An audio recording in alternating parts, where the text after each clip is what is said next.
Welcome, ladies and gentlemen, to the draft brought to you guys by Blast and Nordwind Gaming. It is going to be an exciting day 2 for the Indian group stages as we see finally the matches that we wanted to witness. The invited team going up against the ones that have qualified through the open qualifiers. But before we begin the day, introduction for the new person joining me on the panel, Necro alongside with me. Necro, how are you doing? Finally, we've made it back to the world of CS2.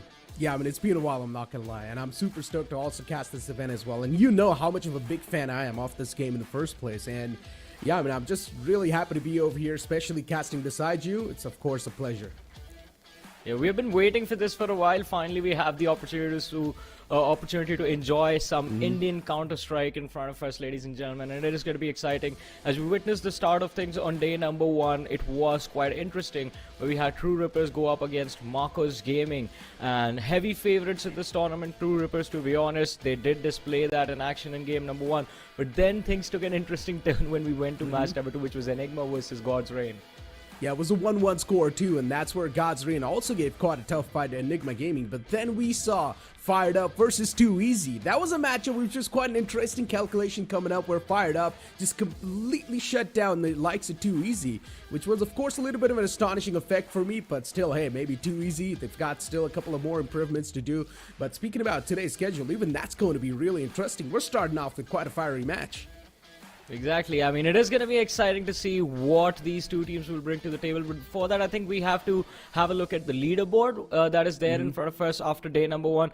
And of course, ladies and gentlemen, a reminder that there are days when a few matches will take place off broadcast. Like recently, yesterday, we had True Rippers going up against Enigma Gaming, a game that happened off air, in which True Rippers took a win. 2-0 was the scoreline. Both the maps won by True Rippers, and the maps that were played were Ancient and Inferno.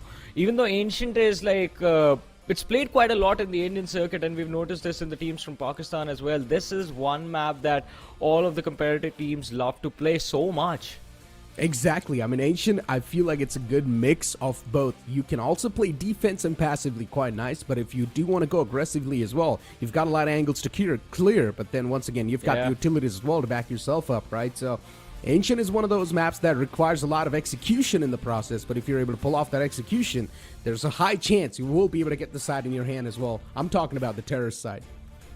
Yeah, but now we see True Rippers leading the charge in the overall rankings because of that win of theirs in Enigma Gaming, who kind of had a stumbling start in their match against God's Reign, because they started off strong and then ended up losing number 2. I mean, we expected fight from them against True Rippers, but True Rippers, again, a clean will keep them at the top if Enigma end up 2-0ing their match against Marcos Gaming today, which will be there on, ladies and gentlemen. That is game number 1, what we were talking about. And if Enigma end up winning with the 2-0, I think we can see them bounce back, because again, it's very important for these teams to win matches and with a convincing scoreline as well, because in the case of a tie, the tiebreaker will be the round difference that will be there on the overall leaderboard as well. I mean, Enigma Gaming and Marcos Gaming, 2 Goliaths this time, just fighting against each other, especially Marcos Gaming. I've seen this lineup perform in the past. Yeah, for some reason, things have been going a little bit south for them. It's understandable. Yesterday, they got 2-0'd by True Rippers. That might just be affecting their mentality. But hey, you never know. Marcos Gaming is one of those teams that we've got. They have some experienced players as well in their lineup. We know what they're capable of. We know they've seen a lot of downfall in their entire career as well, so we know they have the ability to reset their mindset and come back once again with a fresh one. Let's have a look at these teams. I mean, you were talking about Marcos, but let's start off with Enigma first. And we talk about experience, and then Spawn is definitely going to be one of the most experienced players in this entire tournament. And he's been playing out of his mind, even in the match against God's Reign. He was absolutely phenomenal. Catastrophe, I mean, a true entry that you would want for your team. Necro, you remember, I mean, a few months ago, you were there with us when we had the CS2 India Invitational, the first tournament for CS2 in India. And we witnessed Catastrophe for the first time. An impressive IGL back then, but now the pressure of leading the team has been completely taken away from him. Hey, but then you speak of Marcos Gaming too. Yeah, for now it's a bit of a downfall, but it's completely fine. Things can't be on an uphill curve. You've got B2 as the entry, you've also got Elvis as the lure, and you've got Bobby as the IGL, Ember, and Raven. We've seen all these players perform in the past, especially speaking about Ember. I've seen this man perform as well on some of the big stages. Unfortunately, his team's not able to perform. That's a whole nother storyline, but I'm pretty sure once you do start to get the communications on the way, things will be okay. Most of the times, the execution is something that really matters as a terrorist side, and these teams do tend to struggle with the timings, and I hope that's not going to be the case. That is definitely true. I mean, we've seen a lot of struggles on the T side with a lot of these teams. I think the only team that has it down perfectly is True Rippers, with those late lurks that always happen mid-round. I mean, it is exciting to witness where they're going to go and where they want to throw off the CT rotations from. But I think we're going to have to wait to see them on inside of the server again. First of all, the first match of the day, ladies and gentlemen, we have Enigma versus Marcos Gaming. Let's have a look at the veto and see what maps have been picked for this matchup. Anubis is the first ban. Interesting. Yeah. Overpass as well, taken away by Enigma Gaming. Alright, this is what I like to see. Overpass, I'm not gonna lie, Johnny, it's a good map, but I'm not a huge fan of Overpass myself. I just don't like to be around Overpass.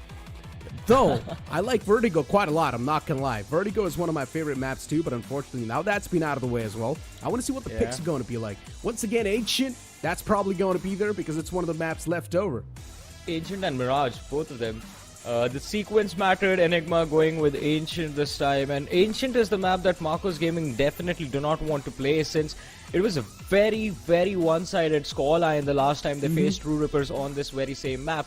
And it was interesting to see how they bounced back, because in the first half they were down 9-3, and then they made a comeback in the second half, walking away with 6 rounds. But then again, I mean, True Rippers at that point had a very big advantage to work with.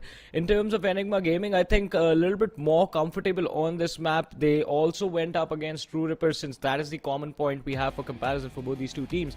They also went up against True Rippers on the exact same map, but still, at least in the first half, where Enigma was playing the T side, they did manage to walk away with quite a convincing scoreline. I mean, they walked away with an even half, and in fact, the overall scoreline as well, it was a close game. 13-11 was the final score. So I think Enigma right now would be feeling a little bit more confident on Ancient. But then you talk about Mirage, it's a foggy map, anything can happen. Mirage is basically a gamble at this point.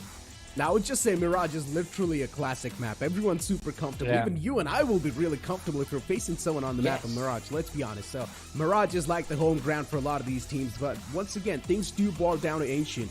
And you mentioned this. Marcos Gaming, they have been struggling on the map of Ancient. And considering they had the chance to go for the ban first, they still did not ban out Ancient. Neither in the second ban they went for the Ancient ban. So, once again, maybe they've got something cooking up in the sidelines. You never know.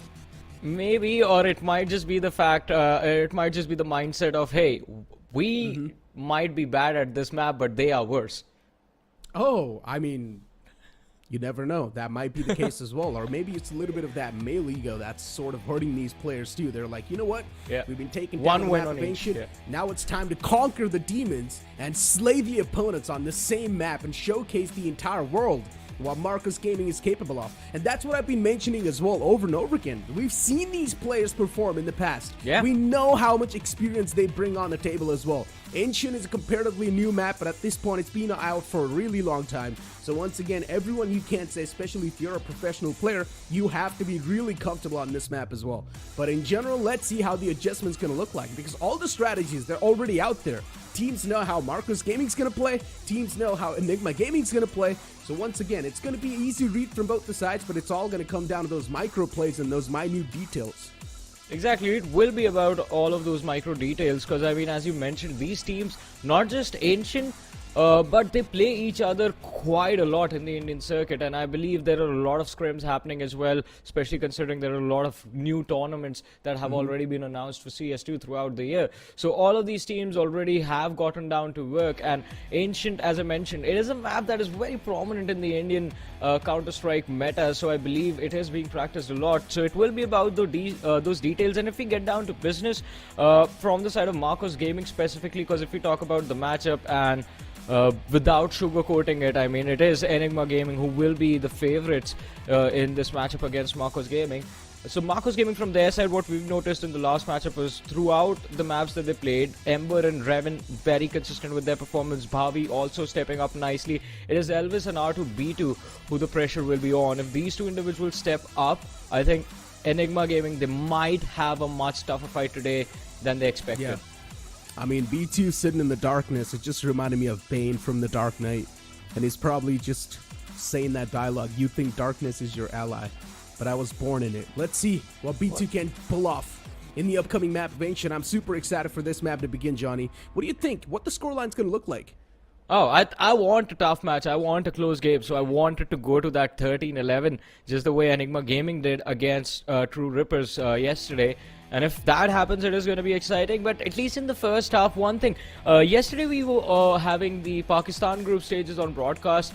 And one interesting thing that we noticed, a little bit of a comparison if we start comparing the teams from the two regions. Because eventually, once they reach the Super 6, they will have to play against each other. So I think it's nice that we start doing that right now. One difference that we noticed was the fact that the teams from Pakistan had their T-side strats down perfectly. On the CT side, it was a little bit more intuitive that they were playing. They would wait a couple of rounds to try and analyze what the T-side players were coming with and then try and break it down in the next few rounds, get that scoreline back up, but the T-side is where the priority was. When we had those Ancient games on day one in the Indian group stages, it felt like everything, both CT and T, both of them were being played adaptive. Like, it was all reactive play. You would just even on the T side, even on the CT side, you would just spread out, look for information, look for that first pick, and then play from there. As a professional player, you need to be good at adaptation. That's one of the main key things you need to have. If you're not able to adapt on the fly, everything's going to come crashing down. Because last moment, the strategies can't change. Anything can change at the last moment. And if you're not able to adapt and adjust accordingly, you will be easily read. You need to be a little bit fluid as well inside of the strategies and the approach that you're taking inside of the game. And if that fluidity and if that adaptability is not going to be there, well, everything's going to be against you. And main problem is, and if you're really predictable, once again, the enemies are straight up just going to mow you down. So it's better to be a little bit more unique in the approach that you're taking. But as I mentioned, Marcos Gaming, they have been getting mowed down on the inside of this map. So maybe they need to make something happen over here. They need to come up with something new. A little bit of a pre-preparation is definitely going to be required. You have to be adaptive and preparation. It's a mix of both. But again, I mean, let's talk about the map itself. One more key difference in how the map was being played was the prioritization towards mid from the CT side. On the Indian servers, we notice the aggression from the CTs every single round. They're going to try and take control because it is easily available to them. You have multiple points from where you can collapse on mid. But let's see how these two teams are going to play today. Ladies and gentlemen, map number 1, Enigma Gaming versus Marcos Gaming. We are live. I mean, we've got dual Berettas in the hands of Ghost. And if he's going to be the one to welcome these players towards the B side, then it's going to be a little tough. And then you've also got Spawn with the dual Berettas. I'm not sure how good of a feeling I have about this, Johnny. I'm not going to lie. Especially holding that close angle. Got a tight little tour, spots out the first man, but still loses out on quite a lot of those shots. Initial duel goes in the favor of Enigma Gaming. An instant plant, too, is going to be there from the side of Marco, so that can be a big sigh of relief for them. Well, let's see, it's the Danger Man Spawn who's been picked off, but still... Enigma still indecisive from where they want to move, waiting for the pick on towards Sunroom, and it's going to be up to Ghost. He's ready for the peek, and a nice little headshot. This can open things up. Indeed it can. Even going for the BQs as well in the back lines, and what a great shot that was. A little peek around the corners enough, and that's it.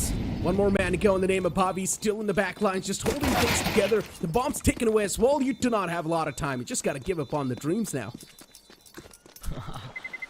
Oh man, I mean, such a beautiful round, such amazing picks. The positioning was quite strong from the side of Enigma as well, but Marcos Gaming extremely well versed in just buying themselves a lot of time and walking away with the win on the pistol round can be the start of something new from their side. I mean, a strong start of the CT side is what they needed the last time as well. This time at least winning the pistol can be quite hopeful. The initial duel that we saw with the dual Berettas, it was quite scrappy. It was not clean at all. And that in itself was something that Enigma Gaming should have capitalized on initially. Yeah. Spawn missing out on so many bullets, and then later on, as Spawn got taken down, the entire site was taken away from them. So yeah, makes a lot of sense. Marcos Gaming, they got some easy peasy side control in that one. But let's see. Now it's going to be Eco on the side of Enigma Gaming. Adaptation, you talk about it, it needs to be right here. Well, let's see. It's gonna be a pause that we get to witness. I mean, that's gonna be kind of interesting, but let's see. I mean, the first pistol round, as you mentioned, the initial duel with the Dioli is quite interesting, but then we have Ghost, who managed to clear up the B ramp area, and from there I think they could have quickly collapsed into players on ramp, being a little bit quicker about getting those kills, but still, I mean, at that point Marcos, all they had to do was delay. But you have to give props to Marcos. I did not expect them to make this quick execute work. The last time it was kind of scrappy when we saw them go up against True Rippers. Kind of undecisive from where they wanted to move in towards that B side. They would always end up splitting as soon as they hit ramp. The Molotov always came in to stop them in their tracks, but no follow-up utility from the side of Marcos. At least on the pistol, it seems like they've learned their lesson from the last time. I mean, in the previous round, we barely saw any utilities, let's be honest. And that is also true. At least they don't stop on ramp. I guess you can say that. But it was a dry peak from Spawn as well. Yeah. And then we saw It's all Spawn, that man. dirt. But let's see how this one's going to be looking like. Spawn is a scary guy sometimes to be going up against. I mean, you know, as soon as there will come a time when this man gets angry and all of a sudden you see some insane shots from him. I mean, he's always been kind of the MVP of the team no matter which lineup he's been on.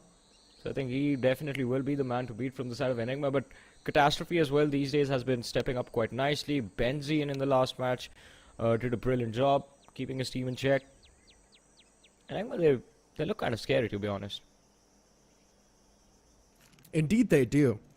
And I'm pretty sure at this point, Marcos Gaming, they can feel the nerves as well. They're facing on the same map they've been destroyed in the past. So they should be feeling some sort of nerves. We've got a bit of a technical pause going on from the side of Marcos Gaming, maybe facing some sort of issues. We don't exactly know what's going on, but I'm pretty sure we're going to be getting that fixed as quick as possible. No, it's Marcos Gaming who are facing the technical issues.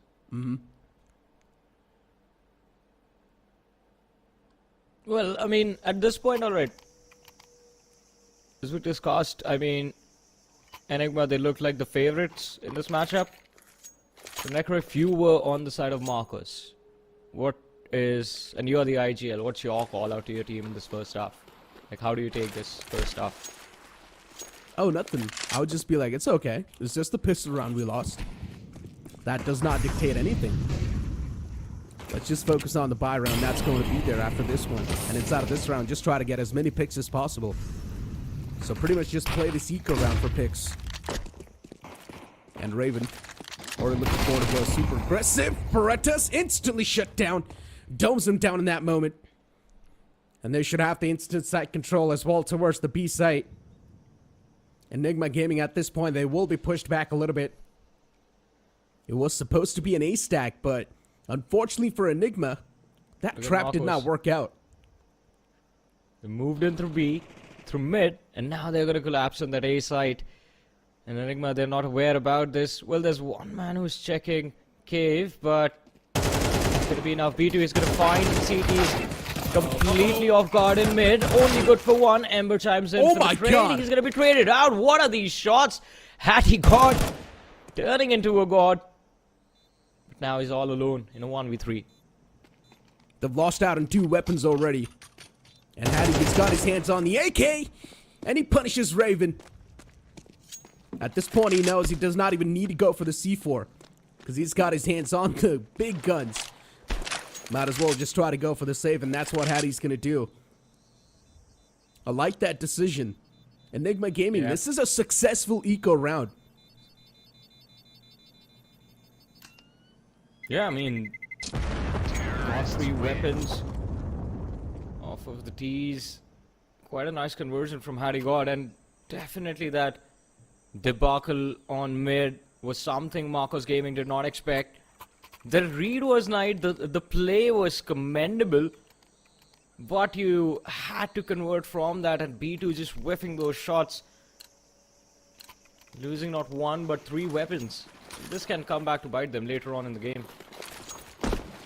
Depends on how this round goes.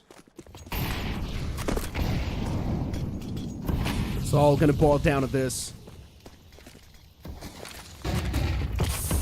Let's see though. I mean, once again, Marcos Gaming looking forward to be aggressive. Smokes, of course, gonna block away. But still, for now, I like that passive approach from both the sides. No one really going too aggressive. Instead, just waiting for the moment to shine. And Ember, he finds that moment. Instantly strikes down Hattie. And the entire site once again collapses in the hands of Marcos Gaming. But Catastrophe can be the mastermind, can be the big player at the scenario. But a good smoke too to block the vision and deny everything from the side of Catastrophe. A lot of shots were taken, some players soften up as well, but it's really not going to count. The T's still managed to get that side control. The C4 is going to be planted. Catastrophe flushed out through the Molotov. Pushes the smoke, tries to take the duel against the player on T-spawn. Fails to connect. Benzene on the side. Finds the pick. Finds the second. Bhavi shut down. Final 2v2. CTs have retaken the side, but do they have the read on the player coming through B halls? Doesn't even need to take that fight. B2 with a cleanup. Nice round coming in from Marcos Gaming.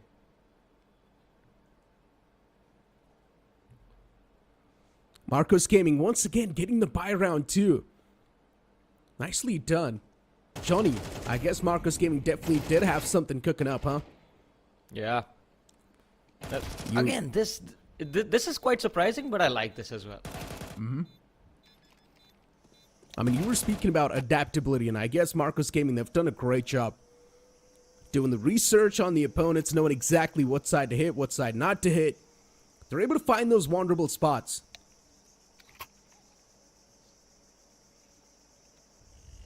And so far, it's been just more than winning aim duels or just blindly rushing into sight from the side of Marcos. Enigma as well trying their level best to block that B entry from the door. Catastrophe positioned perfectly, and yet just one smoke and they all fall. One player sneaking into the B side through ramp, just a plain simple entry. Flashes coming in from the back. In Enigma, their decision to fall back and give away the site to Marcos Gaming without even a fight, I think a little bit more resistance could have been displayed, and that might have, even if they got just one kill off of that instant trade came in from the side of Marcos, at least they would have delayed the execute, the C4 going down.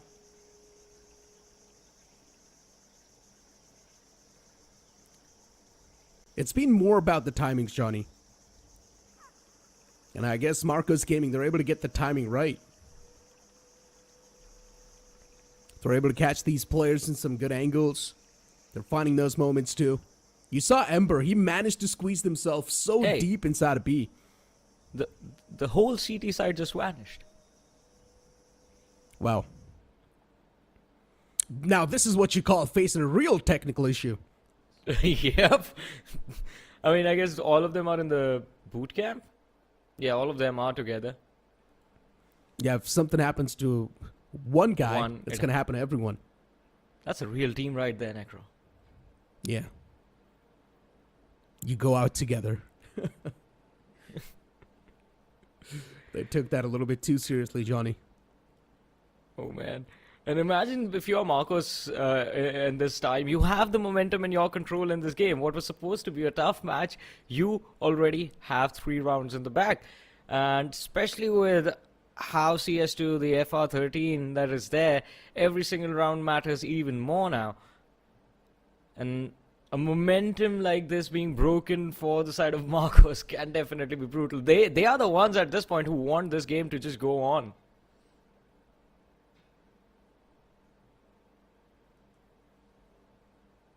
I mean, especially for Marcos Gaming, this should really lift off that pressure that they had before the game even started. And it's understandable, too, to have that pressure as well on top of you, especially you've been distraught on the same map over and over again. But now that they've got 3 maps in their hands, they know the opponent's going to be on the eco as well. So that's a really good thing for Marcos Gaming. On the opposite side for Enigma Gaming, we're not exactly sure what's going on currently, but they've lost out on some crucial rounds. Yeah. Lost out. I mean, the buy round was pretty important. It could have just taken away the advantage that Marcos had at this point from the side of Enigma, but just failing to convert that. I think Enigma, every single time they're forced on an eco, it's just going to get worse and worse. But Catastrophe feels pretty confident about this. Let's see. I believe the CTs are back. Yes, they are. Well, Benzene and Spawn, we're waiting for them, I guess. No, all of them are there. You can see them. Interesting. Once again, as I mentioned, it's going to be an eco on the side of Enigma Gaming. Marcos Gaming with all the weaponries they need inside of the round. They've got the advantage, of course. Playing in some cheeky angle should be the way to go, and that's what the players of Enigma Gaming are doing. Raven, he cuts off the head of Benzene. Nothing could be done in that scenario. Already finding a magnificent entry. Marcos Gaming, they still decide to play this one a little bit more safe. Embers managed to squeeze himself so deep once again. He's just waiting for the right moment to strike. Ghost holding off the angle as well, making sure that the players are not going to be able to squeeze themselves in this one. But it's not going to matter. Bobby with a 2K replies. Oh, but towards mid is where Catastrophe was trying to make a play. Having made his way all the way towards Connector, but fails to hit the shot. And Marcos Gaming, I think, a pretty straightforward round for them. Not a lot to do, not a lot of hope from Enigma as well. It's just Spawn left with the Deagle. Best case scenario, recovers one weapon. That could be it, but fails to do that. A clean round for Marcos without losing a single player.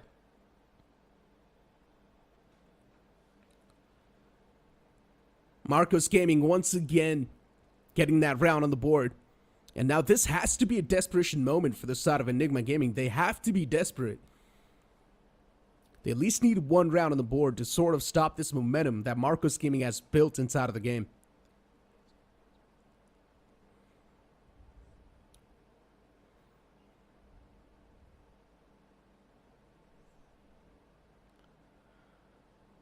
Oh man, Once I again, mean, though. this is gonna get very interesting if this first half just keeps going on like this. Then, I mean, we'll have to reevaluate where we put Enigma in terms of these group stages. Because when the lineups were announced, when the groups were announced, the list of invited teams came out, I think we were hoping that Enigma would be definitely in the top 3. Marcos as well. I mean, it was quite difficult to decide which team would have a much better probability of moving through, Marcos or God's Reign. But now Marcos, they look very strong, at least at the start of this game. And they've also got some smiles on their faces. They're enjoying their time, Johnny and Ancient. Well, they're definitely enjoying their time right now. I just hope Mirage is the same for them. Once again, Mirage is sort of like the equal rounds. You never know what's going to happen. Yeah. Sometime one team is doing really good. The other team's going to start to hit automatically. You never know what's going to happen. And considering we're not really seeing some of the proper execution so far on Mirage, I'm hoping to see those. Yesterday we saw a team basically play a 4v5 on Mirage and still win. Okay. I mean, there were 5 players, but one of the lads wasn't really doing that well because I believe he was a stand-in for one of the players who was running a little bit late for the match. That's why the Pollard was struggling inside of the game, but his teammates did not seem to care. They were like, all right, you get a few kills, we are good with that. And they still ended up winning the entire game. Kind of amazing, to be honest. That's what you call a warrior mentality. Just never giving up. I mean, I've been a firm believer that you can actually win a 4v5 game, but you just need to take down 2 players off the bat. If you're able to find those 2 initial picks, then it's all good in the hood. At that point, you were basically just taking away the advantage that the opposing side had, and that Exactly. is all you would want. I mean, Exactly. as long as it's an equal fight, we're happy.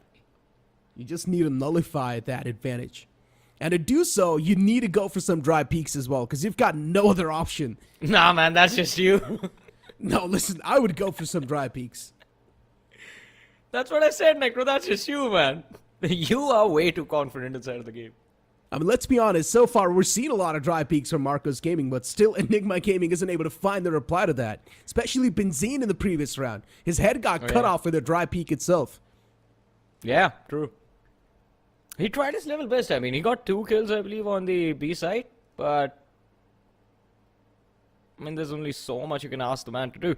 I think at this point, Spawn is who we're waiting for to come online. Catastrophe, we know for a fact his work will be cut out for him in the second half. He is that T-side player that you want. Someone who's super confident, someone who can get you the entry, the access to site every single time, and he's very consistent in that. So Catastrophe, I think his main priority will begin in the second half when Enigma switch over to the T side, but in the first half, Spawn has been a great anchor. But right now, I think just a little bit of a struggle inside of the game.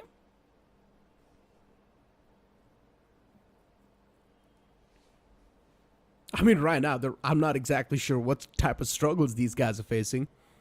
Because it's been a while. They're facing some sort of a technical issue. And for them, right now, getting that out of the way has to be the main struggle. Of course. So we know it's not Benzine who's having the tech issue, Catastrophe as well, because Catastrophe just seems to be jumping around. Maybe it's Hattie. He's looking super serious. Yeah. He's not having a good time inside of the game. You can tell just by looking at his face. Hattie's performance on day 1 was also quite commendable. I mean, he's phenomenal with how he played. Just a few rounds I remember, it was just him getting those 3Ks, getting 4Ks. A lot of clutch moments, but I think for a team like Enigma and their players, them just being in a situation where they're forced to rely on that individual brilliance, I mean, that should not happen, ideally. Because we've seen them play like a team, play phenomenal CS in the past, but I think as the other teams have gotten a little bit more comfortable with CS2 and all of the lineups that we have seen, the changes as well, everything just coming together, people are getting ready to go up against Enigma and True Rippers next. Mm-hmm. And I would say it right now, True Rippers are the big dogs. Oh, yeah. I mean, them taking down Marcos Gaming 2-0, not even breaking a sweat doing so. And then when we saw yesterday Enigma Gaming face off against Gods, even over there, things were quite interesting. So once again, for Enigma Gaming, we expected them to have a little bit more of a better mentality inside of the game, but so far that's not the case. Marcos Gaming's quite fired up. Marcos Gaming is feeling confident. I mean, again, I don't think they expected Enigma to just show up slacking in this matchup. And to be honest, I mean, the pistol round was a little bit off from the side of Enigma. The buy round was completely thrown. And Marcos Gaming, I think they're just happy that on the T side, half their job is done already. Like 4 rounds on the board. Anything else that they get from this point will be a bonus for them.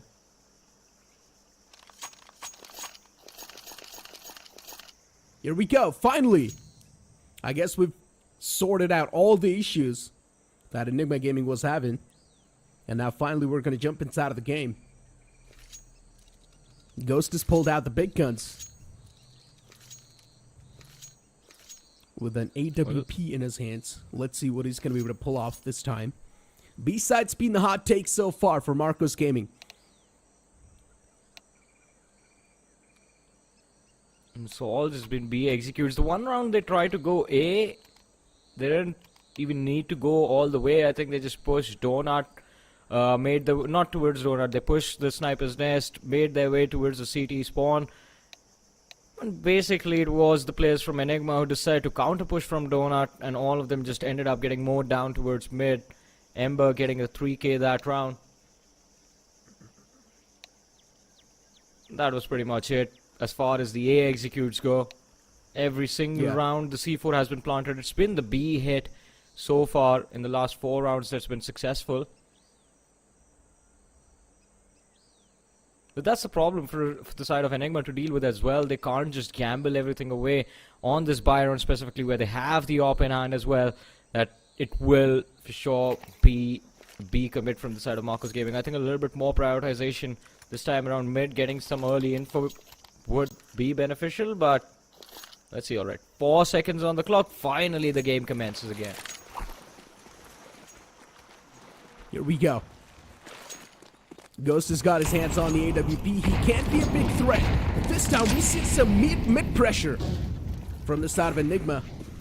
Being a little proactive in their approach this time, but being caught as well. A quick trade on the board by B2. Even Bobby goes out in mid. What's going on? It's an all-out brawl towards mid.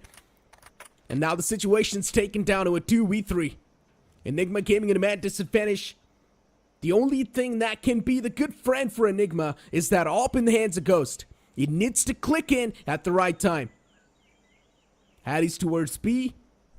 And it seems like Marcos Gaming once again looking forward to empty this B site. Slowly and steadily just creeping and crawling their way towards the site. Hattie all by himself. He can sense that threat. But all he can do is just keep on holding the angles. He's got too many demons. He's fighting inside his head. And now finally spots out that glimmer. It's going to be more than enough. Goes from the back with a 2K. He flips the odds in his own favor. And now out of nowhere, it just feels like Enigma Gaming, they swing themselves back into life. And what is this? Hattie through the smoke. He finds Raven.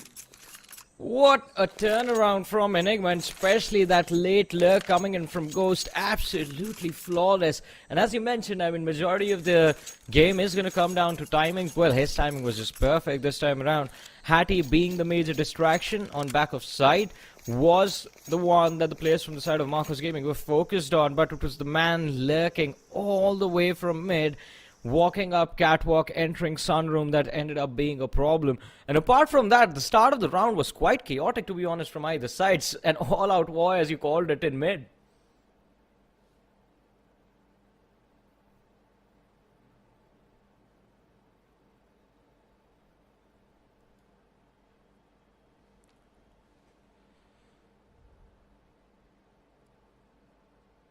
And then especially for Marcos Gaming, unfortunately for them, even though they felt like they've got the advantage, they still somehow mess things up.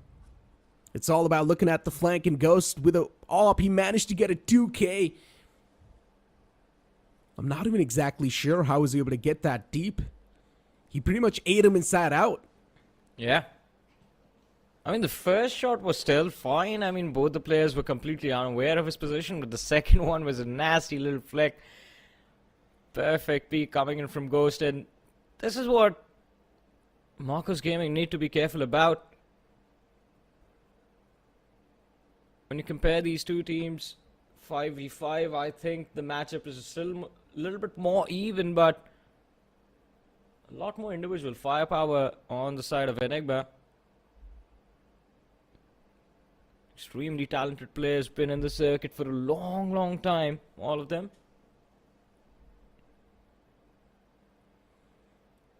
One thing is for sure, for some reason, Hattie's sweating. Someone turn on the AC. I think so. He's also pointing towards the AC. Guys, turn on the AC, please. I think he is going to do it himself. Yeah, there it goes. Gets Finally, up. man took matters in his own hands like a player should do. Hey, man, he was forced to anchor that site alone. Well, Things will definitely get heated up. well, you talk about everything being good in the hood. Well, it's not that good right now.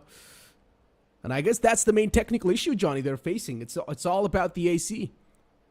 The air conditioner. What is Benzine doing? Hey, What? don't eat the You can. can see him, right? Let's see. I think so. He forgot. I think so. He forgot the fact that the face cam's still on. Look, man, no Benzine, hands. relax. Hey, man, he likes his Red Bull. Man's addicted. Yeah, I like Red Bull too. But it just never gave me any wings. Well, let's see. I mean, so there are a few technical issues from the side of Enigma Gaming, and I think they are going to be fixed soon. But before they happen, ladies and gentlemen, before we jump into the action, we're going to make sure everything is working properly. So we're going to take a very short break. You guys stay tuned, keep watching. We'll be right back really soon.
we are back, ladies and gentlemen, once again with the draft brought to you guys by The Blast and Nordwind Gaming. This is Super Johnny, joined by Necro alongside with me. Match number 1 of the day, Yay. Marcus Gaming versus Enigma Gaming.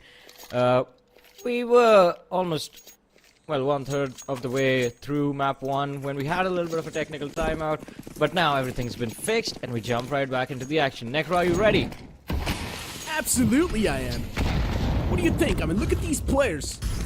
It's a util dump in mid, once again. Molotovs, nades, smokes, everything you've got, just pour it out.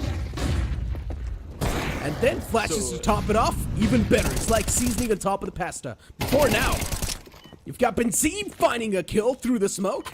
Nicely done, instantly backs away, still finds that route. And that in itself just blowing my mind in the first place. Amber, as usual, he managed to squeeze himself behind this box. And still no one's able to find this man. And now it's just going to be looking for someone to lurk around this entire spot. Almost finds him too, but a couple of shots whiffed. And it's going to cost him his life. Benzine returns back once again. With a 2K, Benzine's the man who saved the day for Enigma Gaming in this round. I guess eating that Red Bull can was sort of useful. Maybe we should do that as well. It's the new meta, Johnny. Well.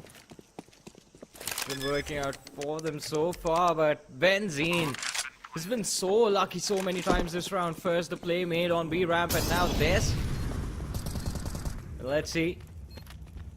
This entire team be as lucky. Benzine all is with the cave. Flash was good. Tries to peek the upper, goes down to Raven. Trade comes in from spawn though. Quite instantaneous. Plant is for Donut. I think it should be okay. All B2 has to do is just be patient. Has the nade and the flash to help him. Oh, the op's going to be anxiety inducing. And Hattie, a quick peek, and the man sleeps. B2 once again back in his grave. While Enigma Gaming slowly and steadily, they've managed to find that full stop on the momentum of Marcos Gaming. I want to see Benzine drink another Red Bull can. Come on. Hey man, he's pumped up right now. All that energy surging through his body. Had to take it out somewhere. Turns out Marcos Gaming was the target, but anyways, I mean, that last play, the 1v2 from the side of B2 should not have been that difficult, as I mentioned. Had a flash, had a nade. Used absolutely nothing. 2v1 goes for the dry peak instead.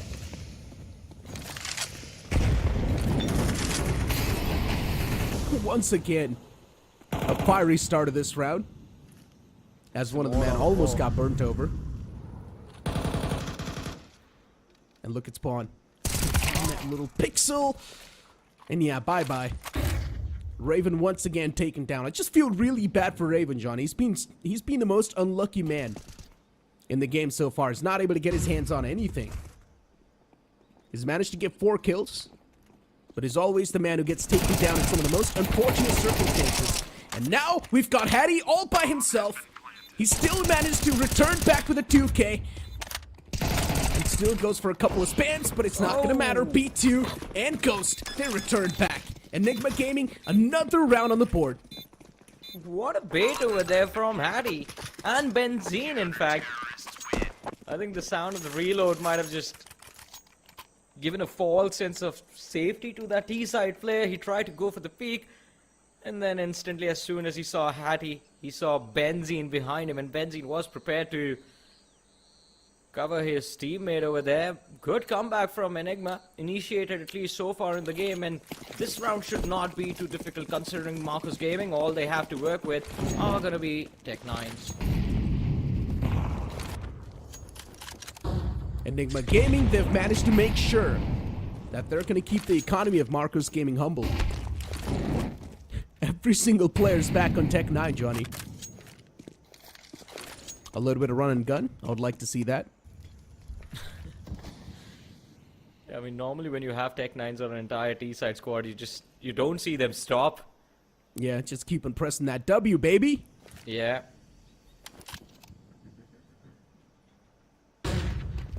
Flash. Oh, but nothing found in return. It's a quick trade on the board, but they also get their hands on the AK. It's going to be an essential weapon that they've found. And now let's see how Enigma Gaming's going to be returning back. It's a 4v4, But Enigma Gaming should not have lost that weapon in the first place.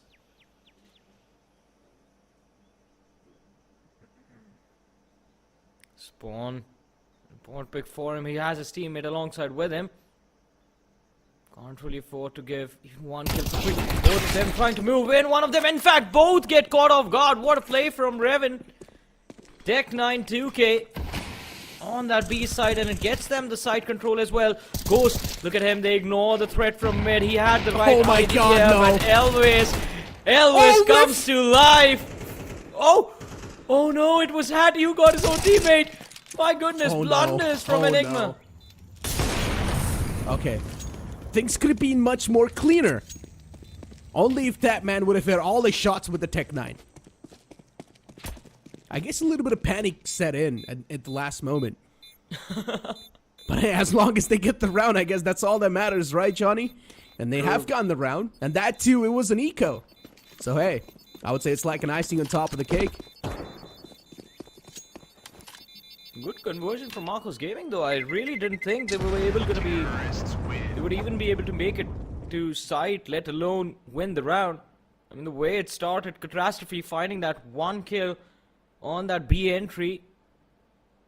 It was just off of that one AK that they executed the entire play. And of course, another key moment in the round was Revan with the 2K, picking off both Benzene and Spawn. And then this, the late lurk from Elvis.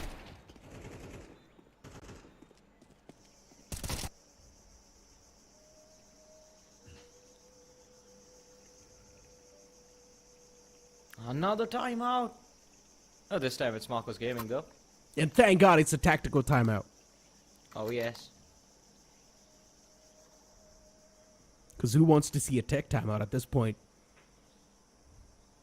You know what, Johnny? In the next tech timeout, let's bring back the podcast hours. Oh yeah, let's go. It's just gonna be... Yeah, but what do we talk about at this point? I mean, it's just been 2 days. True. You've got a point. We'll figure something out. Yeah, we'll figure something out. Yeah. But yeah, I'm in 4 now. The game's already started. And Marcos Gaming once again, a quick hit towards the B site. Slow and steady approach is not going to be their way to go this time. Instead, it's going to be a meat grinder from Enigma Gaming. All the 4 players put to sleep, and Hattie, he's feeling himself. But unfortunately, he burns to his own death, but it's okay. Hattie is pissed now. He is upset. It was all about the AC. Yeah, it was all about the AC. In fact, as soon as the AC turns on, Hattie, the temperature is under control, and he lets Marcos Gaming feel what he was talking about. And also, of course, I mean, from the last round, all they were able to save was that off. That was all they had left to work with, and well, what a brilliant job with the man.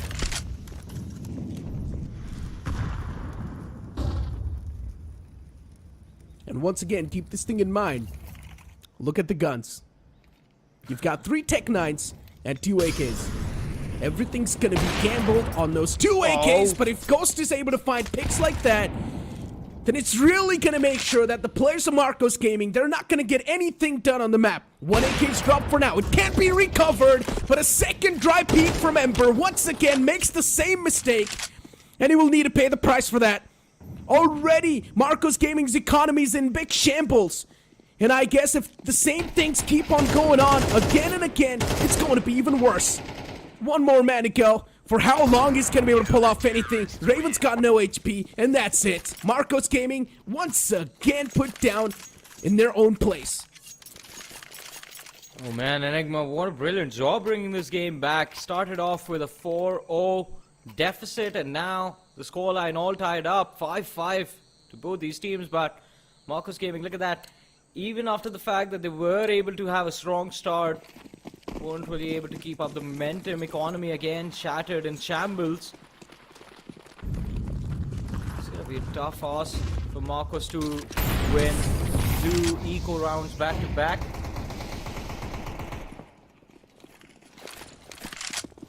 Benzene, are you ready for this? A lot of damage dished out. He finds that dink when he was trying to fade away.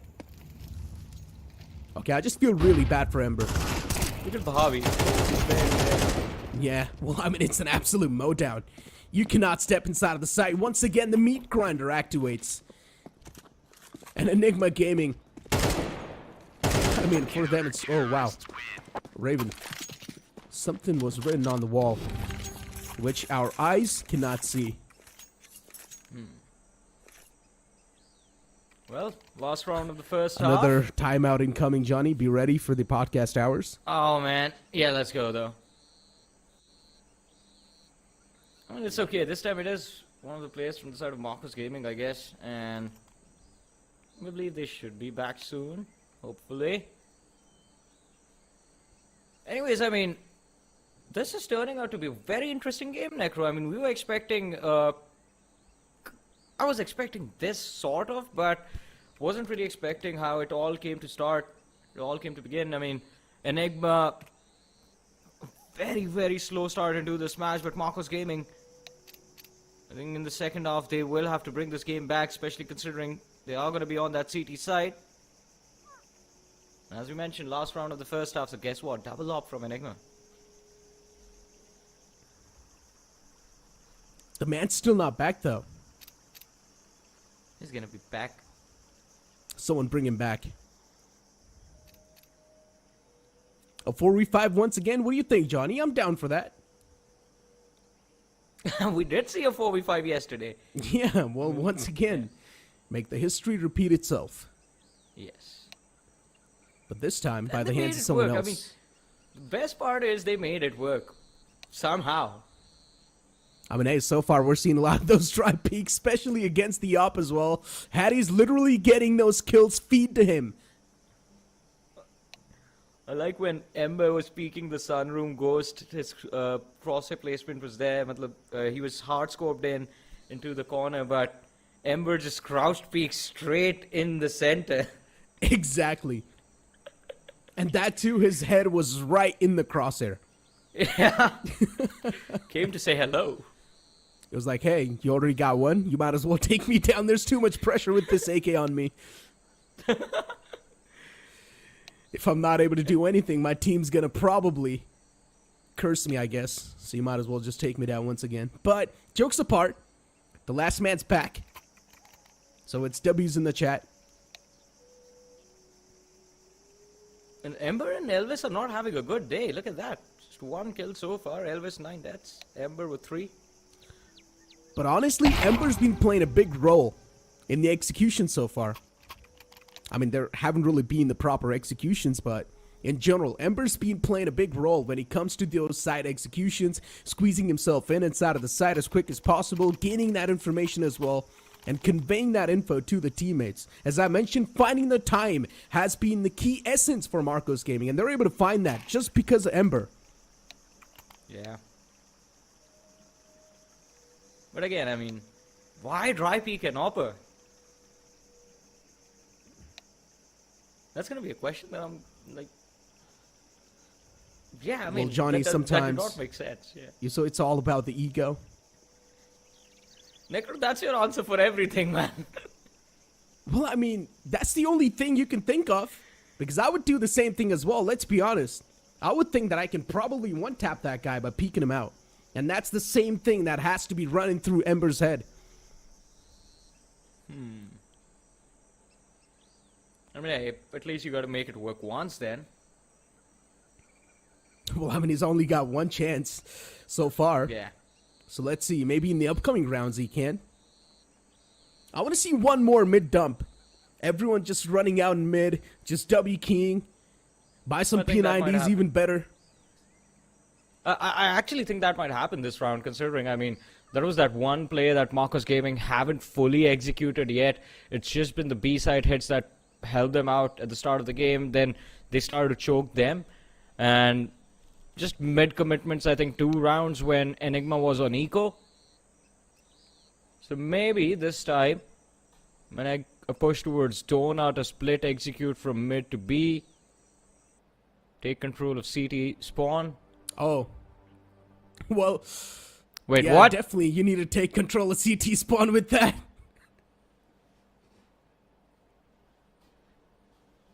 Yeah. Yeah, well, we've got the entire map's control, ladies and gentlemen. Also the game control on the top. We got settings as well. Yeah, Everything. we can we change want. anything we want.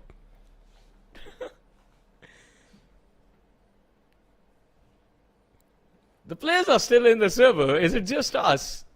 Yeah. Do we not get to watch the game, Necro? You know, sometimes when someone's watching you play, it just builds up that nervousness. And maybe the players were having that. So they just kicked us out. Is Revan playing from inside a music studio? I think so, he is. Yes, yeah, he he's is. got a guitar. He's got a mic arm in the back. You know what? In these type of tech timeouts, maybe we should get Raven to sing. Oh, yeah. Oh, we are back. That's $1 million idea. But yeah, we're back.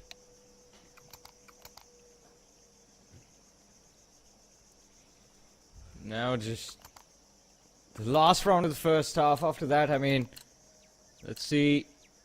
Pistol round. Very important for both these sides. In fact, no one's going to walk away with a big lead at the end of the first half. Good for Marcos. They kept Enigma in check, but now winning this round puts them in a much better spot. And you wanted a mid-dump, Necro. Well, that's what we have, at least earlier on in the round. Oh, yeah, that's what we have it. Oh, but Hattie with the op. And they've also got Ghost with the op. Two ops at the same time, waiting on two different sides. All they're waiting for is a single glimmer. And as soon as that glimmer's going to be found, you're done for. Look at how deep he squeezed himself. Yeah. Catastrophe. His position's going to be uncompromised for now. They're full control for the sniper's nest. I mean, they can sneak all the way towards the CT spawn, Marcus Gaming. Yeah. But it's also a one-and-done angle. Yeah, true.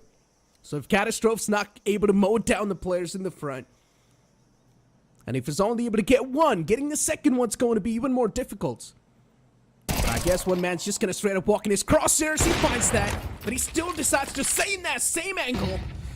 Ghost peeks out, gets one through Donut. He peeks out once again. The second one's going to line up, and the third one too.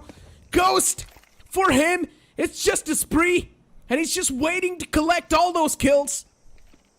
An instant reposition too. He knows the last man's going to be in that side as well. And he's got the angle hold out as well. First shot missed, and it's completely okay. Spawn's got his back. Well, what an impressive round from Enigma Gaming, but in terms of connecting their shots and the aim, but Marcos Gaming a lot of mistakes. No follow-up, no trades coming in, especially with how B2 and Ember went out. B2 fell first to the hands of Ghost, and Ember, I mean, had the opportunity to just run and charge towards Ghost as he went on that reload for the op. Ember just slowed down. Let Ghost get into position for that second peak. And then again comes in with the crowd peak. Well, anyways, second half starting. Side swapped, Enigma this time. I think they're gonna give Marcos a taste of their own medicine. With the speed hit, Catastrophe finding the first kill of the round. Revan falls. Towards Cat is where they feel the pressure. They are gonna try to relieve it. Ember picked off. Bhavi, good trades coming in, but now even he falls. And the last surviving CT. Elvis, the old Berettas, already stopped in his tracks with that Molotov. Haircuts across the board from Enigma Gaming. And now, Elvis? There's probably going to be a man lurking in the back soon. Maybe the players of MG do want to go for this one still, but Enigma Gaming, they've got some demonic plans. They probably want to go for a knife, I guess. And if this knife actually does come true, it would be nice, but no, I guess Benzine's gotten some second thoughts. He's just gonna cut off his lifeline. Ghost. Quite happy with that round, I guess, but good start for Enigma in the second half. I think should give them at least some control of this T side. Marcos Gaming, on the other hand, desperate moments arrive.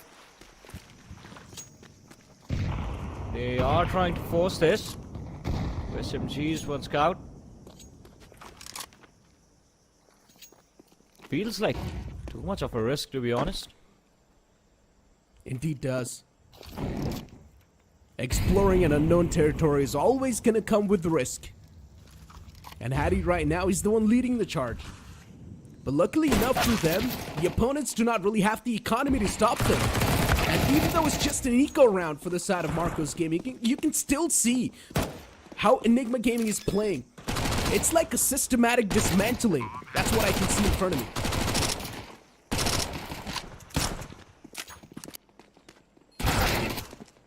Oh! Ouch! That's gotta hurt. Anyways, doesn't even matter. Spawn! Doesn't caught off guard over there by B2, but taking extreme patience finds one at least. Hattie with the shutdown. And a quick round coming in from Enigma Gaming. Again, the map control that they are able to gain for themselves. Quite nasty, look at that. Just a hunt from Enigma, not allowing Marcos to save anything after they realize the force buy had been made. Just want to make things easier for themselves, and look at this. Marcos Gaming forced onto the pistols means nice little opportunity for Enigma to hit double digits as quickly as possible. Oh, look at this. This is what you call a quick approach. And the trap the players of Marcos Gaming had set up, it's all gonna fall apart. Even the utilities now tossed out, being exchanged from both the sides. Marcos Gaming, they've got the advantage in all across the board. Benzine being able to find the first man. Elvis falls down this time, but B2 replies back nicely. Khalil still in the hands of Ghost, and he's now causing a lot of troubles for Marcos Gaming, but nothing much can be done. It's going to be an easy takedown from the side of Enigma Gaming, but now this buy round's going to matter quite a lot for Marcos. Well, this should put them quite comfortably in the driving seat of this game. I'm talking about Enigma Gaming, but Marcos, good attempt. I mean, kind of wanted to just try to overwhelm Enigma with sheer numbers from that B short area, but weren't really able to hit those shots. This time, this is going to be an important buy round for Marcos Gaming. Heavy investment into that op on Raven. But if they fail to find those picks, then the struggles will continue. Enigma, for them as well, it's going to be very important. If they walk away with the win on this round, they can easily get themselves to that match point, close out this first map in a comfortable manner. But let's see. We know Raven, he has been a big threat for any team that has gone up against Marcos Gaming. Has been a very key player in every single win of theirs. And even today, he has had a decent performance so far in this matchup. Ghost. This is what confidence looks like. Takes the op, leads the charge, gets control of Sunroom for his team. And Enigma, a wonderful opportunity created to collapse on that B site.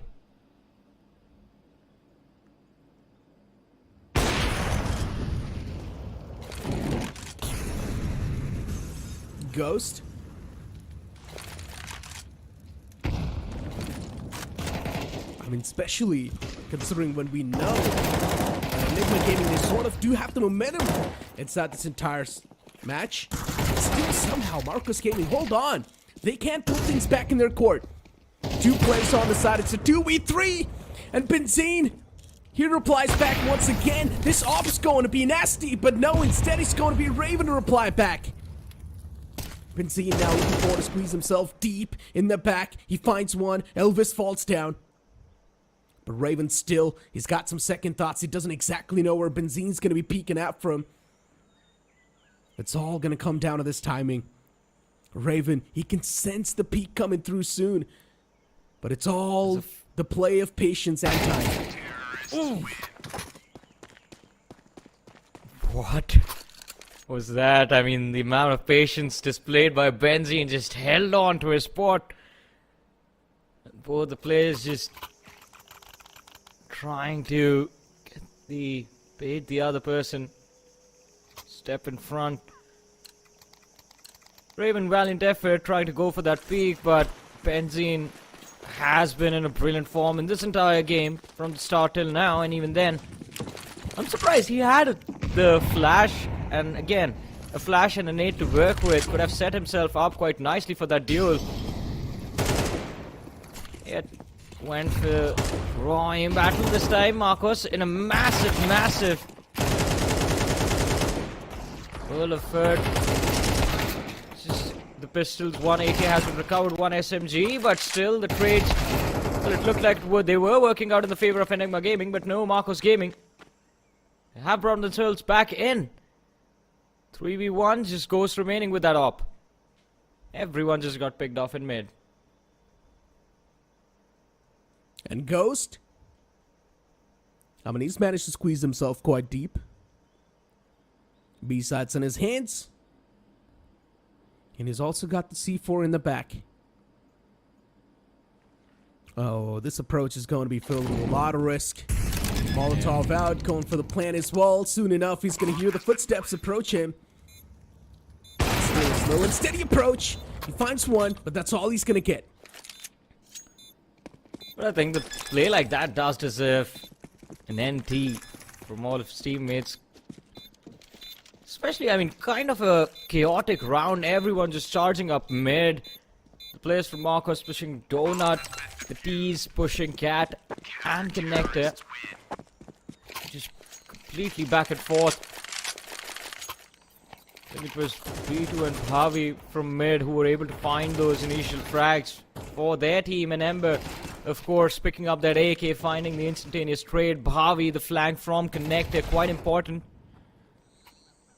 That is where Marcos Gaming were able to gain an edge on towards Enigma, but I don't think Enigma got to feel any pressure from that round loss. The back-to-back wins in the second half did allow them to stabilize the economy. The bank was already built. And at this point, I think this buy of theirs is going to become an important one. A win can help them reset Marcos Gaming moving forward, but let's see how this one is going to go. I mean, things started off with Marcos Gaming in the big advantage, and now look at the scoreline, 11-6. Enigma Gaming, they definitely have managed to steal everything away from Marcos Gaming. But for now, Marcos do have the economy, so they've definitely got some heavy buys on the board. Same thing cannot be said for Enigma, though. Their economy is looking quite vulnerable. This round's going to matter quite a lot for them. And if they do lose out on this one, the economy is going to come crashing down. And look at the setup as well towards B. Somewhere down the line, Marcos Gaming, they've got the read onto this pick. But as I mentioned, it's all going to come down to the timing. It's all going to come down to finding that first kill.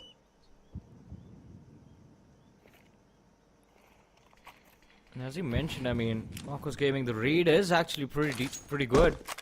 The heavy stack on towards that B side, but now they get eager for the fight, and Ghost is going to be the first casualty. The confidence displayed by Marcos does give them some value, but Catastrophe, very important to stop this man, and they do succeed, but still, Catastrophe has done his job. Benzene on the side, whiffs the shot, thought he was dead, but no! And Bhavi reacts in kind. Hattie got has been impressive with the op so far, knows where the second man is. He tries to go for the Molotov to flush him out, but that is what B2 was waiting for. And now this was an impressive round coming in from the side of Marcos. A brilliant hold, good trades, and a few mistakes from the side of Enigma that were punished perfectly. Gets caught when his hands were too busy. Unfortunate. And as I mentioned, that round mattered quite a lot for Enigma Gaming. And now that they lost that, once again back to ground zero. You can see them with just some pistols in their hands. A little bit of grades here and there. B20, Tech 9s, but that too, that Molotov's just gonna burn two players alive. So once again, all the advantage or anything that they had going for them, it's going to go down the drain. Pavi as well finds a 2K. And Marcos Gaming, it's going to be clean sweep on the board. Well, Enigma again, and well, they can be in trouble again. This continues all that hard work from the first half. That comeback story of theirs can get shattered very easily. Just 3 rounds separating the team so far. But a good job from Marcos bringing themselves back in.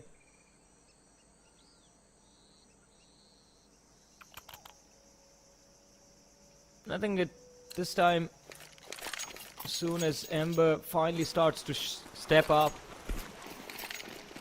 getting those first kills in for his team, you see Marcos get a little bit more comfortable round after round. Elvis, I think he needs to step up as well. It is high time, but let's look at this. Finally, an A hit coming in from the side of Enigma. Pavi is going to be prepared for this, but Spawn a little bit more precise with the shots. Catastrophe finding the second, and they have the A side in their hands, or so they thought. But Elvis comes alive. 2 kills secured. Elvis swings out with 2. But an instant return was there on the board. And now the situation's taken down to a 2v3. Ember looking to slowly and steadily creep up inside of the site. Benzin's got the key angle. But if Ember's able to find the first man right in front, things can come collapsing down. But Hattie instantly denies the possibility. And now it's all down to B2. And I guess B2 is not going to be able to get a lot done. It's a crossfire between these 2 players. One peeks out, the first man gets the contact, the second man will try to get the job done, but it's not even gonna matter. Benzine, through the smoke, he finds him. Did I just see him try to stick that defuse?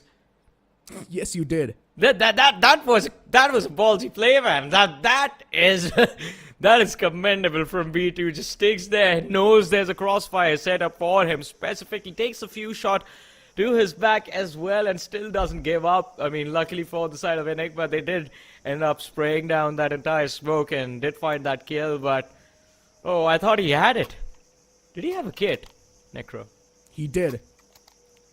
So that's the thing, right? He knew that the time's ticking away. Yeah. So you might as well try to go for a stick, because you've got no chance to come out on top in that round. And he just books it. Unfortunately, though, he loses his gun and everything in that process, which he could have tried to save if he wanted to. But once again, I guess the players of Marcos Gaming, they've got enough economy. On the opposite side, Enigma Gaming, they just need 1 more round, Johnny. Just 1 more round on the board. Doesn't matter how they get it.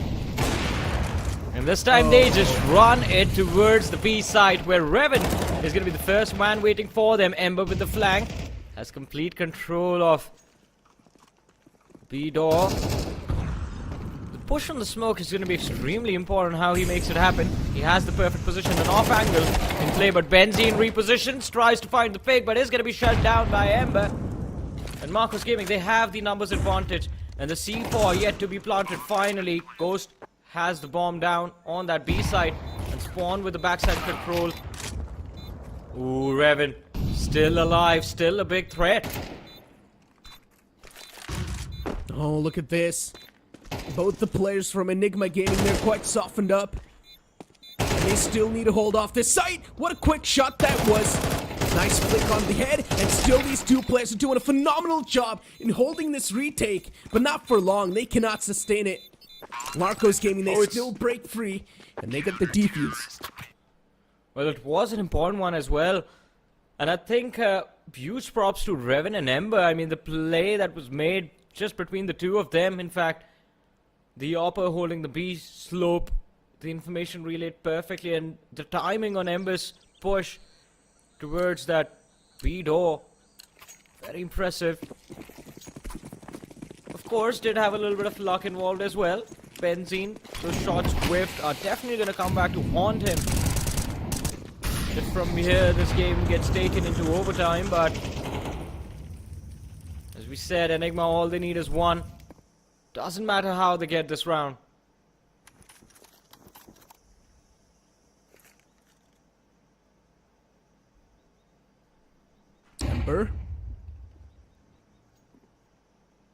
with the AK in his hands.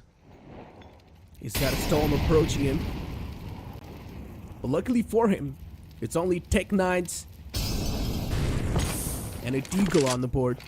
And also P250. Nothing much can be done. Ember. One spray, two found. And now the rest 3 players, all they can do is hope for the best and cross their fingers.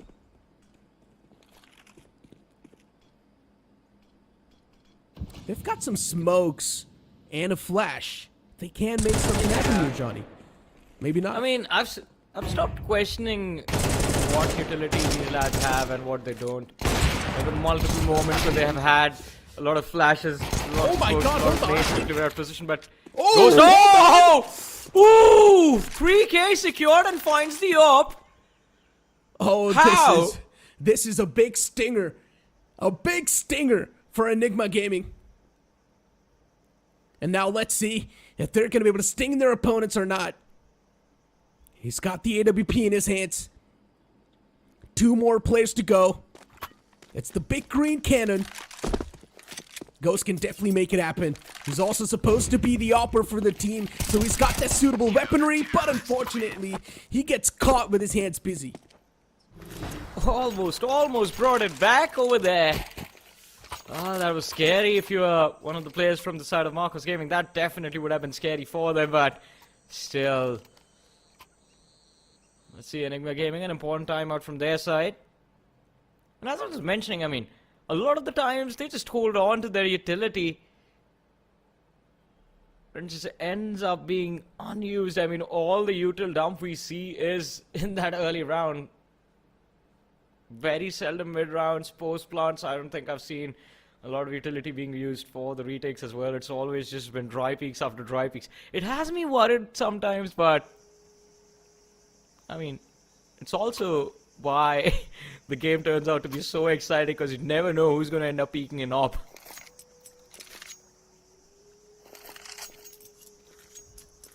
I mean, as you said, you just stopped questioning how many utilities they've got. Yeah. And this is what I exactly mentioned. We're just not able to see those proper executions. See, right now the dump is going to happen, and then mid round there will be nothing. A late round as well. I mean, it's already happened, and already 2 kills have swung by. And B2 that as well. He's found those 2 kills in a single spray. I don't understand. Enigma Gaming is doing the same thing over and over again. They're just going for the quick B hit, and they're just losing out on the man number. They need to pull something new out of the books. Or maybe their book is too limited.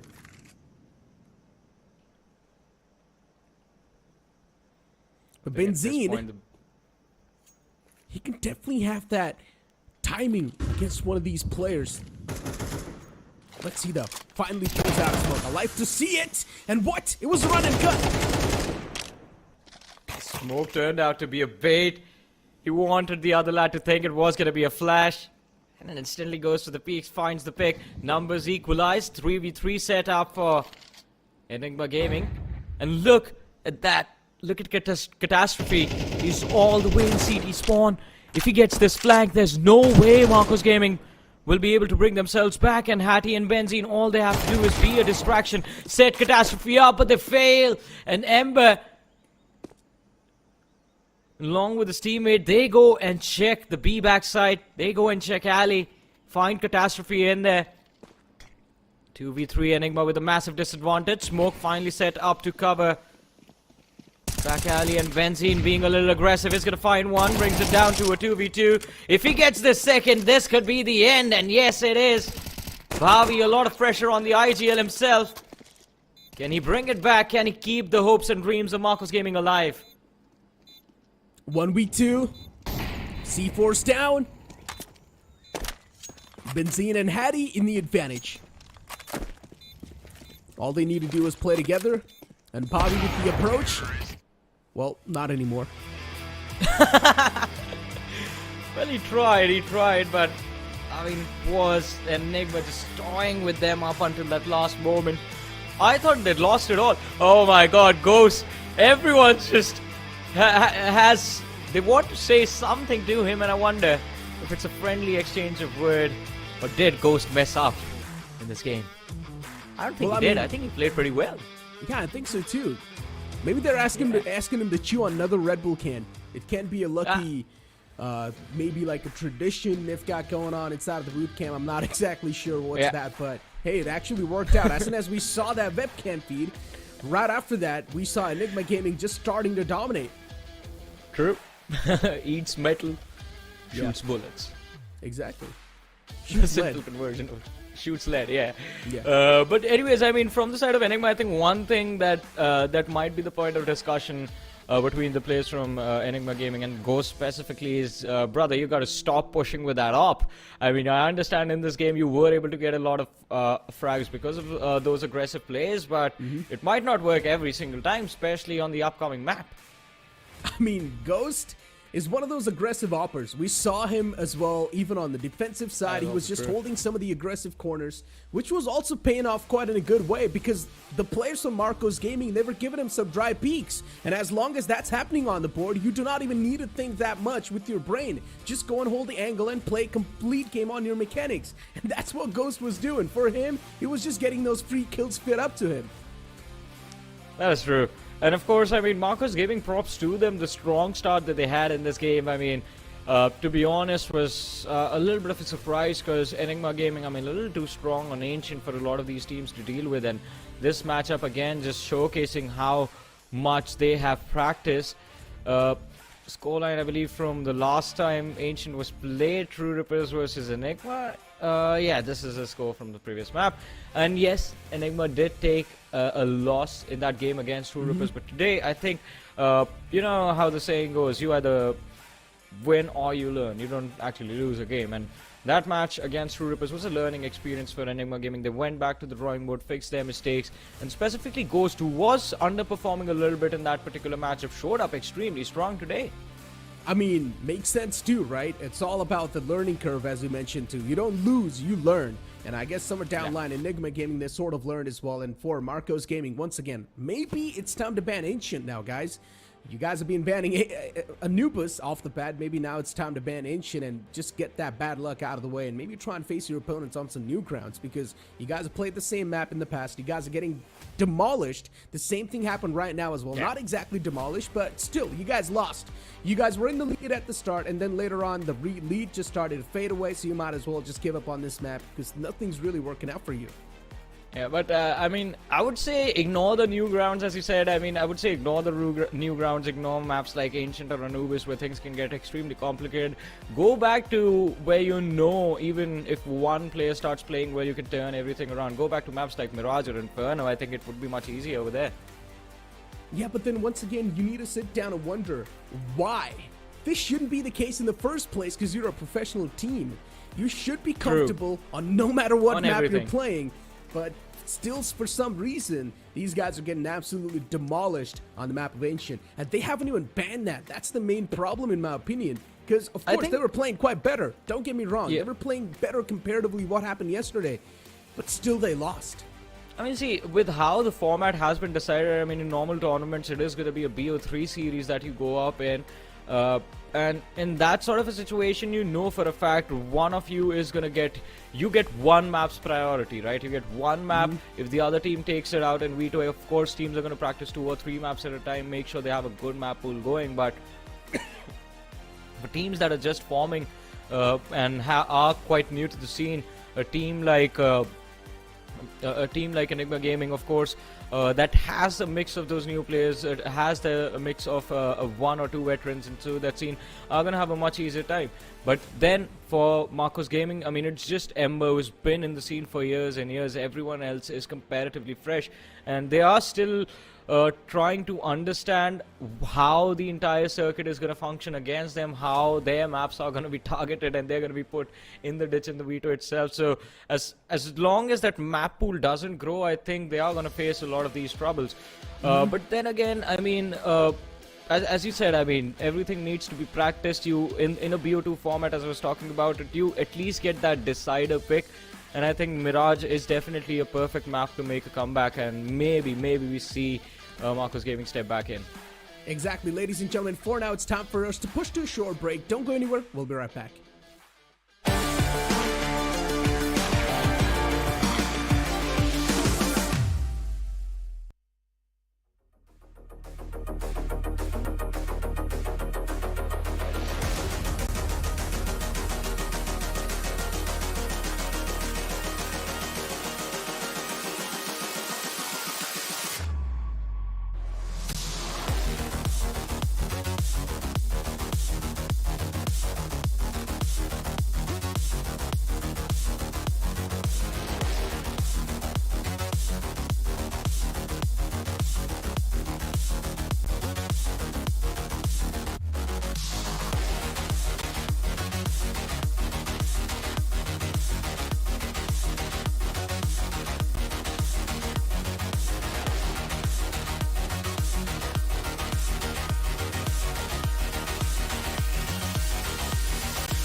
After the first defeat for Marcos Gaming, now there's a chance they might just be on the path for redemption. The upcoming map is going to be the map of Mirage, and ladies and gentlemen, welcome back to Draft. I'm going to be your host and caster Necro, not exactly the host. Of course, Johnny was supposed to be the host, but for now, I'm just going to be the one to open things up. Johnny, first map of Ancient, as usual, things going downhill for the side of Marcos Gaming. We all sort of speculated this, but we also had a little bit of hope from the side of Marcos Gaming that maybe something new could be cooking up, but unfortunately, the same old stuff was brewing. Yeah, I mean, a lot of lackluster performance from the side of Marcos. I mean, we did see those dry peaks coming in, peaking the AWP, as we talked about it during the game. And I mean, as far as team play was concerned, it looked like they were stepping things back up. They were getting a little bit comfortable inside of the game, but Enigma proving to be better in every aspect, although better prepared as well for that Ancient. If I'm being honest. Enigma, we did talk about it. I mean, they played it in the past. They played it against True Rippers, took them extremely close, put them almost taking away the win. But today against Marcos Gaming, they felt extremely comfortable. Although, when we move on to map number 2, Mirage, I mean, as we've been talking about it since the start, since we saw the veto, it's going to be a completely different deal. Anything can happen.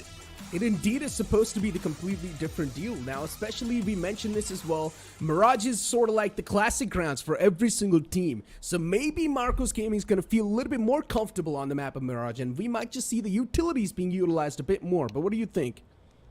I think so too. I think it can happen, but it will be interesting to see what the utility usage is going to be like. I mean, because considering Mirage, again, it's a very old map. Everyone knows what their lineups are, and it's kind of easy to set yourselves up. But on the CT side as well, I mean, teams have come up with interesting ways to counter all of those smoke flash setups. But let's see.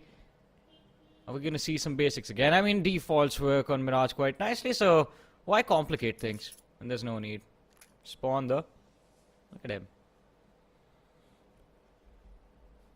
Off the bat, as usual, a slow start. Just trying to feel what exactly is going on around them. They can hear the man towards Nest, a good Molotov to flush him out of that spot, and an instant contention towards the connector side. They've managed to contest it. Also, the controls in their hands towards Sandwich, a player spotted. A lot of call-outs are indeed conveyed, but now towards Sandwich, the real fight brews up. Raven's able to find Ghost, but an instant retreat towards the main's gonna happen by Spawn. He's got the dualies in his hands, but Benzine with his teammates trying their best to take down the entirety of Marcos Gaming. Enigma Gaming, so far, they're able to hold this site perfectly, but it's still a 3v2, and Benzine's able to find another haircut onto Raven. Another body on the board, and Amber left all by himself to clutch things out. Well, they had a nice little execute. The entry on towards the A side, at least at the start of things, looked quite decent, but then the collapse from Enigma. And of course, the players connecting their shots as well. Spawn staying alive in Palace for so long was something I did not expect. He needed to be shut down as quickly as possible, and Raven was in a perfect position to do that as well. But Ember onto that A side brings it down to a 1v1. What just happened? And it's going to be down to Benzine. Can he clutch it out again? He's extremely low. Ember going for the plant, and Benzine finds the shot with the dualies through triple. Wow. Too close for comfort. Yeah. Oh, especially this spot too. Ghost. I think so you forgot that your arm can sometimes be visible from that spot if you look to the opposite direction. And Ghost got spotted in that act. But still, Marcos Gaming, they bring that round way too close. It was supposed to be a clean round from the side of Enigma Gaming, considering they had the man advantage in the final few moments. And now they've also got their hands on a couple of strong weapons.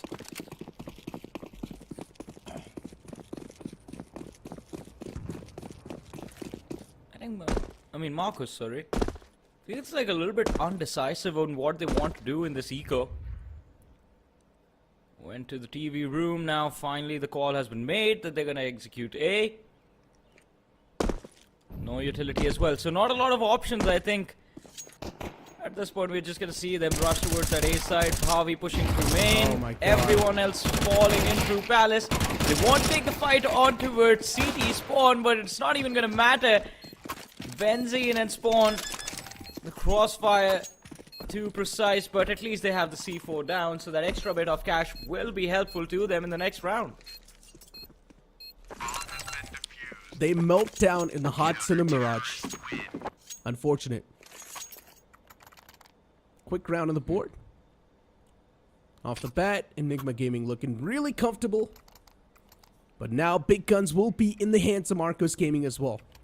Somewhere down line, Marcos Gaming, they will have the guns advantage. But let's see. Enigma Gaming on the CT. What they can pull off.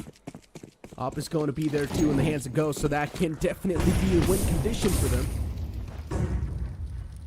Bobby catches a bit of hurt with that Molotov. Spawn instantly pushes quite aggressive. A good flash in return.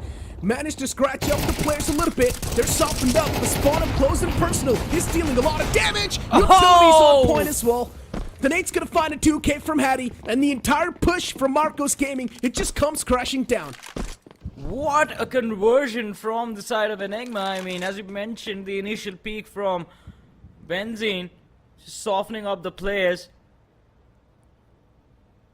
And then Spawn trying his level best to just slow things down. On that A main area, did a brilliant job. The nade from Hattie cleaning things up. Elvis and Revan though. They tried to run it back towards mid. I think just want to throw Enigma Gaming off, but back again in A main they go. Oh, that A control flash is gonna be good. Doesn't matter. Revan still finds the pick. Hattie shut down. 2v2 numbers equalized. A man in Palace. But unfortunately, Catastrophe is going to be the opener. And that's it. All it takes is that one single man to go down. And then it's a chain effect, Johnny. Yeah. Gets distracted too easily. As you mentioned, I mean, Catastrophe from stairs finds the first, and then instantly as Elvis tries to react to Catastrophe, Spawn peeks from Palace, finds the last pick of that round. Enigma off to a clean start though.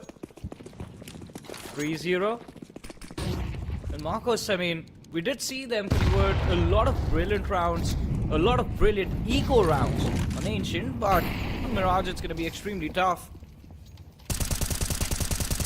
Connector already blocked, and Hattie finding the first kill of the round through the smoke. Good find. I'm not sure how good of a position this is going to be from Benzene, but he still gets a 2K. Goods advantage is something that really helps you out. And once again, Enigma Gaming just making sure that Marcos Gaming is never going to be able to return from that slumber. But now they've also got some good guns on the hand.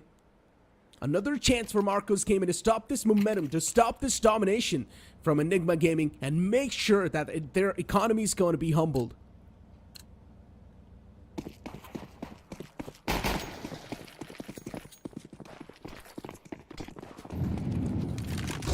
Heavy commitment on mid this time from the side of Enigma. They want to take this fight, and they have the control of underpass.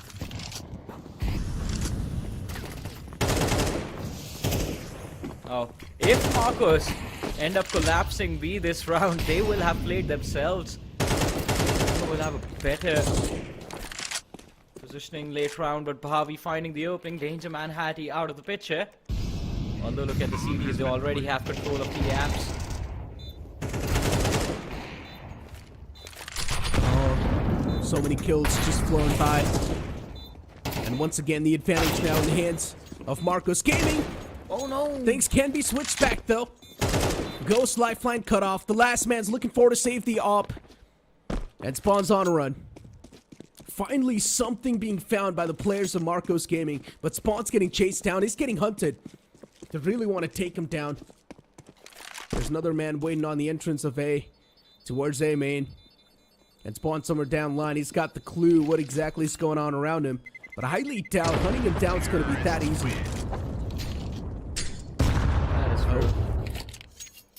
Oh, makes it out alive with the op. Exactly what they were hoping for, but I think Enigma, they could have done much better in that situation. An all-out B hit from the side of Marcos Gaming, especially when you know for a fact you have control of underpass, you have the positional advantage in T-apps. The backstab could have been set up, no utility to slow down the T's. Exit from apps. And Hattie just patiently waiting in bench for some reason. Oh my god, found line of sight. They made the gap. They made the gap with the nade. Nicely done. But unfortunately, they couldn't get anything done. Exactly. I like the thinking, I like the thought process, but I don't like the execution. Great minds think alike. Try peek, talk about that. One of the prime examples of that. Straight up just goes up and peeks out an opper. And we'll need to deal with the consequences too. Even Ghost has got his hands on the op, misses the opportunity, and now this is going to be a complete punish. Even though stairs get Molotov'd out. So the man's flushed out of that prime spot. Hattie his walls, posted up towards Ticket. But good flashes from the side of Marcos Gaming are really making sure that the players of Enigma Gaming, they're not going to have to line of sight that easily. The operators are being deactivated slowly and steadily, but as soon as I say that, Hattie finds one towards the site. Ember comes collapsing down. Two more players to go who are looking quite healthy. The planner stopped. One more man up close and personal. V2 finds the spam. Ghost taken down. A 2v2 scenario. Enigma Gaming, both the players are outside of the site. Unity has to be the key to success. Oh, but look at this. 15 seconds, 13 seconds. C4 still not planted. Finally goes down on the A side. And now the retake begins. B2 taking damage from that nade. Hattie and Catastrophe, what can they make from this? So far, only one kill from a rifle in this round. Alright, that's the second, but it's going to be traded out by Catastrophe. Needs to be careful. Revan has been quite dangerous in this game so far. Dink. Oh my god. Dinks him, brings him extremely low. One shot to the body and it's all going to be done. And there it is, the cleanup from Catastrophe. Nice little comeback from Enigma Gaming. But kudos to Revan. I mean, a brilliant start to this round for his team. Enigma Gaming. Once again, they pull things back. But Spawn, he could have made the situation a little bit more worse, Johnny. Especially when he peeked out like that. To an op. I mean, yeah, he's got balls of steel, that's for sure, but it's a little bit too aggressive. Usual setup, usual form of utilities, nothing out of the ordinary. Once again, looking forward to get the mid control. Good pre-fight from Raven. Gonna make sure the man's not gonna be in that spot anymore. Nicely done towards Cat. You've got another man posted up with the op. Spawn, it's a one and done angle. He finds the first one and instantly gets done. Massive risk being undertaken by the side of Enigma. It's not worked out quite nicely, or as nicely as they thought it would. To cover up bench, but Hattie still needs to be careful. 3v4. They don't really have a lot of utility to commit for this post plant. Enigma is going to be extremely risky. Hattie finding the opening, bringing the numbers down, and of course Bhavi, he's extremely low. B2 takes a nasty tag, survives. Bhavi going big in this round. Finds 2, gets shut down. Hattie, he's already gotten 3 kills. A 4K can win it all, has the kit as well, but no, as you mentioned, clock running out, forces him to panic. Ember winning that duel. Oh man, still way too close to comfort. We're seeing a lot of these ego peaks, Johnny, and it's not making me feel that good. They're going for these solo peaks, and then they're losing out on their life. And then the round gets a little bit too out of hands. Once again, as usual, classic start. Nest being smoked out. A quick approach this time towards Connector. They know the opponents do not really have the economy to stop them anymore. Good nade as well towards the nest. Oh. But the domination keeps on continuing. It's a systematic dismantling off the side of Enigma Gaming, but Benzine still finds one. Gets his hands on the AK. This cannot be good. He's gonna try. Find at least a few more kills in this round if he can. Revan still on the hunt and they don't want to let him be by himself. Close to that chair. And it seems like a repeat of Ancient once again from both these teams. Only difference being last time around we did see Marcos Gaming off to that great start of theirs, and then there was the shutdown eventually from Enigma. This time it's Enigma who are on the receiving end of things. Economy completely shattered. Well, at least they have a bye in this round. They lose this. Marcos Gaming, they're gonna have the equalizer quite easily in their hands. They indeed are. So aggressive towards mid. Just trying to pull something new all the time. Enigma Gaming. Benzine. He's managed to post himself up in a really good angle. He's probably going to catch these players too off guard. Javi decides to check that angle. Unfortunately, he keeps the gun away. And now Ember, he can still have the advantage inside of the fight. He does. Cuts him off instantly. Benzine taken down in mid, but the A site's now gone out of hands. Enigma Gaming, it's a mayday call. And unfortunately, even Spawn, he's got no clue. The man peeks out of the Molotov. And Catastrophe, he shuts down Ember from mid. Still a 3v3. It's doable, but the time's ticking away, and the C4's down as well. C4's been planted. Catastrophe looking to see if he can clear up Connector at least, but no. Hattie and Catastrophe both picked off. And it's just down to Ghost, the last man left alive. No, someone's gonna try and push him. Went. Cautious about it. Does get spotted out. No. Oh no. And Revan still trying to finish him off. Realizes a little too risky for him as well. Falls back.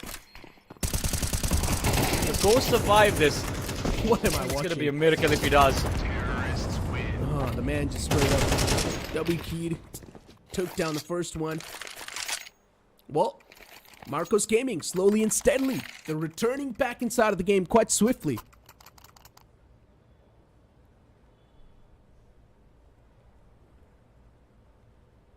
In this round, I think should be quite easy for them to secure that equalizer that they want. No economy on Enigma to go for a buy. Few upgrades here and there. That'll be it. Oh, wow. Revan, easy pick on Catastrophe on mid. B side completely abandoned, free for Marcos Gaming to take and make it their own. No resistance at all.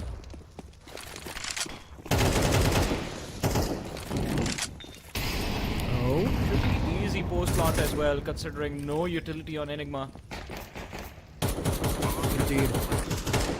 And no guns too. Yeah. Only pistols. But these ESP, they're starting to do some damage. Only one found. An instant trade as well. A 3v3. What can they do? Raven just goes for some blind spams through the smoke. Nothing found. He's got to give up on the hopes and dreams of even securing this round. Marcos Gaming, they've got it easily, but still 2 guns were taken away. It's not really going to matter that much, but let's do something they can't be happy about. This Eagle can be surprising. It does find the first one. Second one could have been found as well, but the man softened up. He's quite scratched up, and the explosion's going to catch Hattie.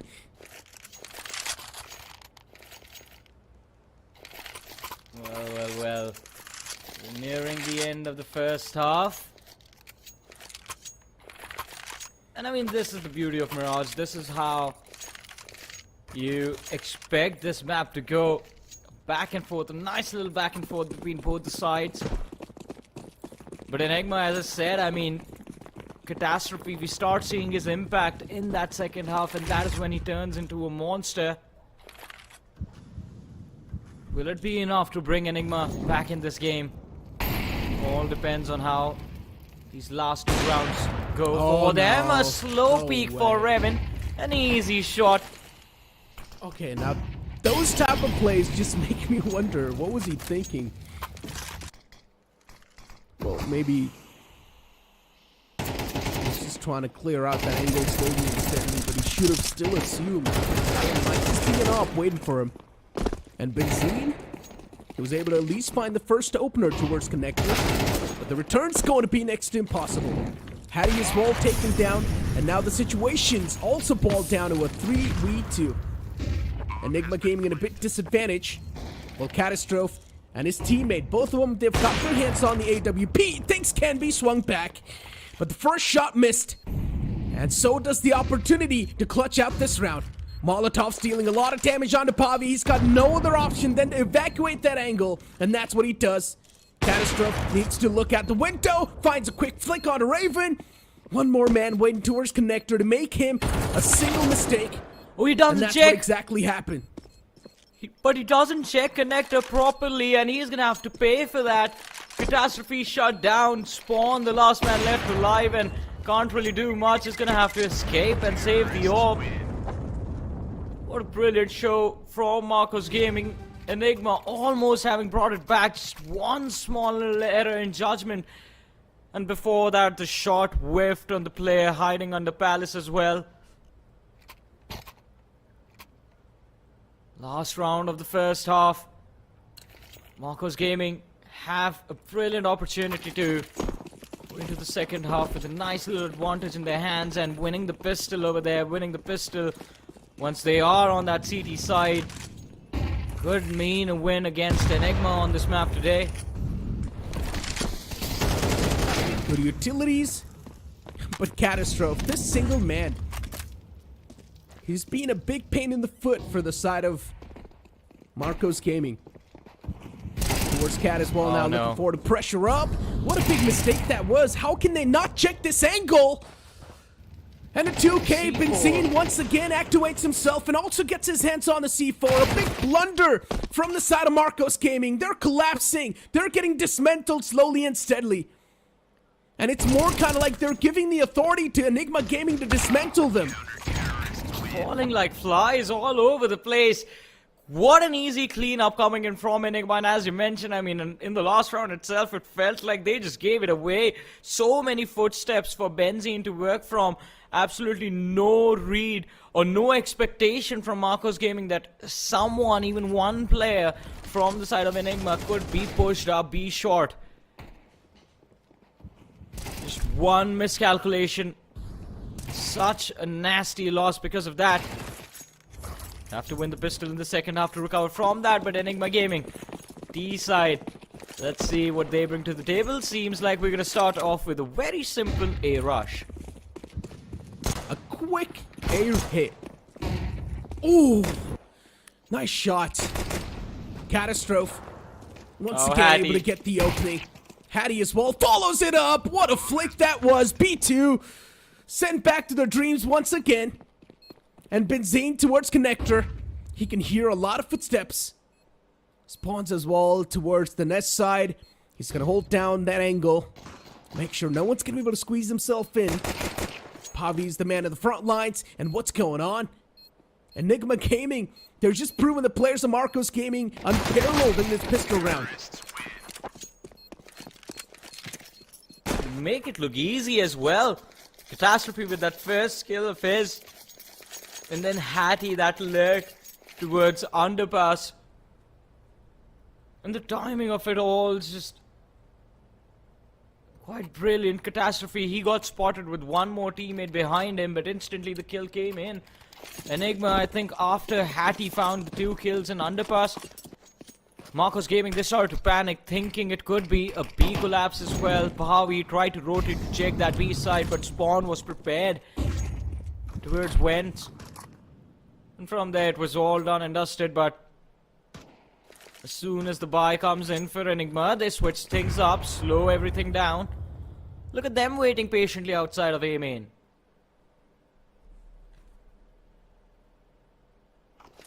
EG and MG.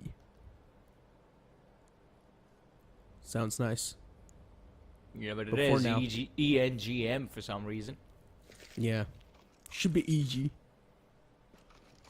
But considering the players of Marcos Gaming They're in a big disadvantage because they don't have the guns. I'm expecting a complete loadout. And Catastrophe, he's walking inside of the site like he just does not care about anything at this point. And now, towards B short, there's a couple of players, they can't do anything, especially with just pistols in their hands. I'm not expecting anything out of the ordinary. I believe there's some sort of a beef going on between Catastrophe, Hattie, Spawn, and Benzene as to who gets the most kills this game. I'm telling you, this man, Catastrophe, he's been a big pain in the foot for Marcos Gaming. If Catastrophe gets taken down off the bat, Marcos Gaming wins the round. He's going to be a pain for anyone that faces Enigma whenever they are on the T side. Catastrophe, as you said, I mean, he does not care how many players are there standing in his way. He's always going to be extremely confident in those executes. A perfect entry that you want. Does not care if he gets picked off. He will try to set up his teammates for that easier kill or a trade. But that's the bonus, right? His aim is good as well. He's been quite consistent in finding those first kills, not just this game, this series, but even in the previous one as well. And then you've got a man who's backing you up like Benzene. Yeah. Even better. You know there's always going to be someone who's got your back. And Benzene is the best man to have.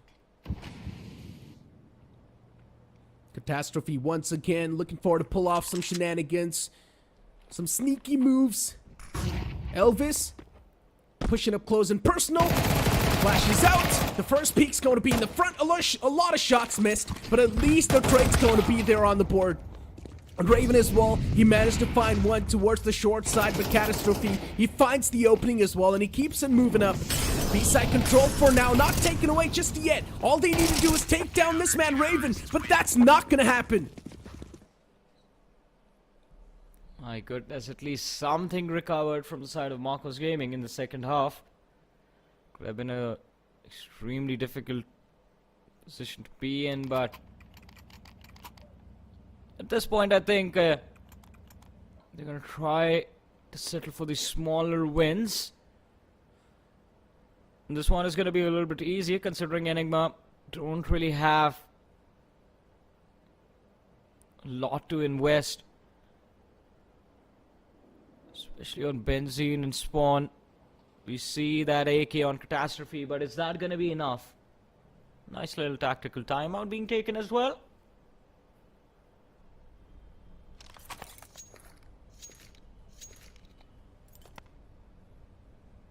So what are your thoughts on the T side of Enigma so far in this matchup? Just seen 2 rounds though. Yeah, I mean 3. The only thing I can think of is Catastrophe. Yeah. He's been the key. He's been that piece of the puzzle. And as soon as you take that piece away, Enigma Gaming's gonna fall apart. And once again, looking forward to make the entry. Information can wait in the back lines. The intel this man's also able to get away. It's quite incredible. But this time, the opening's going to be denied. And an instant retrieve with the AK finds him as well. But Bobby, he finds a 2K to back things up. That's going to be it. Nothing much can be done now from the side of Enigma Gaming. Well, I don't think they had a lot of hope from this round as well, considering no weapons. Just that hero AK on Catastrophe was all they had to rely on. Even going into the round, they knew it was going to be a massive, massive challenge for them. So not a lot to scoff about, but now this is where things get interesting. The equalizer that Marcos Gaming wanted, they have it in their hands. Either they run away with this game from here on out, just reset after reset being handed to Enigma is going to make sure that they're going to stay in that ditch of theirs, or Enigma bounces back, walks away with a nice little 2-0 at the end of the series. Oh, Ghost is not able to spot that head. Finally does, but gives away that he's also got it op in his hands. Ghost now looking forward to be a little bit more proactive. Ooh, once again, someone stop this man. Gets a 2-piece off the bat. first one starts off with just a one tap, and the second one with a spray. Catastrophe.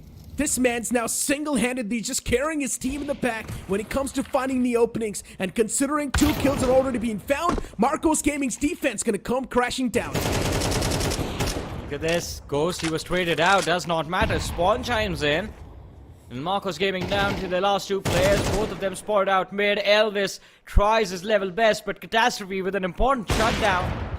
Now Revan, he's extremely low. Misses the shot.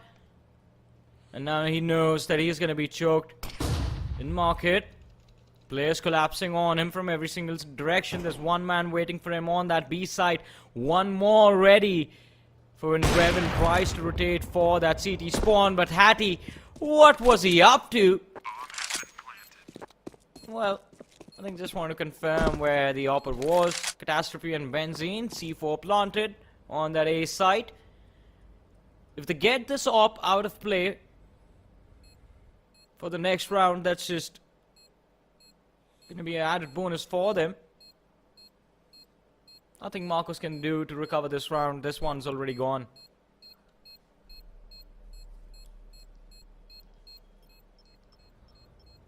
Well, I mean, it's better to just save up. And that's what he's doing. So far, this map's been quite close. As expected. A game of Mirage should be. Well, at least someone takes down Catastrophe.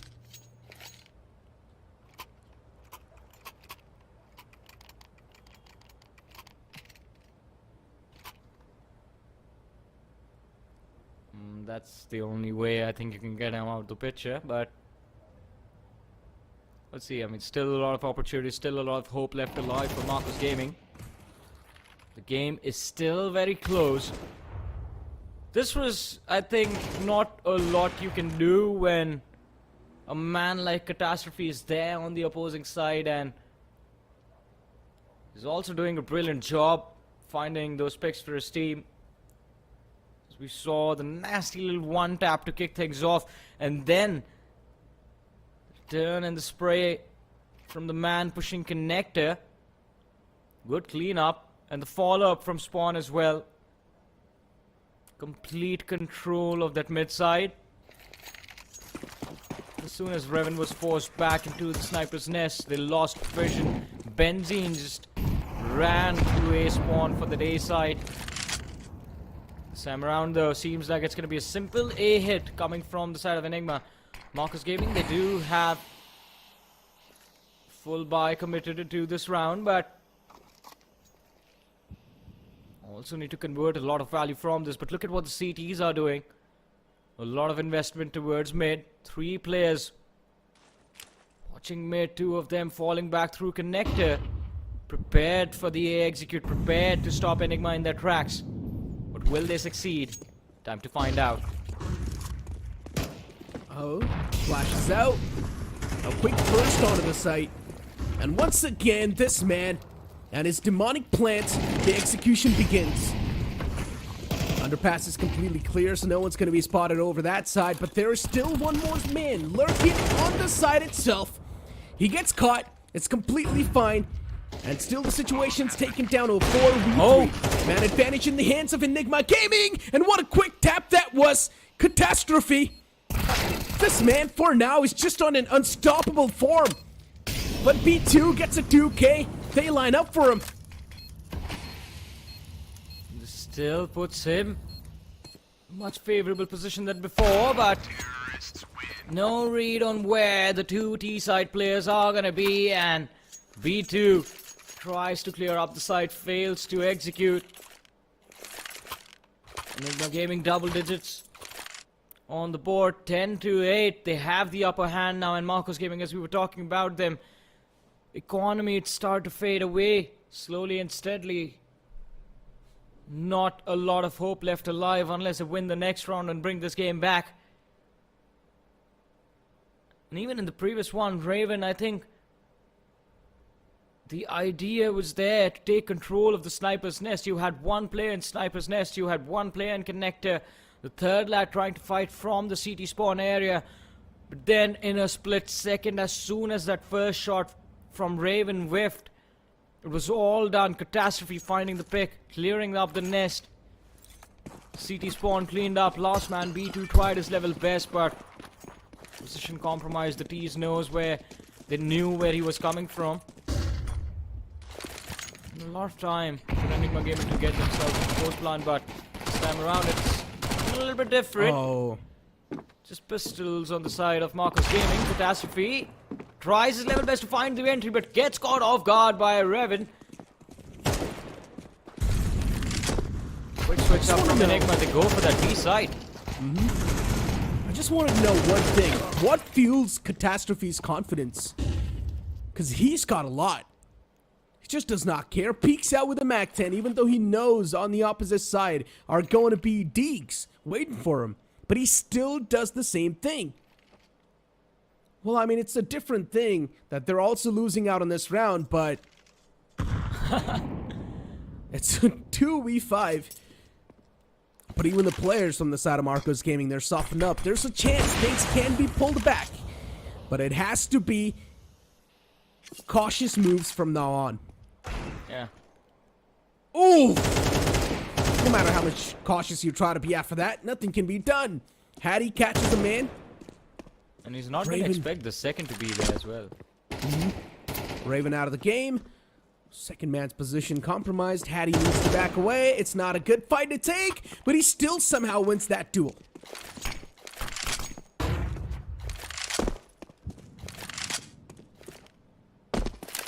Does have the C4 on. Tries to bait the players into peeking. That man has pistols, so still a favorable duel for Hattie. Does he know there's one more man behind him? Towards CT. No, and B2 chimes in. Nothing but a pistol, but still good enough for the cleanup. And as you mentioned, I mean, we can't really blame this round on Catastrophe. His job was to sell the fake on that A side, and he did a brilliant job getting one man extremely low. Unfortunately for him, the opposition was there. Revan all prepared to take that fight, did recover that SMG, but then everyone else from the side of Enigma just ended up running into that A side with the AK. You can't run and gun. They got a little too over-eager, a little too overconfident in Marcos Gaming. Brilliant job done. They stayed patient. They just held their ground, waited for the players of Enigma to keep making mistakes, which they, well, to be honest, did not stop.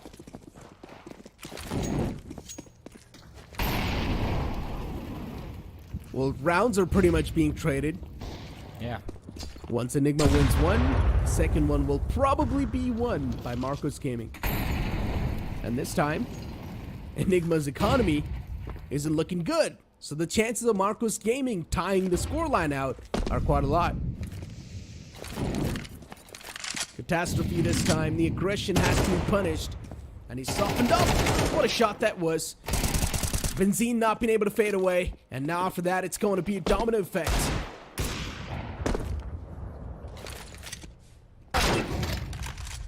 Oof, Hattie. Good returns. Deagle's now really starting to make a lot of work happen. But the P250 is going to reply back stronger. Well. What a nice little round being brought back yet again.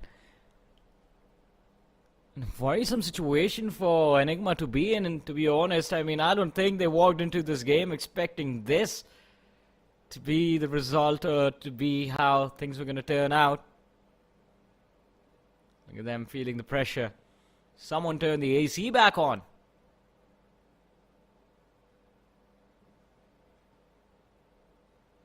I don't think so. He's sweating. He's just under a lot of pressure. Yeah. I mean, he's been carrying his team the entire game as well. Look at that. 20 kills on Hattie. Spawn and Benzine sitting on 13. Catastrophe. Well, he's been doing his job as the entry for the team quite nicely, to be honest. Ghost, he's not able to find a lot. He's supposed to be the primary opper for the team. And if he's not able to find a lot in the map of Mirage, then I don't know what exactly is going on. Homemade execution from Marcos this time. They push quite heavily. 2 players all the way towards Cart, but Enigma, they do not want to take this fight. Utility traded out from either sides for that mid control, but then again, if your player on the B, the anchor on B or A, they fall, the T's will have a nice little opportunity to transition into post plant, having the C4 down. It's a little bit of a gamble, but I think it can pay off. It's going to be down to B2 if he finds catastrophe if he finds that first kill. Marcos, they will have the upper hand, but Enigma Gaming, look at them, they back off. Looking to make a play for that A site, I guess. It's all the game of patience for now. Elvis. And get a good timing towards the net. And that's what he does. He finds that timing. But still, now the floodgates are open towards the A site. And Enigma Gaming, they abuse it to the fullest. Even the plant's now going down. Benzine's going to be the man who's going for the plant. Ember with a flank finds a 2K. And that 2-piece is going to be really important for this entire execution with the retake. Ghost shrouds himself inside of the smoke towards connector. Rips all the shots. Oh, he paid a hefty price for that. And now Catastrophe was left all by himself, but he does not have a lot of HP, and they also lose out on the round. Unfortunate. Oh my God. Ghost, he's having a rough time. Yeah, he is having a rough time indeed, but Marcos Gaming, they are having a pretty good time in this matchup now. 11-10, just a few steps away from beating Enigma today, and that can put Marcos Gaming in a very decent position on that leaderboard. I mean, of course, they're not going to be in the top 3 considering they took that 2-map loss at the hands of True Rippers on day 1. But Enigma, they're going to be in the same shoes now. Because they also lost to True Rippers just yesterday.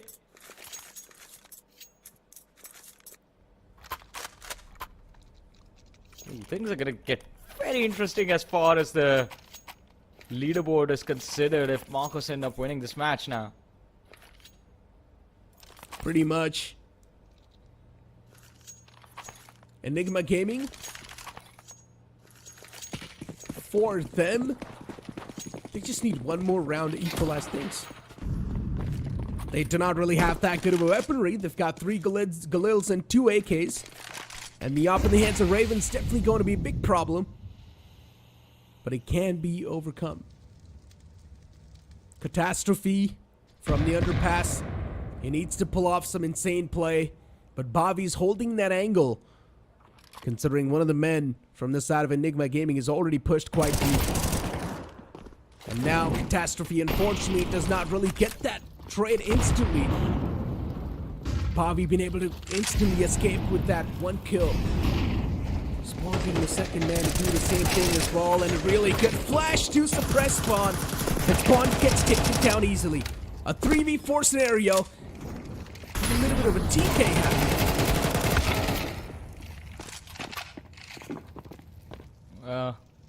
Small little mistake, but at this point, can they afford to even make those? Elvis, what was that? Just waited and waited and waited until he knew for a fact that, alright, now for sure no one's gonna think I'm there. He's out right in the nick of time. B2 prepared for Hattie. Easy round for Marcos Gaming. There it is. There's the match point. Well, they bring themselves to match point. 1 more round to go. Luckily for them, Enigma, not a lot of economy. Well, on 2 of their players at least, so should be enough to help Marcos close out this map. 1 more round needed, as you mentioned. Yep. Match point in the hand. This should give a bit of a sigh of relief for the side of Marcos Gaming. And considering Enigma Gaming, they're also on a bit of a weaponry disadvantage. Now they're going to have 3 AKs and 2 Galils in the hand.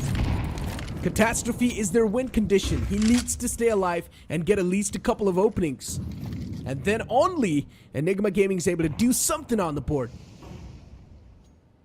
But once again, defaults from the side of Marcos Gaming. Couple of flashes. You find yourself that breach on the site. Good Molotov as well to force out Ember from that position. He gets caught instantly by Spawn. Powie's position's compromised as well towards Ticket. Pushes up towards Triple on the site. But he still managed to get one and instantly back away. Turns around, gets the second one too. Marcos Gaming, they flipped the odds in their favor somehow. And it's done. Yep, final nail in the coffin. Benzene, the last man alive, and as you mentioned, it is done, it is dusted. Look at the amount of players waiting for him on the other side, and there's the final shot. The cleanup from Marcos Gaming. What a brilliant way to bring themselves back into this series. After that loss on Ancient, I did not think this is how we were going to see Mirage, but no, they didn't give up. And of course, even the first half of this map was in control of Enigma Gaming, but Marcos Gaming, and especially these lads, I mean, Revan in particular, brilliant performance. B2 as well, a redemption for B2, because he wasn't doing so great on that previous map of Ancient, but this time on Mirage, he felt extremely comfortable. Ghost was just not having a good time on this map. Oh yeah, Catastrophe was the win condition for Enigma Gaming. The moment he was not able to find the openings, he was not able to find that hole in the strategy, everything was the problem right there. So Enigma Gaming, unfortunately for them, in the later phase of the game, Marcos Gaming, they sort of found a cure to Catastrophe, and they were just shutting that man down over and over again a lot of the times. Good utility utilization as well in the later phase of the game. We saw some good flashes. I do agree with that. I mean, Catastrophe does bring in an interesting move for Enigma Gaming, but they rely on him too much. I mean, that is what needs to stop happening. They rely on that one person, especially on the T side, way too much. If he finds the first pick, they get the round. If he fails, the entirety of Enigma falls like a house of cards. And if that is the case, if that is how the T side executes are going to go, then this is the result what we are going to witness again and again. So I think they do have extremely talented players like Hattie as well, who they can play around with. Even Benzene was doing a phenomenal job, but if you're waiting for Catastrophe to be the entry every single time, then I think we will definitely have a problem. I mean, we just did see that one round where they tried to play split. They wanted to fake A, execute that B from mid, but then Catastrophe ends up falling while trying to push A Palace, and then I think the team just got lost on how to commit for that B side after the first kill as well. Yep, I mean, look at B2. He went huge in that previous game. He went nuclear with 15 deaths and 23 kills and the ADR of 109. And then you look at Hattie towards 21 kills and then with 18 deaths with the only ADR of 77. Catastrophe, as usual, being the entry fragger, he did a phenomenal job in my opinion, but his teammates were just not able to back him up in that good of a way, especially when Catastrophe was not able to do anything. On the opposite side, you also got to give props to Marcos Gaming. With the way they were playing those angles, they were being quite patient. That is true, that is true. I mean, Marcos Gaming, I think that's the one thing where we will see this team do extremely well. These lads have known each other for a while, but I think this is their first stint together in the competitive circuit. And yet, I think the amount of patience, the amount of control they've displayed in themselves, and just absolutely brilliant. But we did have B2 become the MVP of the series, and here's a nice little comparison between the best players from both the sides. B2 versus Hattie. Hattie, I mean, individually one of the best performances I've seen in this tournament so far, at least as far as the Indian group stages are considered. Exactly, but even B2, I mean, you cannot really ignore the fact that he's got 210 ADR on the board for his team, and that's a lot. That's a ton of ADR to back himself up. In general, Marcos Gaming, every single player performed in a really good way, and that's the only reason why Marcos Gaming came out on top. But somewhere down the line, as I've mentioned once again in the past, is that from the side of Enigma Gaming, unfortunately, Ghost was the man who was falling short a bit, but maybe in the future, that's not going to be the case. Ladies and gentlemen, there's a lot more to come, but after this short break.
Welcome back once again, ladies and gentlemen, to the draft brought to you guys by Blast and Nordwin Gaming. An interesting journey ahead of us as we see the Indian group stages underway. What an interesting game one, where we had Enigma Gaming go up against Marcos Gaming. What felt like it could be an easy win for Enigma turned out to be the story of redemption for Marcos Gaming as they brought themselves back into the series in map number 2, walking away with the win on Mirage. But now, I mean, that matchup is done. It's time for us to move on to match number 2 of the day, and this one is going to be an exciting one as well. We have finally in front of us the side of True Rippers, who are set to face off against the team that made their way here all the way through the open qualifiers to Easy Gaming. I mean, True Rippers, a team that is truly ripping the competition apart so far. Yeah. They're the strongest team that the Indian region has to offer. You've got some of the best players as well inside of the squad. You've got Ghost, McGills, you've got Defaulter, Die Stealer, and Rossi. We've seen a man like Rossi play inside of this competitive CS pool for such a long time, but now finally he's got a chance to showcase himself and his skill set to the world. Well, and it's going to be interesting to see what he brings to the table. The last time around in day 1, the opening match, he was absolutely brilliant. McKills as well, a lot of experience under the belt of this individual. But then we talk about Too Easy Gaming and not the start that they wanted to this tournament, taking a loss at the hands of the same team that they have been losing to since the open qualifiers. Firedup Gaming, they've made sure that they stay unbeaten at the hands of Too Easy Gaming, but today, True Rippers, this is going to be a tough game for this team. By the way, Johnny, what's going on with this B1, B2 type of names? I'm not exactly able to get my head over it. I have no idea, man. Yeah, now initially I thought it B1. was... Yeah, initially I thought it was going to be like a Star Wars reference from a lot of these players, but I don't think that's the case, because R2B2 changed his name to just B2. I liked R2B2 more. You know what? Now it's time to take a look at the map Beto, though. This is going to be something really important. Off the bat, we're seeing the classic map being banned out. Mirage being banned out from the side of Too Easy. Then True Rippers instantly reply back with an overpass ban. Even Vertigo's going to be out of contention. Interesting. They got to ban Ancient now. I mean, at least True Rippers too good on that map, and if True Rippers, they walk away with that Ancient pick, oh man, it's going to be Ancient and Inferno. I think at least Inferno is one place where we can expect Too Easy to bring the series back, but Ancient, as I said, True Rippers, they are very, very clinical as far as their Ancient is considered, especially that T side of theirs is just flawless and remains uncountered in the Indian Counter-Strike scene. I mean, once again, both these teams just sticking to their comfort zone, going for the comfort bans and comfort picks. As long as that's going to be your comfort zone, you might as well try to pull something off in that game, right? That is true. Maybe in the map of Ancient, something should be prepared up from the side of Too Easy Gaming, because you seemed quite impressed by this team, and I just want to see what they've got as well in the back. Here we go, ladies and gentlemen. As usual, we're going to kick things off with a pistol round on the map of Ancient. I mean, the one player who's going to have to deal with the pressure from the side of Too Easy will be Recoil Master, the veteran on their side, a man with a lot of Indian Counter-Strike experience. Shinchan was also an individual who was very impressive the last time we saw this team go up against Firedup, but again, not really the same situation right now. True Rippers, look at the commitment towards mid. They already have control of the sniper's nest. Already being too aggressive. But then you still got the players of Too Easy looking forward to wrap their head around on exactly what's going on. As you mentioned, one of the players already quite deep, and somewhere down line they have got the knowing that there's someone in the back lines too. But a 2K from Frags is going to keep the players of True Rippers off at bay, at least for now. Even McKill's able to return back with one onto Shingshan, and now the trade's taken down to a 2v3. Oh no. Look at this lurk, Recoil Master. McKills, he turns around and checks it in time. Quite lucky. What a read from this man. But now, it's going to be him that stands in the way of the A side and P7. One more man rotating through T-spawn. BB1, is he going to get spoiled out? If he gets picked off, this retake is shut down. But no, he gets Ghost out of the picture. McKills, the last man left alive in cave, needs to find the first kill, but fails to connect. BB1, a nasty little pick, a quick peek from A main, a quick headshot, and Too Easy Well, they make this pistol round look too easy. We saw some clean taps. Yeah. We saw some clinical approach from these players. Because off the bat in the previous game, Spawn, with the dual Berettas, we saw something quite scrappy. So thank God we did not get to say something like that. But now Too Easy, with a good start in their hands, and also a couple of weaponries on the board. Even True Rippers, they're going to go for an instant force. With a Tech 9 in the hands of Dice Dealer and the rest of the players having Galils in their hands. But utility is going to be the compensation. Let's see how True Rippers are probably going to pull this one off. They've got no utilities to back themselves up. They're pretty much going to try to play this map, or play this round, on their mechanics and their aim and their firepower. I think they have enough utility to go for a simple flash and run through the side, but oh, the flash is going to be dodged, and the spray from BB1, he whips it completely, and True Rippers just ripping Too Easy apart, have that A side under control. Recall Master managed to find one kill at least, Rossi out of the picture. Did take a lot of damage in return, an easy kill for Defaulter. PP7 and Frag easy now, the last two players left alive. It's going to be a simple retake, both of them trying to pour into that A site from CT spawn. As easy as it looks. Oh my God, what? Still he managed to take down 2 guns. And still keeps him going for more. P7. Down line, he realizes the fact that he still needs to go for that M4 that was down on the ground. Yeah. Well, I mean, you might as well try to save at least something because you know the round's already gone. So I guess he wanted to save that M1.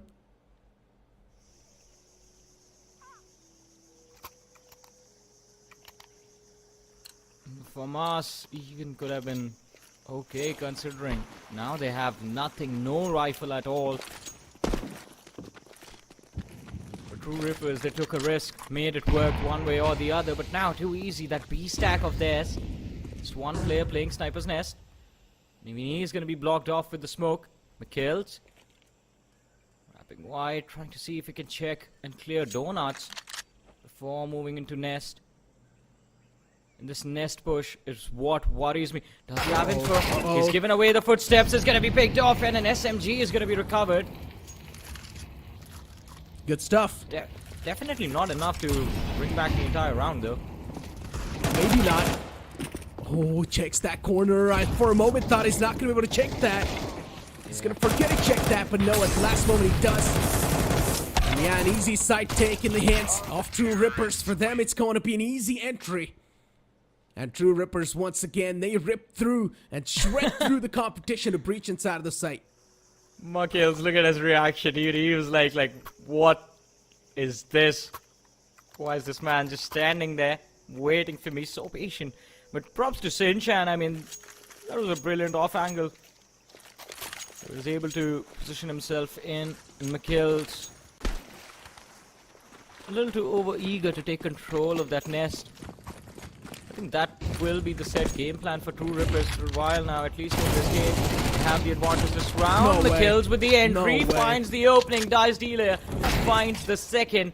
What a cleanup from True Rippers. A quick execute on that B side, but these Deagles are proving to be extremely deadly, especially in the hands of BB1. 3 kills secured, has an opportunity to recover a weapon, but no. Ghost on the side, the final 1v1. Is BB1 going to clean this up? No! Shot through the pillars. Still too close for comfort. Almost lost that round, True Rippers. At least they're trying to keep the economy humble. Yeah. And look at this, McKills. Doing so far. Yeah, it's got no money, Johnny. Yeah. So that means in the upcoming round, True Rippers, there's a chance they can break down. Let's see.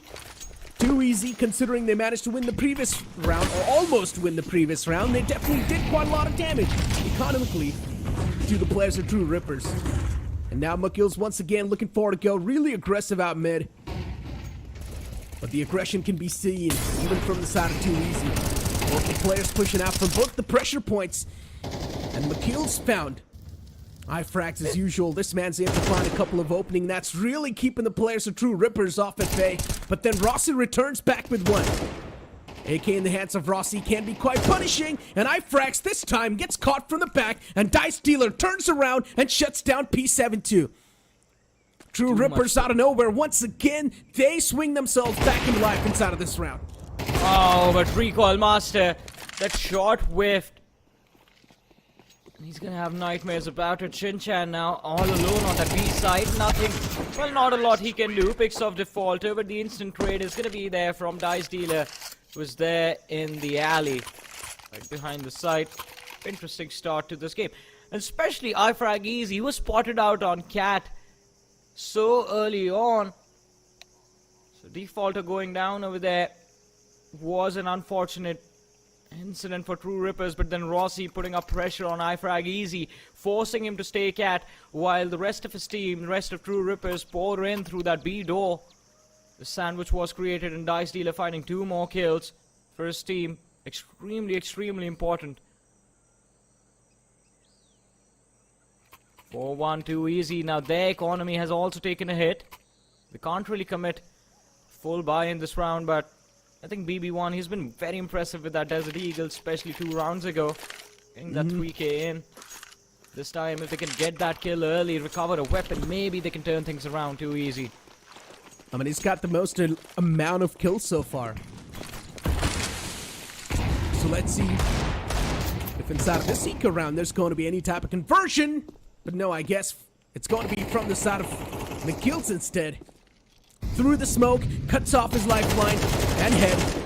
And now 2 players in the front lines. A little bit of a scrappy spray, but in the back lines was BB1, but he whiffs that shot. One single opportunity, and he misses that one too. And now McGill's for him. It's going to be a long strafe. Oh my goodness, 5-1 True Rippers. Just that pistol round loss, and it was enough to wake them up from their sleep. But a lot of individual plays being brought to the board by McGill, especially finding that entry every single time, even in this round. Just shutting down Shin-chan through the smoke, extremely important. Valiant effort from the rest of the team of Furies to try to stop True Rippers in their tracks, but at this point they have contest to work with. Even the economy has stabilized. 7. This is not good. Frags once again. This man's going aggressive from the same angle over and over again, Johnny. And he's also able to find some punishment. P7, of course, been taken down. He took a lot of damage from that Molotov. Yeah. So he's not going to be able to survive for long. But then once again, Recoil Master 2 joins alongside, and he kicks a 2k. But True Rippers, they've still got a fighting chance inside of this round. BB1, Frags, both the players on the same site. They can have a good crossfire, but a quick flick onto the target will shut him down. Oh, this is not looking good. BB1, all it takes is one single bullet to seal the deal, but Ghost himself is fighting demons in his heads. He doesn't exactly know where the peak's going to be from. BB1 maybe thinking that there's a chance Ghost have backed away from the site, but then the plant comes through. Oh! What a way to close the round, Ghost. Patient. I was wondering, like, has utility to work with, has that Molotov, has that dash. Just goes for the dry peek. One, no answer for that Ghost. What a round for this man. Finds the trade on Cat, a quick scope to clean up the side as well. 6-1. True Rippers definitely getting comfortable in this match. Oh, early aggression from the CTs this time around on mid. Oh my god. And even that is not gonna work. McGill still finds the first kill, looking for the second. Fails in front of BB1. No Rossi, way. now it's his turn to push up. No way he won that duel in the mid with just the MP9. An awkward instance. But still Rossi comes out on top. And now the AWP as well from the side of Ghost. Not able to find the perfect click, the exact click. And P7, he finds the timing on a Die Stealer. BB1 as well falls prey. A 3v2 scenario. Too easy. Looking forward to convert this one, but that pick's gonna deny that conversion. And now it's a 3v1. iFrax can't do anything all by himself, and he's only got an MP9 in his hands. Johnny, this is next to impossible. Yeah. Unless you find a way to recover an AK or something without losing any HP. But Ghost, iFrag easy, crouch peeking to that AWP. He's gonna be forced to kneel down in front of it as well. And too easy now, finally feeling all that pressure upon them. A timeout is gonna be forced. BB1, at least in the early rounds, this man kept his team in a fighting position, but it feels like even he has been cut short. Shin-chan again and again and again getting killed off in mid.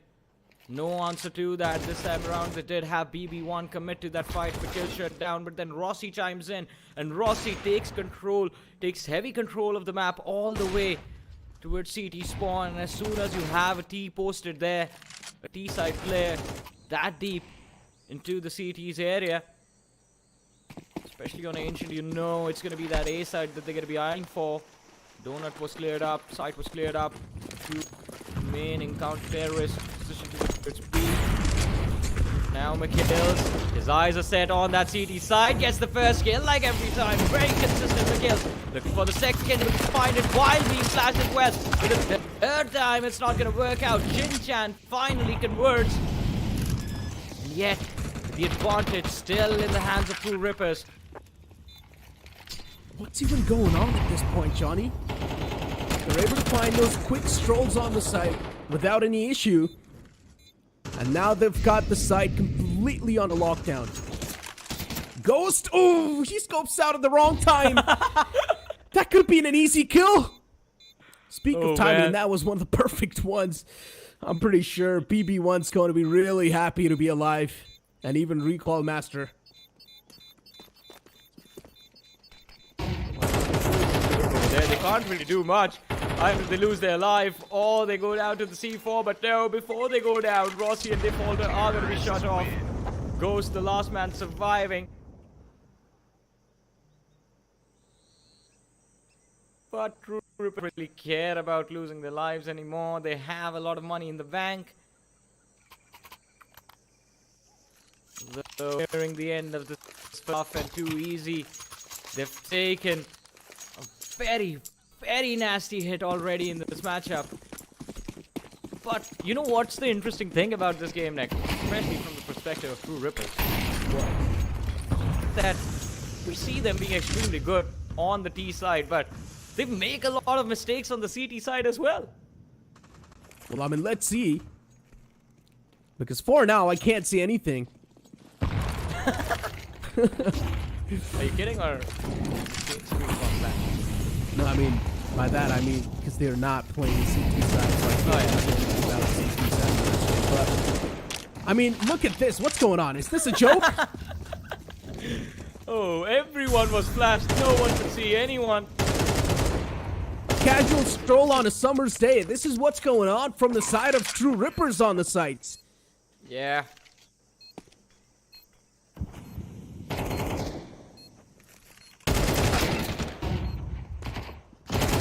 Denied. Answer.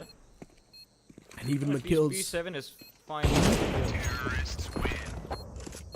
I mean, you cannot even say much over here, Johnny. That is true. This is just an absolute demolition. I mean, it's not usual players that we... It's not even the players that we usually see pop off from the side of True Rippers that are responsible for this. It's McKills out of everyone. And usually McKills is the most controlled guy on this entire team. He's usually the man who takes a step back, is always going to be there for the slow entries. His teammates take their time to set him up, and then he executes. But today it's something else. But now finally too easy answer back. Quick kills in mid, BB1 finding the answer. Dice Dealer with the trade. iFrag easy shut out. Shin-chan goes down as well. Numbers equalize from either sides. They get the advantage and then instantly give it away. Yeah. You love to see it. Dice Dealer's position's compromised. A good spray transfer this time. Too easy, at least able to do something. Frag was taken down a while ago on P7 and Recoil Master. They will be able to pull this round back. Finally, a second round on the board, Johnny. Finally, they won the pistol, and now, after 9 rounds, losing 9 rounds straight in a row, is when they find the second, but such a tough position to be in. Last round of the first half, and now is when True Rippers decide to take a timeout. Alright. I don't think they have a lot to worry about as long as Mikhails is feeling comfortable in this game. And Ghost as well. I mean, all they have to do is get him the op, and he's gonna get the job done.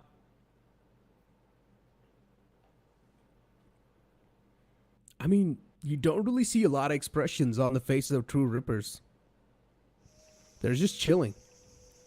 Yeah. Thankfully, they don't have the AC issues. Hey man, as soon as the AC came back on, Harry was Yeah, it was popping off. Yeah. Gotta get comfortable. Well, I mean, True Rippers, they've got their air conditioning working fine. That's why they're popping off inside of this game. We saw Dice Dealer dancing, so I feel these players are already extremely comfortable. Don't let go of your hand. Don't let go of the mouse miss round, Rossi. I want to know, where did he get this name from? Dice Dealer. What was he thinking when he came up with this name?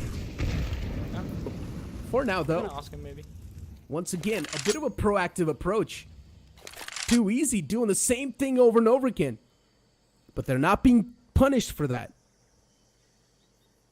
All the players stacked up towards the entrance. Another smoke tossed in, making sure that True Rippers cannot peek out of that. And they're also burning through a lot of time.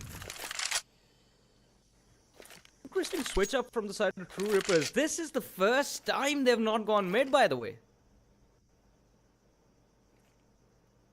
There was a little bit of a early commit, but I believe that was just to check for any TV aggression flashes in. But no, the crossfire a little too good for them to deal with.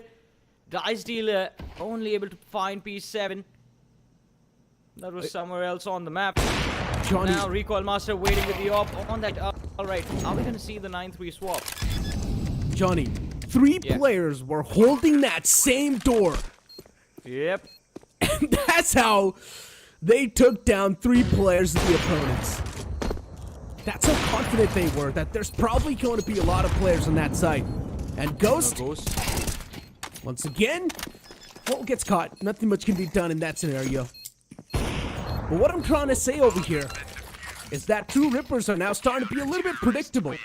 And that's why Too Easy, they exactly understood what the game plan is for True Rippers. Maybe it's time to switch it up, but considering, yes, we are switching it up, but not the game strat, instead the sides. That is what I was about to say. I think things started to click for Too Easy extremely late in the second half. In the first half, my apologies. And by that point, it's already time for us to head into the second half. So True Rippers, I think, not a lot lost from that. They can still recover. They win the pistol. That's double-digit spot. And should be easy for them to get towards the match point. But an early A rush coming in from Too Easy. Is this going to work out? Counter aggression from the CTs in aim. Rossi. First looking for the second. The crossfire looks good. And they find 3 early kills this round. Looking for the 4th. But Rossi's going to be shut down. But they have done their job in the pistol round. It's up to Defaulter now. Shuts down BB1. The entry still denied. Shinchan, the last man left alive. Not a lot of hope from round. And True Rippers, it looks like already headed to close out the game. 3v1. Nothing can be done. And Too Easy will be sent packing once again inside of this round. Ghost slowly and steadily creeping, and position compromised, but dual Berettas, of course, going to prevail. True Rippers, another round on the board. This is not a good news, Johnny. 9-3 was the half, and now True Rippers, they also get the pistol round. That too in a flawless manner. That means economy from the side of Too Easy is going to be in shambles, of course. But True Rippers will be getting their 11th round on the board as well soon enough. Yeah, this is going to be very easy for them as well, because unlike True Rippers on the D side, Too Easy, they weren't even able to get the C4 down. So they don't have that extra bit of cash to make that force buy. And this results in an all-out B rush. But True Rippers, they are going to be prepared for it. Default is going to be their setup with Rossi and the SMGs and the FAMAS doing a brilliant job. Easy mow down. Too Easy running into a meat grinder and grind it down to dust. 11-3. Finally the buy is there, but yeah, it's too much pressure to deal with. Too Easy or too late. And now they can't do anything. Situation's out of hand. And Dice Dealer, this man has got 12 kills so far for the side of True Rippers. He's quite that essential man for this squad as well. And Rossi this time is pushed up close and personal. He's pushed quite deep through mid.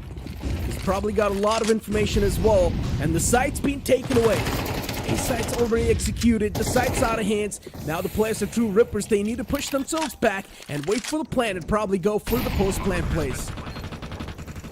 They're trying everything, True Rippers, to get Too Easy to panic, but Mikhail's too over-eager for that first kill. Why not? He always ends up finding it as well this time around as well. Shin-Chan shut down, but Frag Easy gets the quick. Bossy and Dice Dealer chiming in. BP1 always converting, but this time he's going to be surrounded from every single direction. Gets shut down, and there it is. 12th round in the bag. All they have to do is get that match point. What a quick game coming in from True Rippers. Well, look at the money. Too Easy. Every single player from this team. You can see the signs of worry as well, especially BB1. Yeah. He can probably think about the future as well right now. That's how much. Map, I guess. Yeah, that's how much it's hitting him. Yeah. In the meanwhile, True Rippers just chilling. Mikhail's, we saw his reactions as well a few moments ago. Every time he gets picked off by a man just holding an angle, gets extremely frustrated. But let's see. Lit. Trying to take that quick control, but early aggression from the CTs this time. Yeah. Plus he's standing in the fire over there. What is he doing? As usual, once again, it's a rundown, but this time, Too Easy. They've got the opportunity in their hands to convert this round. But McKills, he replies back with a 3K.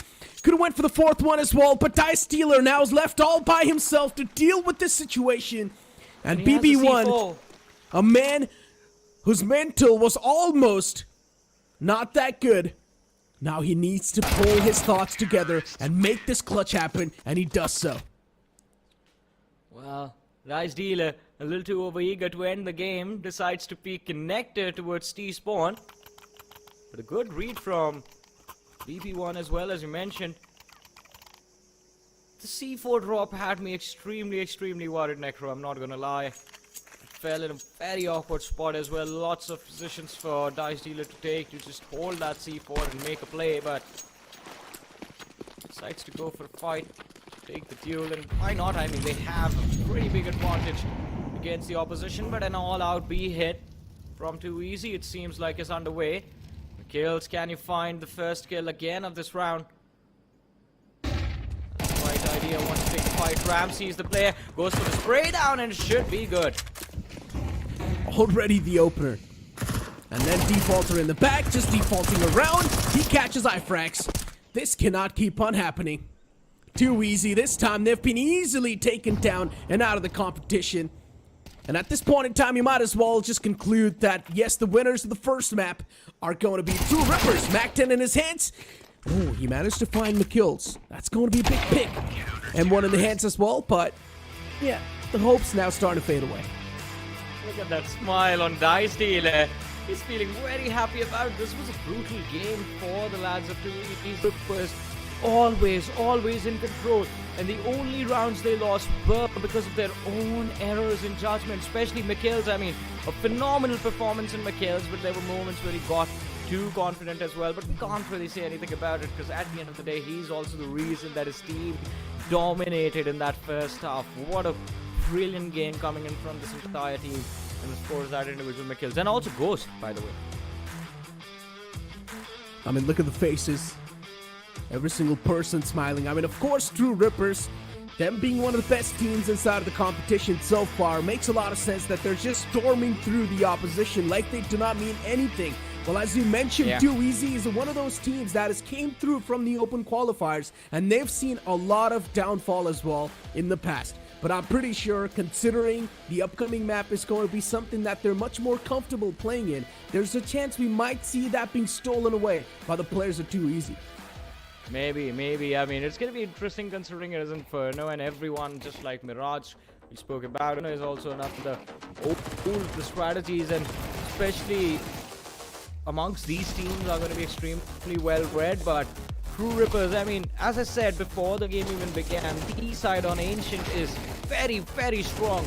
Normally it's not McKills who's doing all the playmaking, all the heavy lifting. Today I think he was just extremely mad at Too Easy for some reason. But usually it is Rossi and Dice Dealer. Rossi in default, my apologies, with those mid-round lurks who end up being the game changer for the side. But today they weren't even needed. McKills were just destroying Too Easy on that T side. One problem I've noticed is that both of these teams are being really aggressive. At the same time being aggressive, they're also being quite predictable, and that's the issue. They're pushing out at the same time on the same side over and over again, and that's why you also saw later on True Rippers, they were getting countered on the T side. They were just not able to find any type of openings. So a little bit of switch ups later on, maybe in the future, if they do decide to play the map of Ancient, can be good. But even then, the adaptation from the side of Too Easy came extremely late into that first half, and by that point, True Rippers, they all have a very big advantage to work with. I wish that adaptation, the stack towards that we came in a little bit earlier on, but earlier on in the rounds, they were just trying to defend that B ramp with just one player pushing the sunroom area, and that CT got sandwiched every single time. And why not? The T's already have control of the connector. There's no CT pushing for mid control to try and hold them back. Shinchan was so scared of McKills, he always would stay in the sniper's nest waiting for him. Well, I mean, we've got the scoreboard from the previous game, and McKills, of course, leading the charts from the side of True Rippers with 20 kills and 13 deaths with the ADR of 126. Then you've got BB1 on the opposite side from Too Easy Gaming with 15 kills and 13 deaths with the ADR of 100. In general, McKills, he was having a blast in the previous game, especially when he was able to get those multi-kills and save the round for his team. Yeah, and it was impressive, but BB1, he could also only do so much for his team. I mean, at least in the first half, at least in the earlier rounds, he was doing all the heavy lifting. But as we saw during that one tactical time, expression on his face just completely changed and felt like all hope was lost, at least as far as Ancient was considered. But Ancient isn't the only map that we'll see between these two teams. They have one more map to go, Inferno, coming right after this break.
Welcome back after the break, ladies and gentlemen, to the draft brought to you guys by Blast and Nordwind Gaming.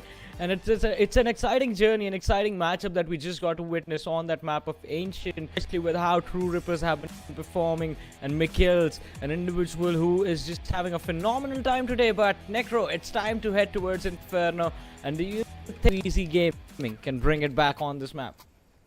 Well, I mean, it is one of the classic maps, as you mentioned, right next to Mirage 2, so I guess it shouldn't be that big of a deal for the players of Too Easy Gaming to bring it back, and considering it's also their pick, I think so they should have it in their bag. But you never know. You're facing against the Mechanical Gods, you're facing against True Rippers. It's going to be a tough affair, but I'm expecting a close game.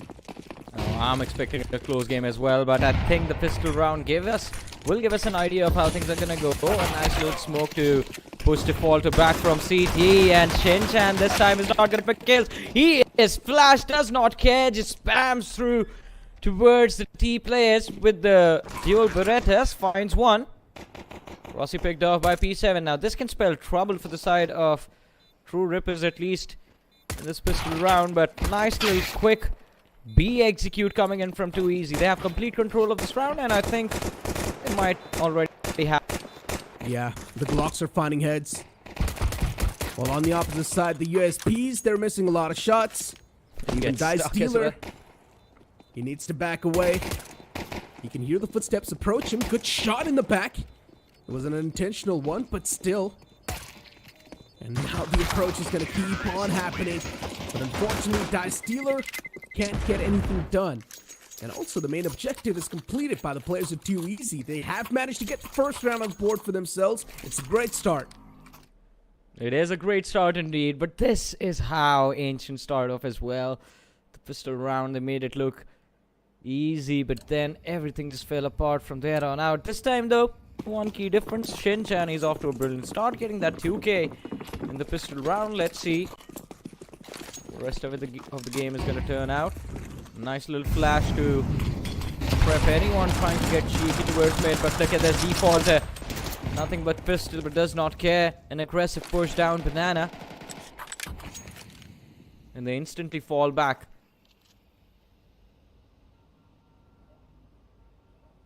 Too Easy. They're quite proactive.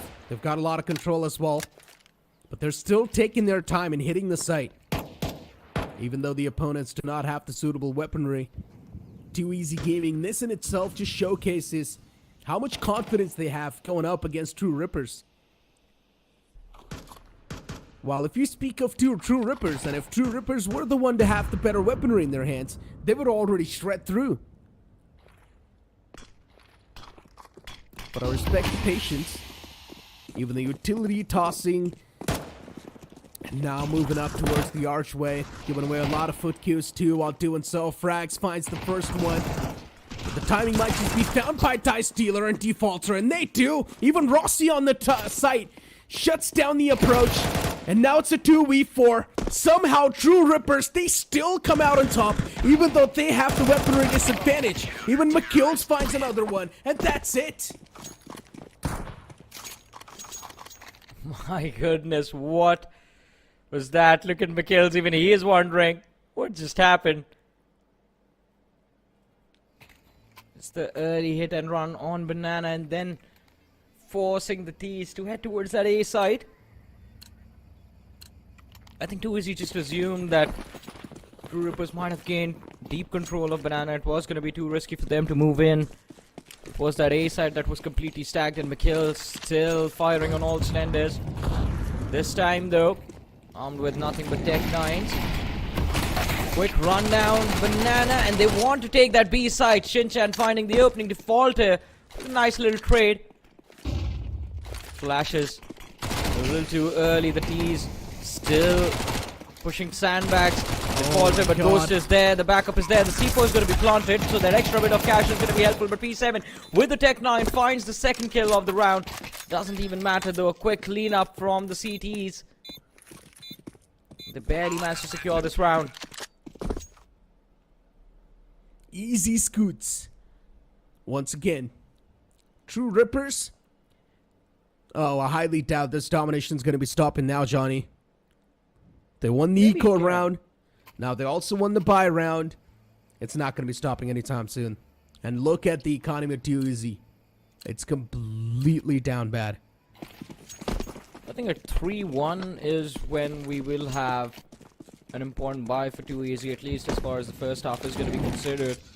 The Screw Rippers, we all know, very good at putting out resets. Again, since they have nothing but pistols, they can't really do much but rely on their numbers. And Too Easy is stacked up in apartments. Goes to position for Boiler. Rossi with the crossfire.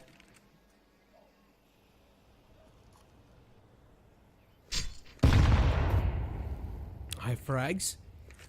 The nade was quite close. Rossi towards Boiler. Backs away. And now Too Easy just looking to explode onto the site.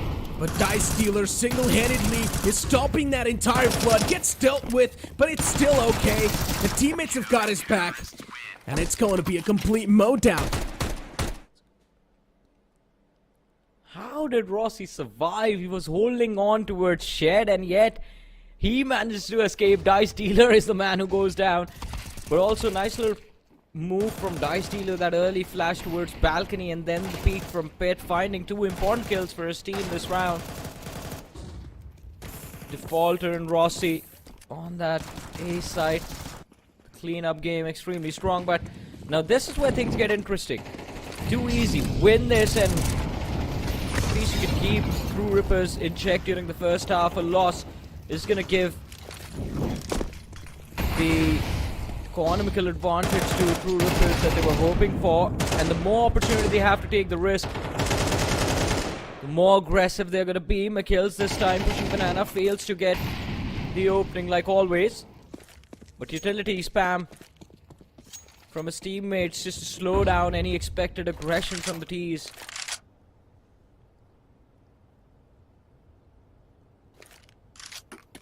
Four v 5. True Rippers with the man disadvantaged for the first time. But still the op in the hands of Ghost. It's just looking to find that single flesh connection. And Ghost, even he's playing quite tucked in. A-side's got 3 players, and it feels like Too Easy's gonna step into this trap soon enough. 2 of the players moving in, quite up close and personal towards Archway, but still BP1! Even him being flashed, he still finds that kill. He's all by himself towards the A site. It's a good distraction, but he's not gonna be able to get away.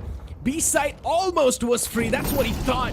But Ghost catches him with the op, finds the second flank too. What a quick shot that was. And now the situation's taken down to a 2v2. And also, maybe if Too Easy wants, they can go and grab the op. But maybe not. It instantly gets denied by Rossi. This man, Ghost, has been insane. Hitting some nasty shots, but that C4 planted. Shinchan is waiting towards that CT area. CT spore in. Shinchan's gonna be smoked off, but no. They need to watch this, need to watch Shinchan. And well, Dice Dealer, he was prepped for this. He was also the one going for the defuse, but I guess did not trust Rossi to find the kill. He instantly got off the defuse as soon as Shinchan was spotted. Both of them peeking together, and True Rippers, they managed to hold on to their advantage. 4-1.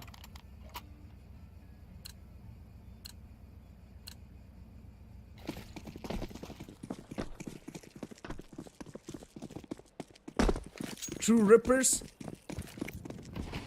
a 4-1 scoreline. And considering there's also a lot of util dump towards mid, Molotovs, flashes, nades, look at Banana, it's completely filled up with utilities. A good catch from McKills. Oh! And also finds the second ding too, but unfortunately loses out on his life in return. Defaulter's taken down to 44 HP, and even Ghost now slowly and steadily starting to creep up and be a little bit more confident in this approach. Gotten very He's soon aggressive enough going to be able to towards find mid. 2 players, Johnny. Oh, finds the first in the form of Recoil Master and dies D-Low on the other side. He's gonna find another one towards Shed. Goes backing off and Archers needs to run away. Has a teammate to back him up, but is that gonna be enough? He's gonna be the last man surviving in this round. Look at this. It's been brought down to a 1v1. Shin-Chan up against Ghost. Needs to go for a plant. Well, could have gone for a plant perhaps, but I believe even Shin-Chan knew that Ghost was gonna expect that. Block to clear up default.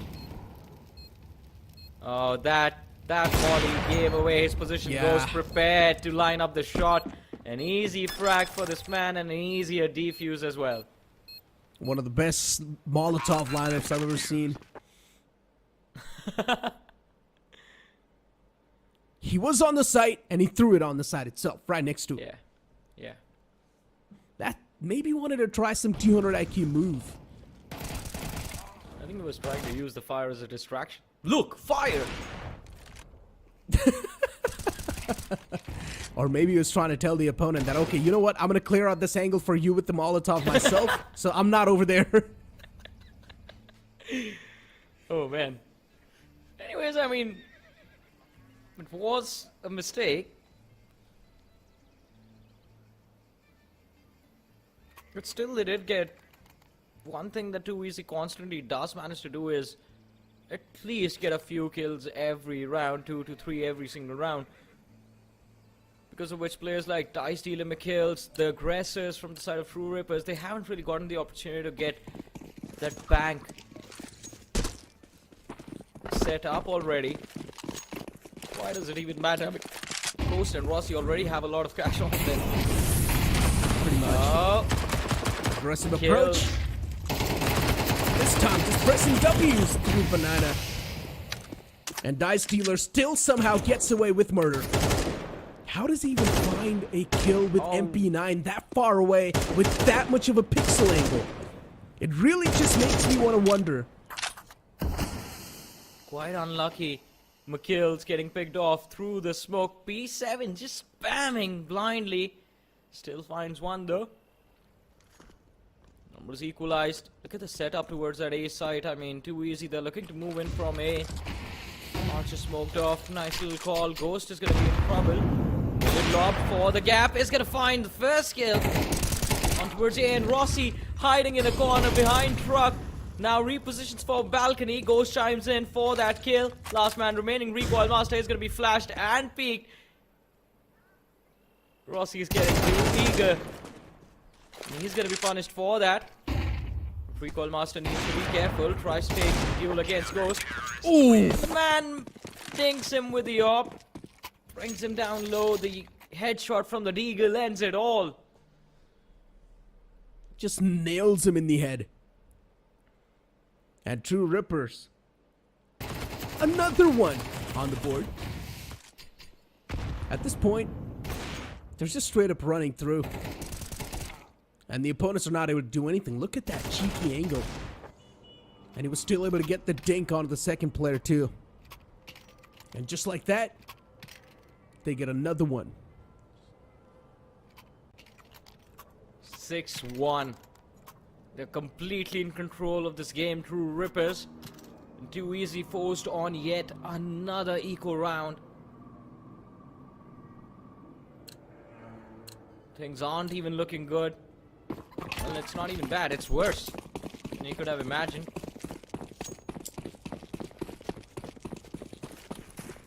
Normally you're gonna see the first take and early lead towards the mid or Banana.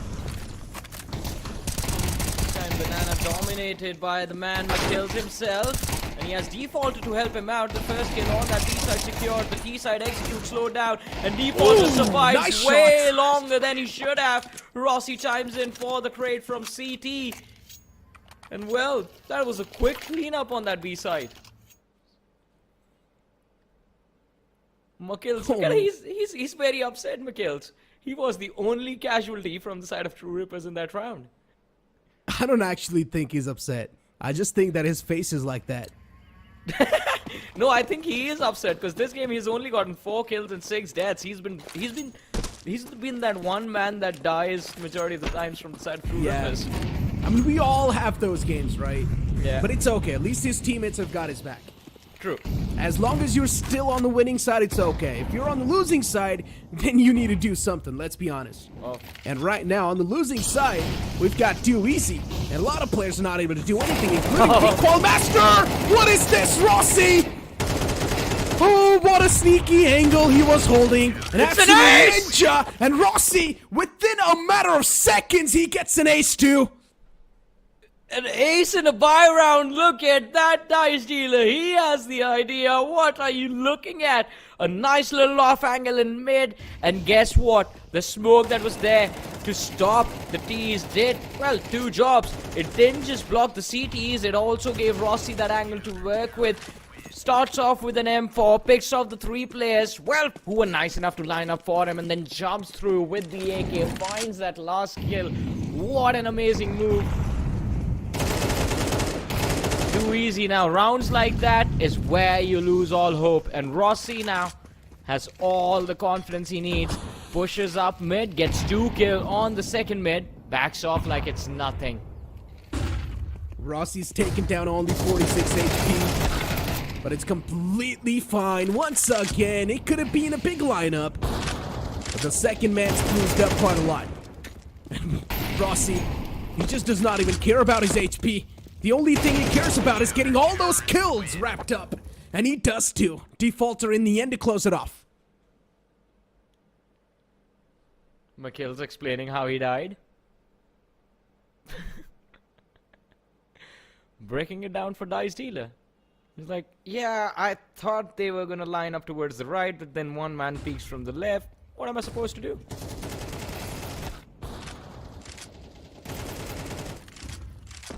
Of course, I mean, I think, yeah, True Rippers, they have this game under control. That game ended on the T ramp. The T's weren't able to push past the T ramp.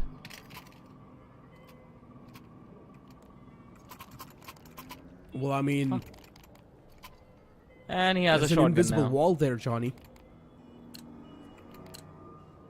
McKills has a shotgun now, by the way. What?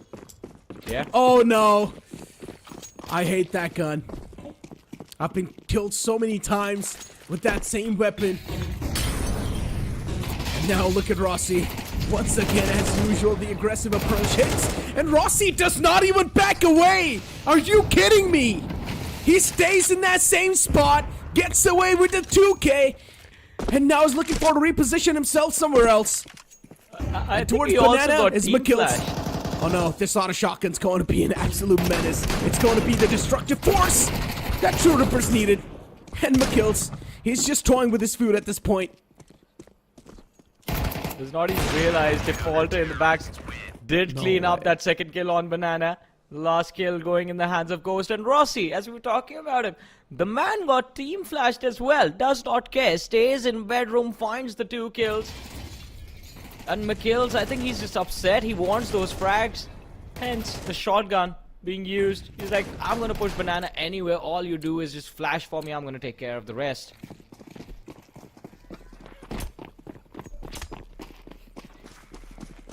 I mean, Ghost. He's got the operator.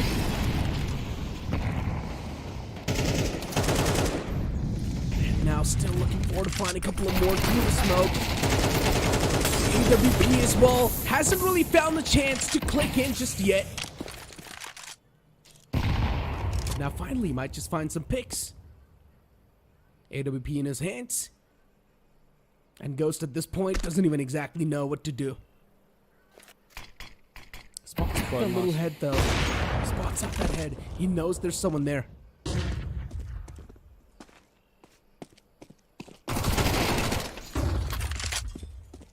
Oh, Rossi getting picked off. P7 finding an important kill for his team.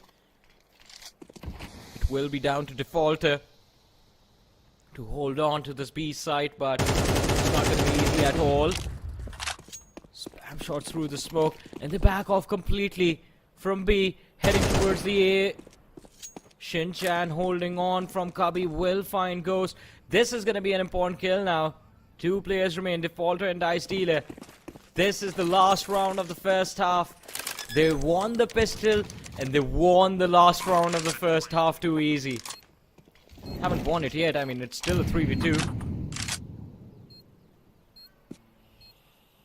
No utility for the retake though, so I am a bit worried for True Rippers. Yeah, I'm skeptical too. But once again, these guys have been able to win a lot of these rounds just behalf of their mechanics and pure aim. You never know. Defaulter, at least he gets some type of info. Instant return as well on the second one, but Recall Master this time, he's gonna suppress the possibilities. They almost had this one as well. Almost, but that brings us to an end of that first half. A dominating start for True Rippers on that CT side. Too easy, barely managing to secure those 2 rounds. But now what do they have in the back to answer back? That is going to be the question. Or are True Rippers going to close this game out even quicker than before? Look at that, 13-4 was the score on Ancient. It's 10-2 on Inferno already.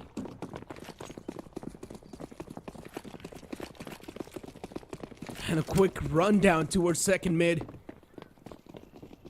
True Rippers. I mean, once again, it's the pistol round. And look at the players, what they're doing. True Rippers. Yeah, they lose out on 2 players initially, but then Defaulter instantly returns back inside of the round. Shinchan able to find a 2K himself. It's all down to Defaulter. And he peeks out an instant headshot to P7. True Rippers is goofing off. They're trolling. Did you see those 2 players looking at the floor and just hopping towards Cubby and Arches? I saw that. They don't care about this match anymore, Necro. According to them, it's over. And the P90 comes online for McKills. Oh no. I don't like this. McKills is probably like, I've tried every single weapon in the game. I've also tried a shotgun. I've also tried the M1s, the AKs. Nothing's working out for me. Now it's time to bring out the P90. First time I've seen someone jiggle out a corner with P90. Usually it's just W keying all the way. I mean, McKills, yeah, is taking his time in approaching the site. Luckily enough for him, no one's really holding the side as well, so it's going to be an easy one. Ifrax found, instant trade, could have been there, but a lot of shots missed from P7. But 2 kills, 4 McKills with that finally gets shut down. Rossi though takes care of BB1. Recall Master falls at the hand of Ghost. 12-2. Time to clean it up, True Rippers, I guess.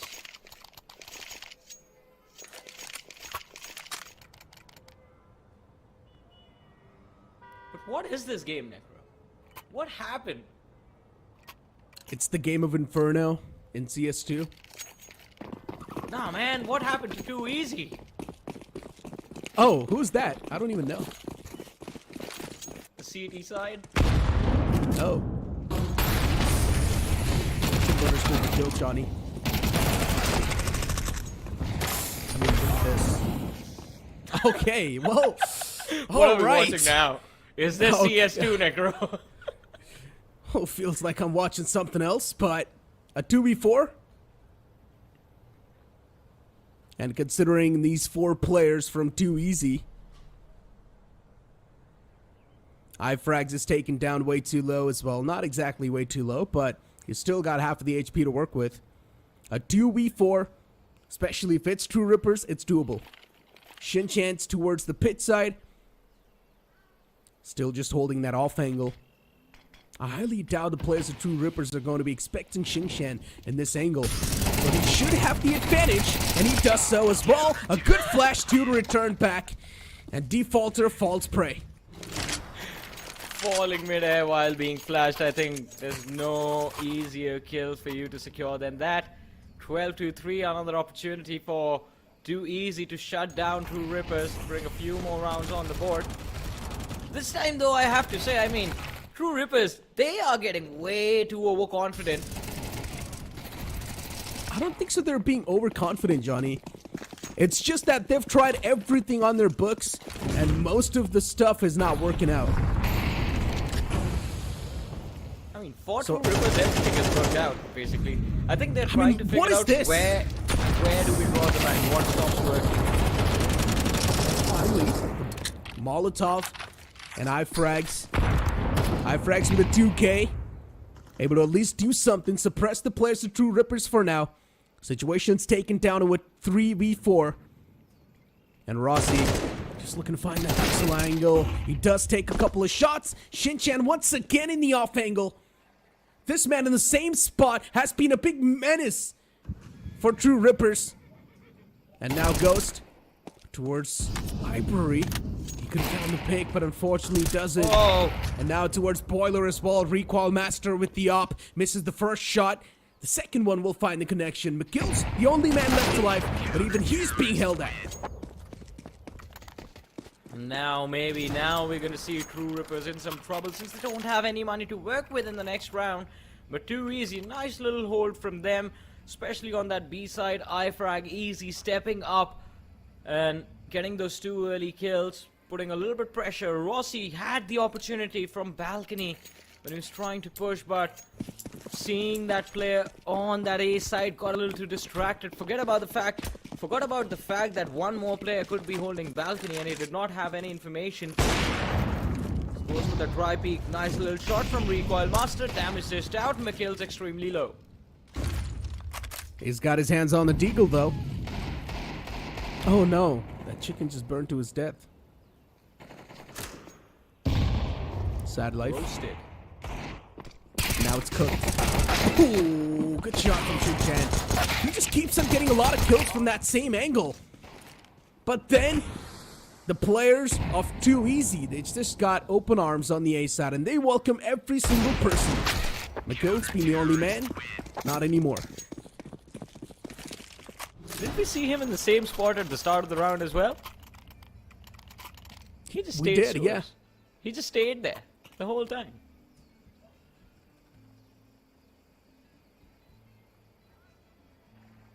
Well, maybe he feels cozy over there. I'm not sure. Yeah, I think he's done trying now. Like, tried the P90, it was fun, but yeah, I think Rossi's believing in Rossi too much. I mean, to be fair, McKill's, I mean, I'm pretty sure he's not enjoying this game, especially after how Ancient went for him individually. In this game, he's been trying to get those openings, the same kind of openings again and again, but Banana did become a point of frustration for him. He's gonna be happy about the win though. Recoil Master should be an easy kill. I like this. Tracks. They've got each other's back, Johnny. Rossi though showcasing so many patience. Let's see. But then decides to back away. All the patience for nothing. But then, Shin-chan, even he's making sure that no one's going to be beaching through the smokes. But towards the B side is where the real breach is going to be. Defaulter, right around the wall. What? His own teammate took a lot of damage from that nade, but it's okay as long as they do get the opener. Got that, even flashes out. It was quite a well-placed flash too. Dice Dealer, he takes down the second man, B7. But once again, things are just going quite back and forth. The new tech on display, elbow out the smoke. An easy kill for Recoil Master to secure. Dice Dealer and Rossi though. C4 planted, the crossfire has been set up. A lot of utility available on BB1 for this retake. In fact, Shin-chan as well has that Molotov to clean up and flush out the players. Look at that, Rossi is going to be pulled out. Dice Dealer is going to be next. Peeks out for the spray, but gets killed by Shin-chan instantly. Maybe we might have lost hope in this game, but Too Easy never did. Necro, 6 rounds on the board. Yeah, but let's be honest. The opponents are not being that serious. That is also true. Well, true to a certain extent. Well, I mean, they are true rippers. Let's see, though. They should be able to get some broken buys on the board if I'm not wrong. Should have a decent amount of money to get some stuff on the board too. For True Rippers, yeah, somewhere down line, they indeed are getting countered. But then you ask them, how much do you guys really care? The answer is probably going to be not a lot.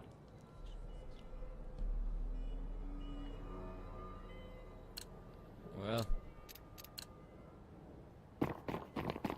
let's see if they can close out this game in this round, or will Too Easy have the opportunity to drag it further. The more rounds they win, I think the more hopeful they get about that overtime. But even they know one single mistake and it's all over. Plus it's going to be a nasty loss as well, considering even that the first game they are already down 2 maps. We'll be down 4 maps after this.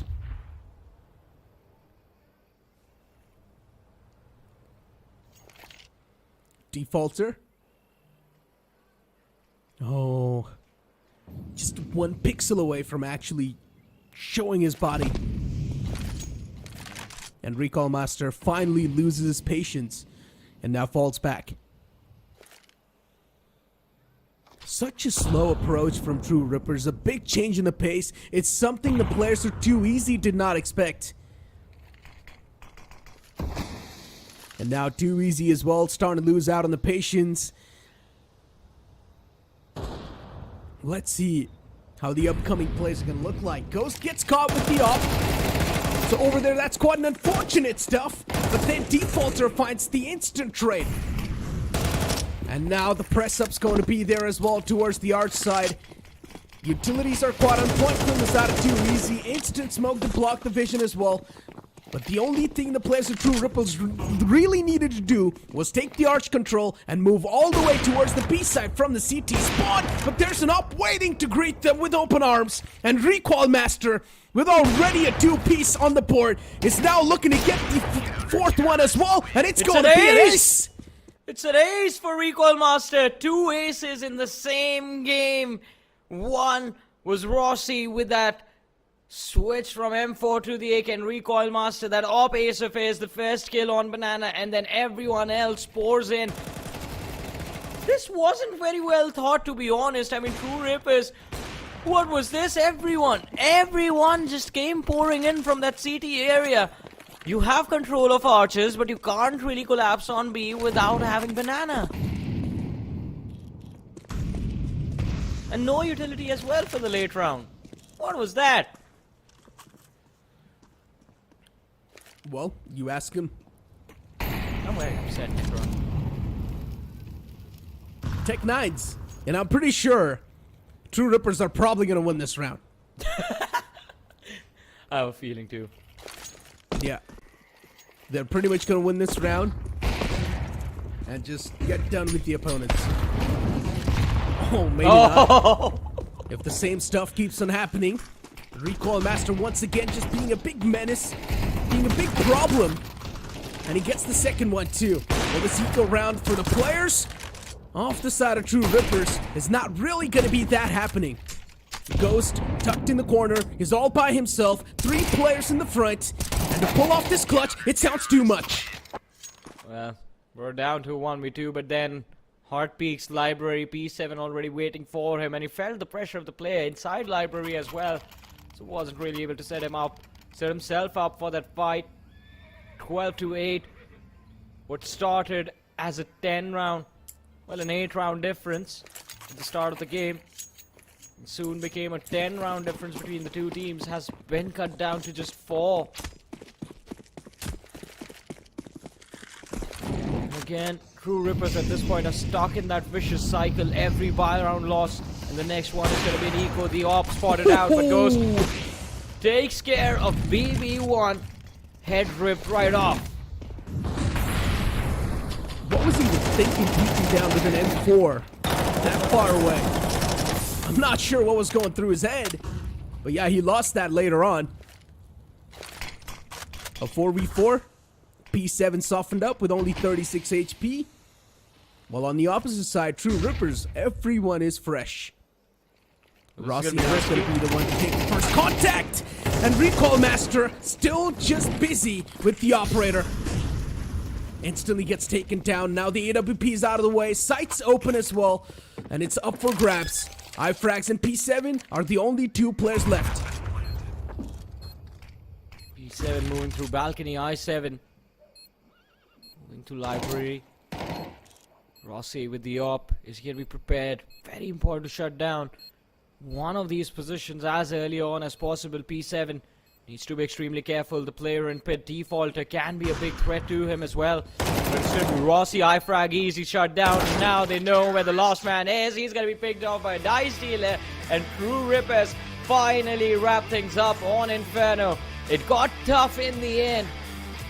A nice little fight put on display by Too Easy. They tried to bring themselves back into that second half, but we all knew once True Rippers was there with 12 rounds in the bag, one small mistake from Too Easy and it was going to be over. And that is exactly what happened. A brilliant game put on display from True Rippers.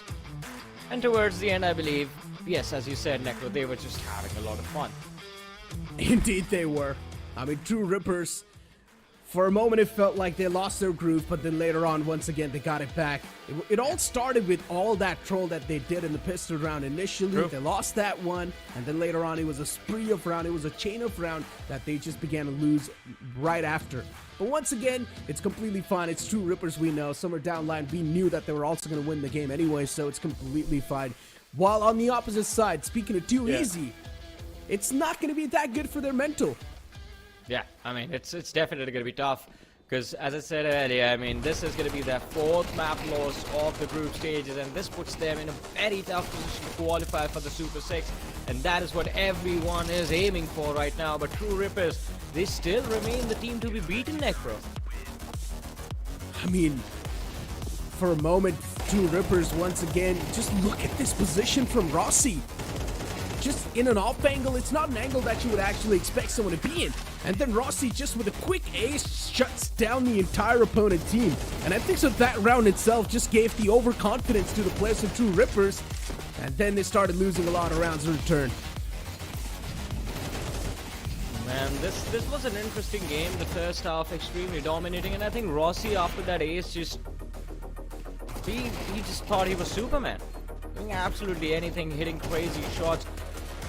In the second half is, I believe, when finally True Rippers, their overconfidence also brought a lot of mistakes from their side. Too Easy finally were able to punish those mistakes, but other than that, not a lot to say about the first half. Mikils, I mean, we were kidding about Mikils a lot of the times about how frustrating this game would be for him, but to be honest, Mikils did do his job yet again in this game. He again, multiple rounds where he was finding the opening, or if he wasn't finding the first kill of the round, he would have Defaulter set up in a nice little position to get that trade. So, as an entry, I believe he was getting his job done. Yeah, I'm not sure over there in the highlight when you saw what was he doing peeking out with the M4 that far away. Especially to an op. Yeah, when you know that the opponent's going to have the economy to buy the op for themselves. Well, we've got the match scoreboard of the previous game in front of us. It's going to be Rossi with 27 kills and 11 death with the ADR of 127. That was a nuclear performance dropped in from Rossi. Yeah, I mean, it was an impressive performance from Rossi, but this is what we expect from him, to be honest, every single time. As I mentioned, one of the best aimers that was there in the last few years of CSGO, and again, he stuck around with Counter-Strike all this time. Now, transitioning into CS2, he's back to regain that old form of his. And I believe he's just getting started. KD ratio 1.61, 200 ADR, average kills per map 18.5. Rossi was just an absolute monster. But I think for me, Mikils, again, another key player from this team. Dice Dealer and Defaulter as well, the unsung heroes, along with Ghost. Ghost is extremely consistent once, but you have to wait for him to get his hands on that op to see him perform. And Ghost, I mean, sometimes it's also an on and off. And if you do want to get your hands on the AWP, it's, once again, too much of an investment to be speaking about. And you're not going to be getting the AWP in your hands initially in the initial rounds. So once again, if you're not really able to perform in the initial round itself, it's going to be a big problem for your teammates too.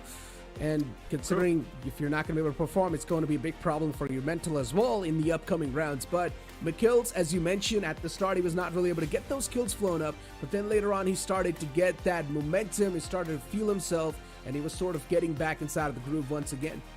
But let's have a look at the leaderboard now and see what does this change for these teams. I think one thing that's not going to change for True Rippers is they're still going to be number one. And there it is, round difference 29. But you want to see something even more exciting? Look at that, too easy. I mean, not exciting, it's going to be a little scary because now they are 0-4 in terms of wins and losses on those maps. And also the round difference, a -31. Ouch.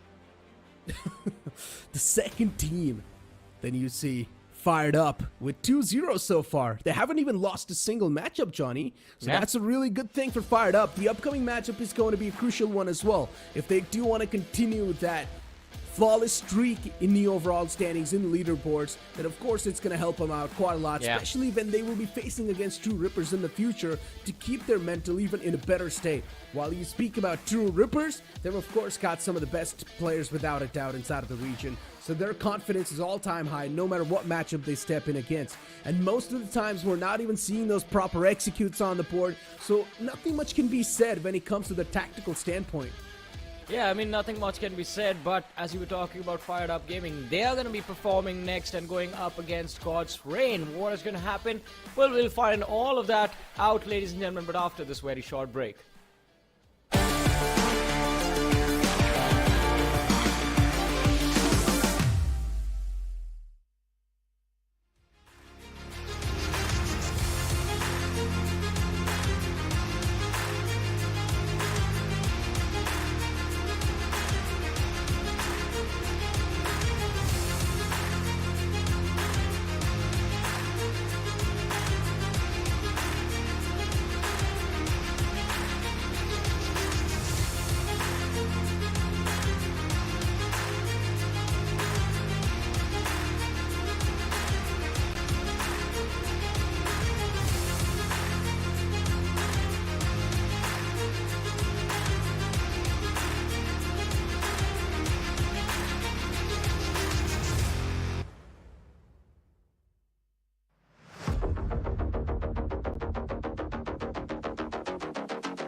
Welcome back once again, ladies and gentlemen, to the draft brought to you guys by Nordwind Gaming and Blast. It's time for us to begin and, in fact, head towards the last series of the day, where we have God's Reign, an invited team, going up against Firedup, a team that won the Open qualifiers. Necro, expectations from both these two lineups. What are they going to be from your side? I mean, God's Reign, one of the known lineups, then a team coming in itself from the Open qualifiers. Oh man, and also the team fired up. It feels like they have showcased a lot of potential as well. Before now, let's look at the God's Reign roster, because as I mentioned, it's one of the known teams inside of the region as well. We have a lot of expectations. Sometimes they deliver, sometimes they don't. Yeah, sometimes they do deliver, and they do deliver quite nicely. Just like last time when we saw them on day one go up against Enigma Gaming, God's Reign, they did end up winning Anubis 13-9, a convincing win, but then once they head on to Mirage, it was a 13-8 defeat at the hands of Enigma that they faced, and it was quite brutal to witness that. So I believe today maps like Mirage and Inferno are what they're going to try to avoid, especially against Firedup. Even Nuke can be a challenging performance, a challenging map. And we do have Firedup in front of our screens right now. From last time, I think Robin was one of the key players for the team, along with Lynx, who seems like a young prodigy in this game right now. Exactly, even championing the IGL, a man who's in charge of making all the decision, as you mentioned. Even Lynx, one of the young prodigies that we're seeing so far. Then you've also got a man like Electra to back themselves up with the op. So far, the oppers are not really having that good of a day when it comes inside of the CS2, but let's see what's going to be the case with the side of Firedup. One thing is for sure, there's a chance that we might just see some nerfs settle in from both the sides, especially from God's Reign as well, because the previous matchup they played, the scoreline was 1-1, so even God's Reign, they lost out on one of their matches. Exactly, they need this win to bring themselves back into the top 3, but let's have a look at the veto and see what are the maps that have finally been decided to be played in the series. Right off the bat, Nuke banned out by God's Reign. I mean, Firedup did look quite strong on Nuke going up against Too Easy a few days ago. Then Anubis taken care of by Firedup Gaming. Vertigo ban coming in from God's Reign. Ancient is going to be out of the picture as well. Inferno banned out. Wow. We go to Mirage and Overpass. Classic. We're going to kick things off on Mirage, and it's also a pick of Firedup. It's understandable, but that also showcases some sort of vulnerability from the side of Firedup. So I want to see how the performance is going to be looking like from the side of God's Reign, because once again, Mirage, as I've been mentioning over and over again, it's the classic grounds. Every single team is quite comfortable with this map, including God's Reign. The same thing will be said as well. So I just want to see how the adaptation is going to be looking like. And God's Reign is one of the known teams, so that means if you do want to do some research, there's enough amount of intel available on the internet. You can just move on, do a lot of research on the strats. While you speak of a team like Firedup, there's not going to be a lot of VODs available for you to do the research. I mean, they might have information based off the matches in the Open qualifiers. I think that can, or in fact, it should have helped God's Reign prep enough against Firedup, especially considering, as we talk about, that day one, Mirage was one of the maps that was played by God's Reign as well in the series against Enigma. So Firedup going for Mirage, I think, makes a lot of sense. It is a puggy map. If you win this, you can break God's Reign's mental down in map 1 itself, heading into Overpass, making things a little bit easier. And of course, in that game against Enigma, God's Reign, they did make a lot of mistakes, and if they make the same mistakes today, Firedup, they are going to be prepared for it. I mean, I hope they're prepared as well, because they're one of those teams that came in from the Open qualifiers, and you automatically do have some sort of a new expectations from a team that is qualified in from the Open qualifiers itself, because they did not get the invited slot. They did not get the already invited inside of the tournament. So, of course, these guys have seen the depths. These guys have seen some of the worst times as well inside of the tournament. There's a chance Firedup can definitely showcase some better improvements as well on the fly. Now, God's Reign, yesterday they lost out on one of their crucial matchups. Maybe they can try to abuse some loopholes that they've spotted yesterday in the matchup, and they can try and hit the players of God's Reign back today. Maybe. I mean, that is what the expectation is going to be. But if you just think about the journey these two teams have had, I mean, God's Reign in the last few months have been quite dominant in the Indian Counter-Strike circuit, and yet the start of the tournament does not make them look like one of the favorites to win at all, or even qualify for the Super 6. Today is going to be a very important day. Firedup on the other side, a team that made their, well, that has gotten here through the Open qualifiers. They had to fight 63 different teams, in order to get here, and it was not easy for them, but they made it happen. And right now as well, the players are looking quite solid based on that first match performance. The team looks extremely good, so it's not going to be as easy as God's Reign are going to think about this matchup, especially on paper. It's going to be a tough fight. And as you mentioned, they've also got some of the new and upcoming players as well in their lineup. And I'm a firm believer that a lineup is truly complete when you're going to have some of the new players and also some of the experienced players gelled up, because I believe that the new players, they're quite good when it comes to the game mechanics, and the old players, they've got a lot of experience, so they can always control those new young blood, the hot blood that there's going to be inside of the young players. So let's see how this one's going to be starting off, because as I mentioned, God's Reign, yesterday, them losing one of the matchups should have definitely sort of shaken their mentality a little bit. While you speak of a team like Firedup, a team that came in from the open qualifiers itself, their mental is going to be a little bit different. They might just feel a little bit more comfortable and more confident, considering so far they're flawlessly moving up in the boards. Exactly, and I mean, that is where they would like to keep themselves. I mean, the top 3 is where you would want to be as far as the rankings are considered, because again, only the top 3 from both India and Pakistan will end up moving for that Super 6 and will end up moving towards the finals, where they get to fight it out for $50,000 in prize pool. And it's going to be an exciting journey once we actually reach there. But as far as the Indian group stages are concerned, I think one team as of now that has already established themselves as the best in the region and are looking quite comfortable, and I think are already going to be packing everything that they need for that Super 6 are going to be True Rippers. Apart from them, I think we are yet to figure out who the other 2 teams are going to be.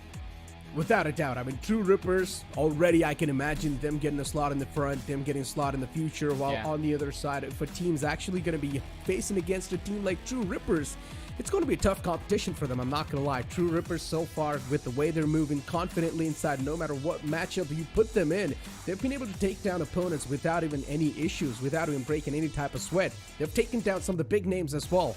So you don't exactly know how True Rippers is going to be performing in the future. But one thing is for sure, that inside of this tournament, True Rippers is completely dominating the entire competition. Be it whatever team, be it Firedup, be it no matter who you're going to put up them against, they're always going to be there on the board. And even in the previous game, True Rippers, they just ripped through the competition. Yeah, it got a little bit close in Inferno. The only reason why it got close was because True Rippers was just messing around after the second half.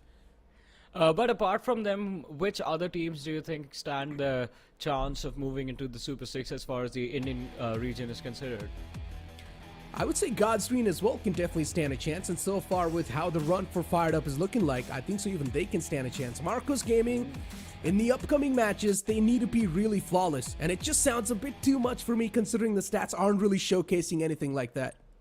Exactly. But ladies and gentlemen, before we jump into the action, we're going to take a very short break. But you guys stay tuned, keep watching. We'll be right back after this.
welcome back after the break, ladies and gentlemen. And guess what? We aren't going to delay it any further. It is time to jump into the server and begin the action. God's Reign versus Firedup Gaming. Map number 1, the map of Mirage, picked by Firedup Gaming. But Necro, what are your expectations from this map? Are we going to see Firedup take the win, or is God's Reign going to walk away with the steal on Mirage? I mean, let's be honest, it's quite difficult to say anything. But I'm expecting a super close matchup, which is probably going to happen, let's be honest. Firedup, a team that's came in all the way from the open qualifiers, and they've dominated the open qualifiers as well. God's Reign, a team that got the invitation, but so far, the run's been kind of shaky. It's really hard to see what can happen inside of the game, especially on the map of Mirage, considering we're back on the equal grounds, and anything can happen. I'm expecting a close game, but you never know. And off the bat, the players are fired up, looking for a rush towards B. All the players just stacked up, making sure that no one's going to be pushing in as well from the underpass area. Even Robin leading the charge is going to be able to get the first encounter in the front. Good flashes on the board as well, but it's not going to matter. Grimm's going to be the one to get the opener, and now their site also is opened up. All the players are just going to blast onto the site, and the site control's taken away as well. The only option the players of God's Reign have is to wait patiently for the plant, and then maybe try to make the push happen. But they still somehow find the floodgates, and they open it, but they still need to pay the price for that. Lord Grimm, phenomenal in this round. 3 kills secured by him. Playing bench, crazy gamer. Pushing down market. It's going to be the duel against Lord Grimm. That's going to give him trouble. Finds the kill though. Time running out. Has the kit to go for the defuse, but looking for the last 2 players in Champ and Nick Ace. They just stay hidden. Final peek from Nick Ace in the apps. And that's going to be the end. The final nail in the coffin. The pistol round going into the hands of Firedup Gaming. But Lord Grimm, let's talk about this man for a second. A stand-in that was there to replace Electra for the side of Firedup, and even in the last match that we saw them in was quite phenomenal. Definitely will be the key player for the team to play around. Interesting. But I mean, these switch-ups do sometimes tend to play around with the psyche. Yeah. Either of your own team or of the opponent's. And considering this switch-up can actually play a lot with the players of God's Reign, because they're missing out on one of the key pieces of the puzzles. How the adaptation's gonna look like, only Firedup can know. For now, Cyclone just going for a jump spot around the corner. As usual, just making sure that no one's gonna be pushing through, and even if they do, he will get the first call out. Smokes out in the hands, instantly smokes out the entire entrance, making sure that exit is not going to be that easy. Drop down's going to be there on the board. Trades happening back and forth, and Firedup finds a kill through the smoke. And Nick Case as well was able to return back, but it's a 2v3 scenario. A deagle in the hand of Finn, and even Finn gets shut down. A 2v2, but Robin, oh, he taps him in return. Those spam shots with the scout from B short definitely did cause a lot of trouble, but now Nick Ace is looking for the last player. And crazy gamer, position and market, quite patient. Nick Ace goes down without a fight. Now it's down to Robin playing bench. Crazy gamer, no idea where the last man is. The spray down is going to be good. And Firedup, they have 2 on the board. A start that they wanted, a start that they have, but where did it go from here? A fiery start for Firedup. 2 rounds on the board. Well, the opposition now still just stuck on the pistols. Firedup, this upcoming round as well should be theirs easily. Unless they somehow screw things up. A smoke to fake things out. And once again, all the players just stack towards the B apartments. Let's see. Reed has to be quick enough. There's 4 players onto the A site. And already, their trap's going to be a big waste. The stack onto the A site's not going to come true that well. As every single player from the side of Firedup, they're already on their way towards the B site, and they're way too close. Well, it's going to get very intense. They need to get those on duel set up, but look at this crazy gamer. Look who on the pass. He thought he was going to get a lot of value from this, but turns out Firedup, they had the read, they were prepared. Crazy Gamer shut down. 3 players waiting for them on that B side, but the backstab from Finn gets destroyed as well. Now the switch up from Firedup Gaming, running it all the way back through mid. Oh, And then they have the pickup on B side. The round looks extremely easy for them to close it out. catches him while trying to fade away. There's an In the AK right case, there. yeah, if he wants, he can definitely try to go for it. But if he would have picked that up, an instant push would have came through as well. So it's understandable why Nick Ace did not really pick that AK. As long as you're going to get the round secure, that's all that's going to matter. Only one body drop down. It's completely fine. But the Yeah. AK still recovered. The 3-0 start for Firedup Gaming. Now that is something that I did not expect, but God's Reign as well. They're getting caught off guard so much in this matchup. There's a reason why Firedup wanted to play Mirage. It's the first map. But again, I think this can be much worse for God's Reign losing this map than for Firedup Gaming. They need to be extremely careful. Early push down mid. Looking for control of top mid. Crazy Gamer's got his hands on the big green cannon. And now looking forward to make some moves. He passes it on over towards Firedup. Interesting. Let's see. Towards the short. Finds the first. Mid's on a complete lockdown. You can't go there. And the instant evacuation as well from the T side. You can see it. Firedup Gaming, for the first time, they've faced a man disadvantage inside of the game. They lost out on one of the guns. In the case as well, looking forward to clear the apps. Doesn't find anyone over there.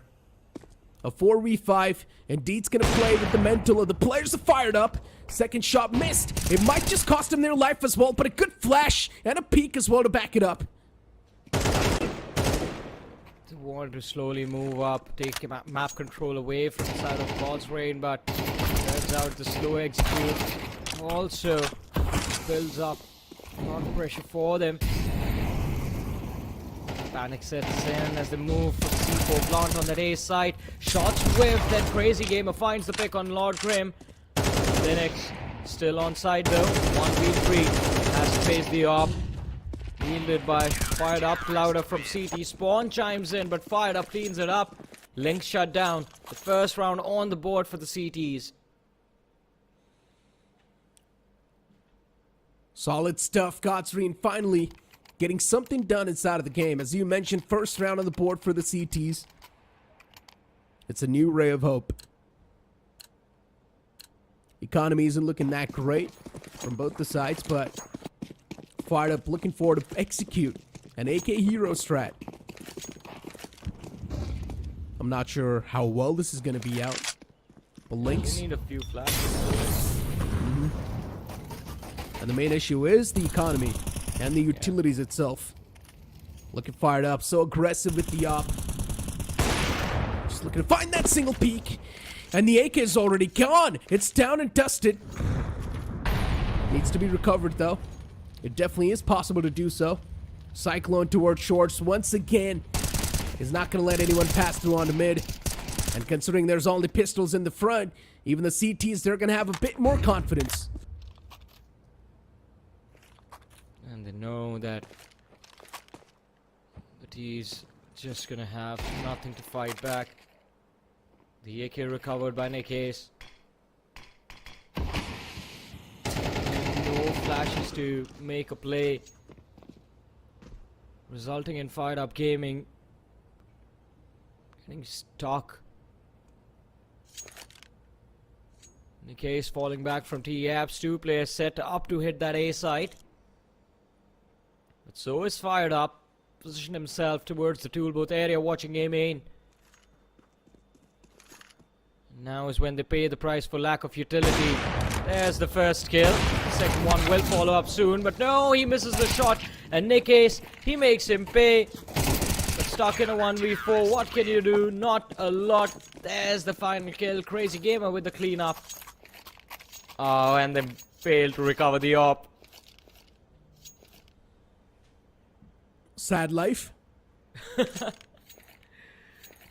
Well, I guess at least It's a good news for the side of Firedup Gaming that the upcoming one, they do not really have to face the op anymore.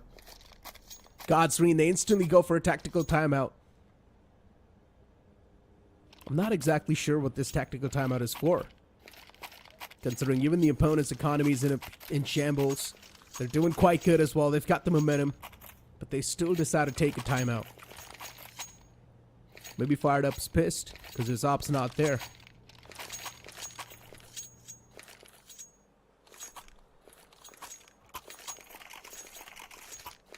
Well, Last managed to get the op again.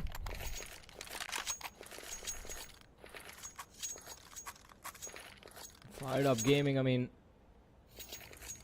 no economy still. God's Range should be an easy equalizer for them to get this in the bag, but Fired Up Gaming, they need to figure out the quick hits on that B site working out quite nicely. It's when they try to slowly push up mid and take mid control. God's Range started reacting. Again, all players grouped up mid. The first kill already underway. Finn finding Nick Ace. Falls back with his team. Jungle is where the pressure will come from. That is where the op is posted. There's the kill. Robin taken down instantly. 2 more players to go, and both of them are at the same site. And Fired Up is indeed feeling quite fired up. He takes them down all single-handedly. Double digits already for the opper.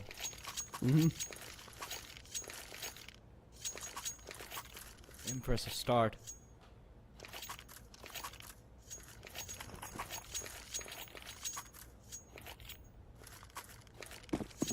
Right. Finally, an important buy round begins for Fired Up Gaming, and this is where things can either take a turn and they can make a comeback, or things just go extremely wrong for them from here on out. Crazy Gamer again with the push from underpass. He was expecting the T to be towards the TV room area, but Nick Ace, having already crossed over, just a smidge, and Cyclone F. The CT is now getting too aggressive, Necro, because look at that. One man pushed in towards the apps, one man pushed in from A main. They had the push from underpass that got shut down. But now comes the push from connector. It's confidence speaking for itself. Yeah. And Finn, with that off angle, still just waiting patiently for someone to step in his crosshair. And Champ, the utilities on the board. Good shot from Robin. A little glimmer's gonna be more than enough to catch that player lacking. And Champ as well backs it up with Finn. Fired Up's gonna be the only ray of hope alive for Godsreen inside of this round. Fired Up, a clean scoop away from the side of them. And Godsreen just left wondering what exactly hit them. But he's still going for that clutch as well. Caught off guard, caught jumping through the market window, and Linux was ready for him. 4th round on the board for Fired Up Gaming, but still, with the previous 3 wins back to back, God's Reign, they have enough economy to come back with the buy, so it's still not over. The pressure is still not off of their heads. They need to win another one to reset God's Reign, but win this and you get the next one for free. So maybe I think they can be motivated by the fact that it's going to be a 3-round advantage for them again, but this time fighting for the control of top mid, but Fired Up prepared for it. Smoking of the player is expected. Someone to get a little too aggressive. Robin, as he realized, spots the feet now. He's aware, wants to go for the duel, fails to connect, but the trade is instantaneous. And now comes the push towards this B site. Cyclone's on the site. Position towards default. It was actually a complete fake. Godsreen once again left wondering what exactly Fired Up is trying to pull off. Finally, we're seeing some mind games settle inside of the game. And that's what we like to see. Vince towards connector. He's going to make sure that he's giving away all the callouts necessary. They're also stacking up the flashes as well. That means a quick burst is going to be there on the site. Every single player is just waiting patiently for their turn. And Lynx is going to be the one to lead the charge as usual. He's the entry fragger, and here comes the flashes. Op is still posted up. It's not going to do anything to Firedup, and he gets that first one.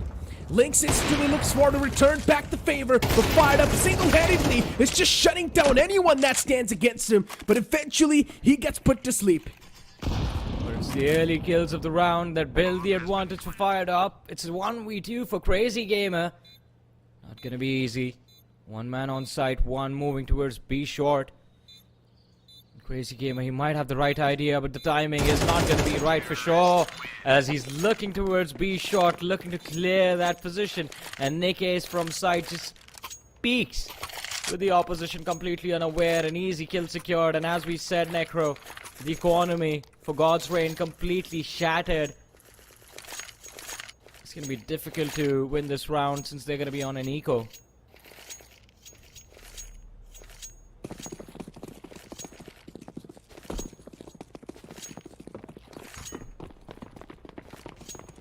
And now with a new round, God's Reign just got no eco.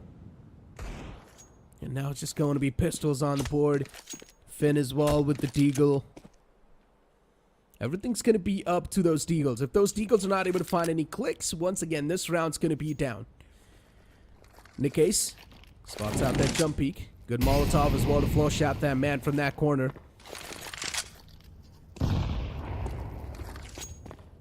Nick Ace, he's causing a lot of distraction towards B. And one thing I've noticed from Firedup is that they've been heavily stacking towards the B side for a long time.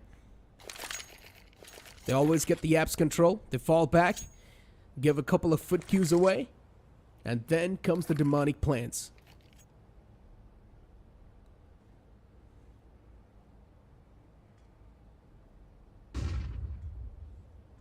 Let's see these Deagles. What can they do, Finn? Oh, whips the shot, and Lord Grim, he just needs one. In return, Lennox in T-Apps. The Molotov is to flush out the player. And the commit from B-Shot as well. Easy side control for Firedup, it seems like. But Linux, does he have the read of the second player? He's spraying on the floor. Doesn't seem to matter. The last man, he sticks around. Cyclone F looking for at least one kill. Dies mid-air. What was that? So much chaos in that round. Same question. Inside of the smoke for such a long time he was alive. He almost could have kept the enemy's head on the swivel. Yeah. Almost would have gotten that kill as well. You see that last shot of him flying in the air, and there's just one thing I would like to say. Whee! A timeout from the side of Firedup. Let's see what exact conclusion these guys are going to come up to inside of this timeout. So last 3 rounds of the first half. I think at this point they have pretty much broken the economy of God's Reign, and they know every alternate round is going to be a reset from here on out. The intentions might just be to win this one. The next one comes for free, turning the scoreline into an 8-3. And then, I mean, can use any one-off strats for that final round of the first half. But let's see, this is going to be an important one for Firedup Gaming and God's Reign as well. Oh, Crazy Gamer takes down Robin instantly. Off the bat, finding the openings is now starting to be a big issue. Molotov as well, tossed out. Deals a lot of damage. Lord Grim as well is able to return back. But his HP is taken down only 25. So he needs to back away from that spot. Even Finskill gives away the nest. And slowly and steadily, the players are fired up. They make their way towards Connector. It's a big stack towards mid. And getting the mid control back by the players of God's Reign. It sounds too much. But once again, utilities are something the players of Firedup Gaming are lacking on. They've only got one more smoke left over in the hands of Champ. And if that smoke's gonna burn through, they won't have any other visual denying utility.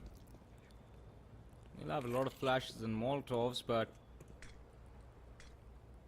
just off of that, I think it's just gonna force them into setting up duels for each other. Not a lot.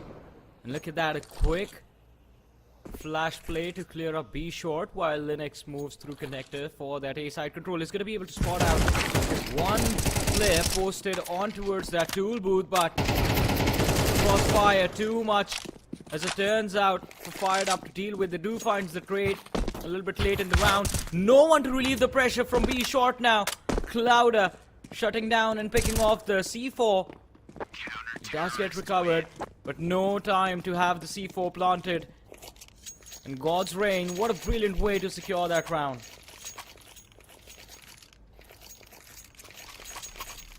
God's Rain, 4th round. And that's also going to be a bit of a sigh of relief.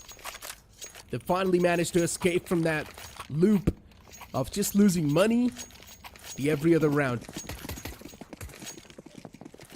While on the opposite side, Firedup Gaming are going to come up with some classic buys. AK-47 all across the board. With some stacked up utilities as well. And every single player from the side of Firedup, or at least 4 players from the side of Firedup, are stacked up towards the A main. But now looking to back away as well, slowly and steadily. I'm not sure what the game plan was for them. But look at Clouda. He's now starting to get aggressive towards the apartments.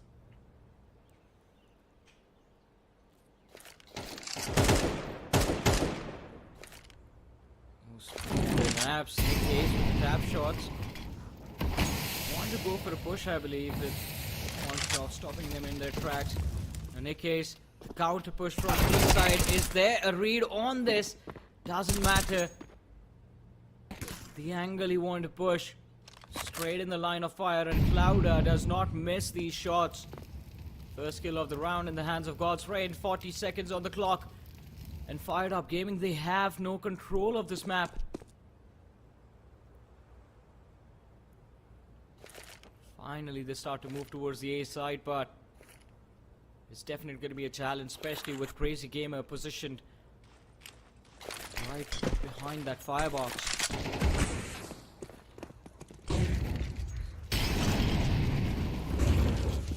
Lynx as an entry fragger, of course leading the charge in this execution, but instead gets executed himself. A lot of trades happening back and forth, and now the situation's taken down to a 2v2. Even Champ was able to return back with 2 of his own, but from the backline it's going to be Cyclone just knocking on the doors with the flank. And Champ being the only man left inside of the clutch, it sounds a bit too much to do this one. A fake tap through the smoke. Nate's out as well to make sure the smoke's going to be fading away. But a man all by himself's not going to be able to clutch this out. Yeah. Tried his best though. I mean, valiant effort over there. Wanted to delay the defuse as long as possible and maybe denied completely. But got that player down. Wasn't able to finish him off and then just gets double peaked right from sight. No way he was going to win that fight. But 5-6, God's Rain. Now they are the ones making a comeback into this game. 6-6 swap is what they are hoping for, I believe. Firedup on the other side. A tactical timeout taken right before the last round of the first half. Anything to win this.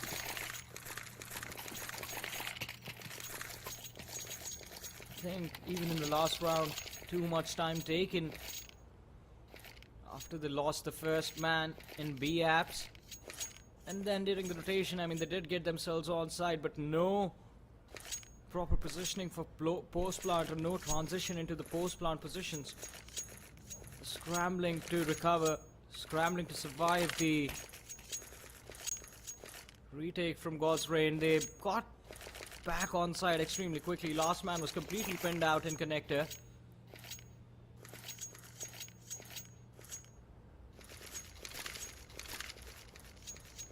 And Firedup, I mean, we saw him in double digits very early on in the game, but from there He's just gotten 3 more.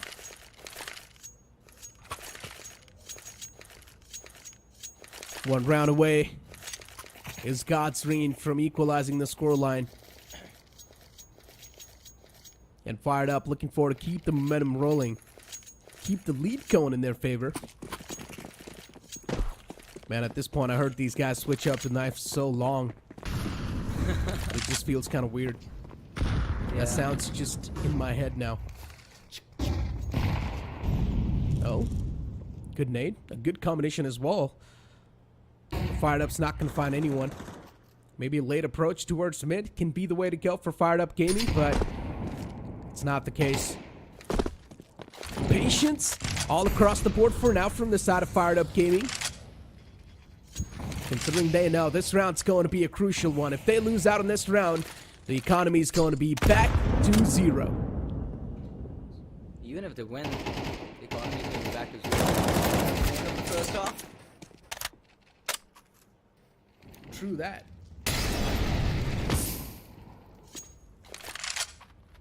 I mean,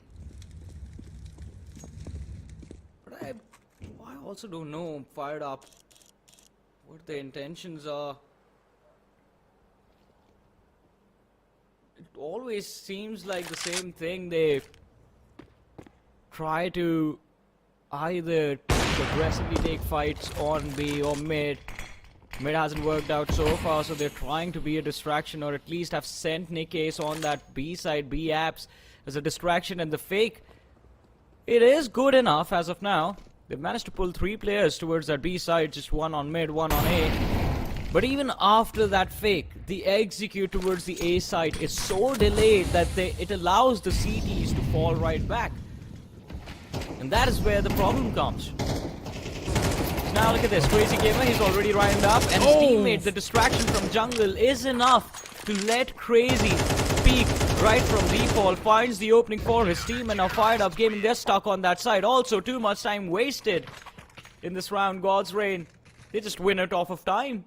And this is the second time this had happened. 6-6. Interesting. First half, way too close. As expected, the game of Mirage is going. And as I mentioned, every single team's going to be comfortable, so it's understandable why this map's going really close. Firedup Gaming, so far, they're not really able to pull off anything out of the ordinary.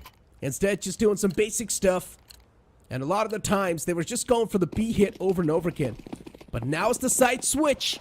Firedup Gaming's going to be on the defense, and all the 4 players are towards the A side as well. And I like the thinking, too. Somewhere down line, there's a chance Godsreen can walk into this trap. Firedup's going to be the man to lead the charge in the front lines. And Lynx, he might just find that glimmer that he needs to shut down the man. Let's see, the pistol round extremely important for either sides. Back to square one in the second half since the score lines are tied up, but God's Reign, a quick collapse from mid and A main. Firedup Gaming still yet to answer. There it is, Nick Ace, the 2 kills from under Palace. Can he get the 3rd? If he does, it changes everything, but no. Cyclone and Pen from the side of God's Reign move in right in the nick of time, clearing up that A site. All down to Champ. Moves in through connector. Crazy Gamer hiding in the corner. Yeah, should be an easy round for God's Reign. Yeah, he will also have the timing as well. Lesson as he hears him drop down. And Finn's going to be the one to catch that man. God's Reign, they kick things off for the second half in a great way. As they've got the initial round.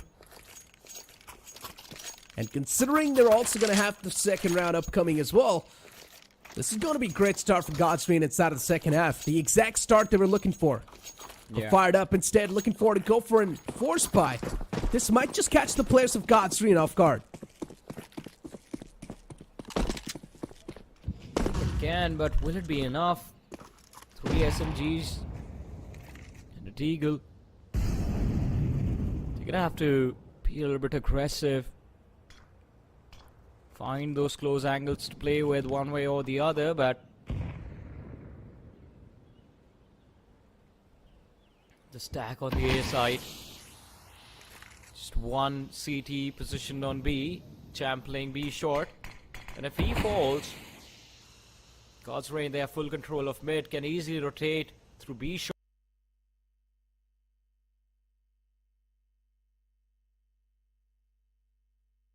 went for that B hit, but no. They're moving for the A execute. Not a lot of utility available in God's Reign to confidently move in. Just a few flashes. One of them already lobbed towards B short. Oh! Nasty shot.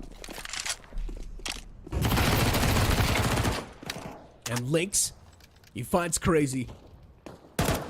Crazy thought that he could have some sort of a timing in that play. But all of that just falls apart. And now God's Reign once again getting countered by the players of Firedup Gaming. But the B-side control's taken away. The floodgates are now open. And Lynx once again looking for to stop the man. The flash was good, but still not enough to get him down. Finn still on the trigger, and he keeps on mowing down the players in the front. God's Reign, they were caught off guard with that force buy for a moment, but then later on they hold things together and they come back. Finn getting that kill on Market was definitely quite important. And good for him considering he got team flashed for that moment. Okay, he's recovered the SMG, but can't really do anything from here on out. He's gonna have to wait, either face his demise or just let the players of God's Reign walk away with this win. There is the last kill. Even the case is gonna fall. 8-6, God's Reign leading the charge in the second half, and you know what they say, everything has a price, even a force buy, and the price is gonna be an eco now for Firedup Gaming. And after this round, God's Reign, if they hit double digits in the next, they will have complete control of this map in terms of momentum.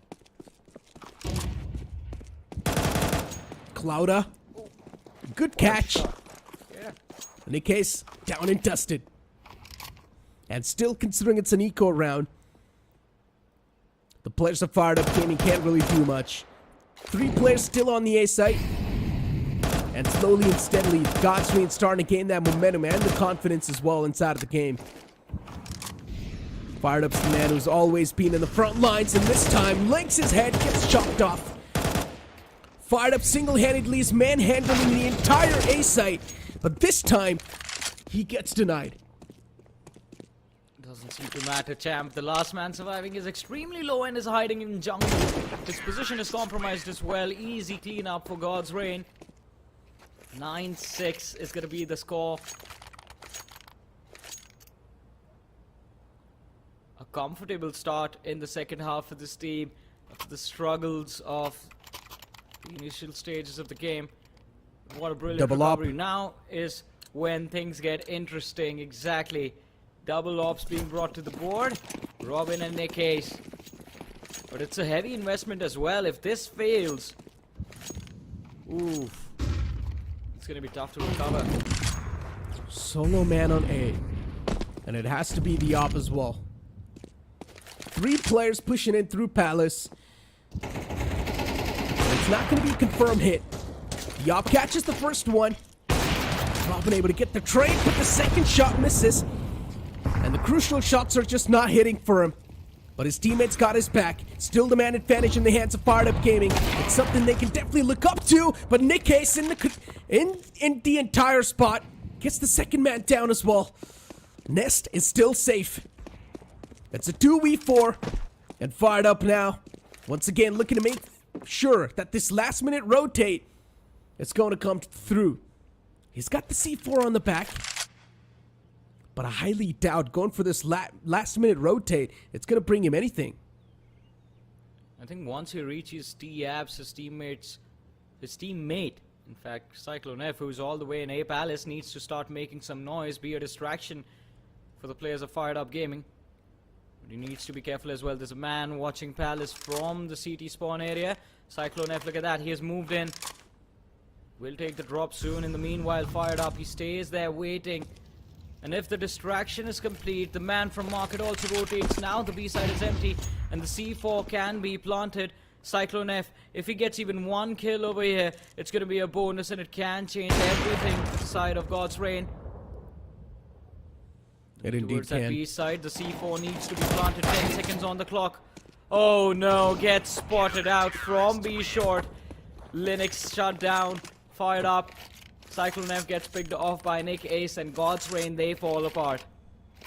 Those kills at jungle, they were quite essential. Yeah. And that's why Firedup Gaming, they pretty much came out on top. If the op would have been shut down, the storyline would have been completely different. But still somehow he managed to connect that up close and personal shot towards jungle. And everything was looking good. Oh, crazy gamer. Robin this time gets slapped in the face. And he falls down. Mid control's gone this time from their hands. And with this Molotov, they've also got the foot cues that there's someone available at this spot. But look at this, the pick on mid, and they instantly back off looking for an A hit. Like always. One person in B apps. Making some noise, drawing attention towards himself, but oh, Crazy Gamer spots out one more player on towards Tool Booth, fails to connect the shots, and again, misses twice. There's gonna be flash, his team is trouble, and Champ finds two, numbers equalized. Nick Ace and Crazy Gamer, the face-off happens, Nick Ace comes out on top, and God's Reign stuck in a very awkward position, the off position at CT. It's gonna cause a lot of trouble for them with Cyclone F. C4 planted, needs to be careful. Sees one on top of Tool Booth. No utility to protect them or even draw out some information. On the other hand, lot available to fire up. Oh no, player spotted out. Defuse. Tap was there. Oh my god, what? Oh, so many shots Why? missed. And Finn was looking at the C4 this entire time. Didn't even turn around. I'm not even sure what exactly just happened there. Yeah. He missed a lot of shots. And then later on, the player just stared at the wall. Interesting. God's Reign with the timeout. Maybe he just gave up at that point. He knew nothing could be done. They've already lost the round, so he just gave up. Didn't want to. 9-8. I believe he didn't want to see where the shot came from. Never looked the Grim Reaper in the eyes.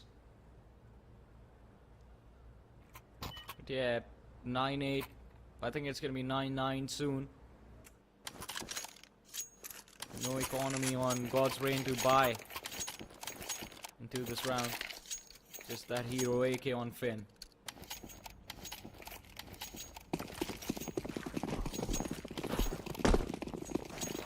Once again, some quick moves. Crazy Gamer, a smoke at Nest. To block off the vision. The case is off. Lease for now has been deactivated. Finn towards the apartments. Moving in slowly and steadily. Playing for the intel.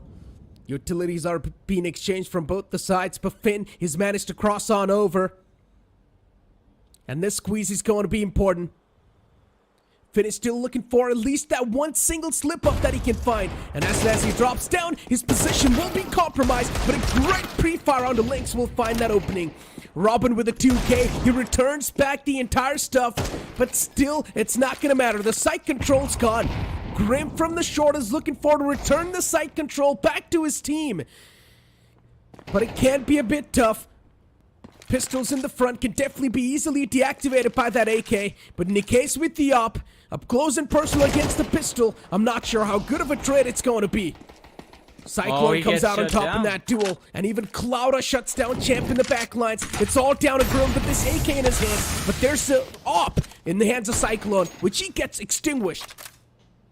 Oh no, but look at that. The C4 on the site, Grim.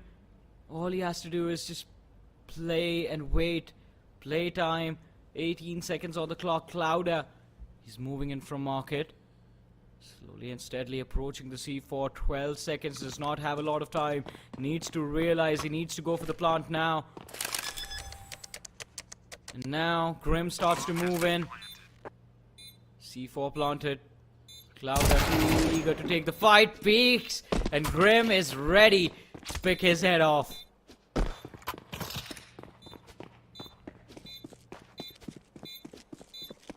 What a play from this man. Grim.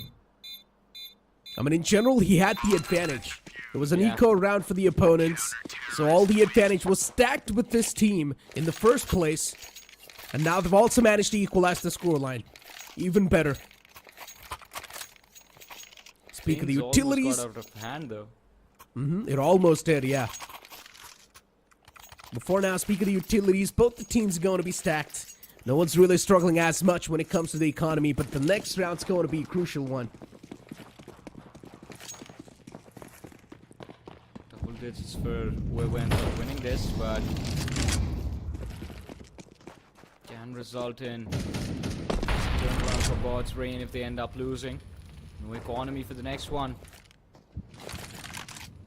Game they can try and take full advantage of the fact. Finn, nade logged at his feet. A lot of damage, and Nick Hayes with a quick peek finds the pick. Crazy gamer. This man just loves underpass. On the CT side, we saw him push. On the T side, again, he's still playing underpass.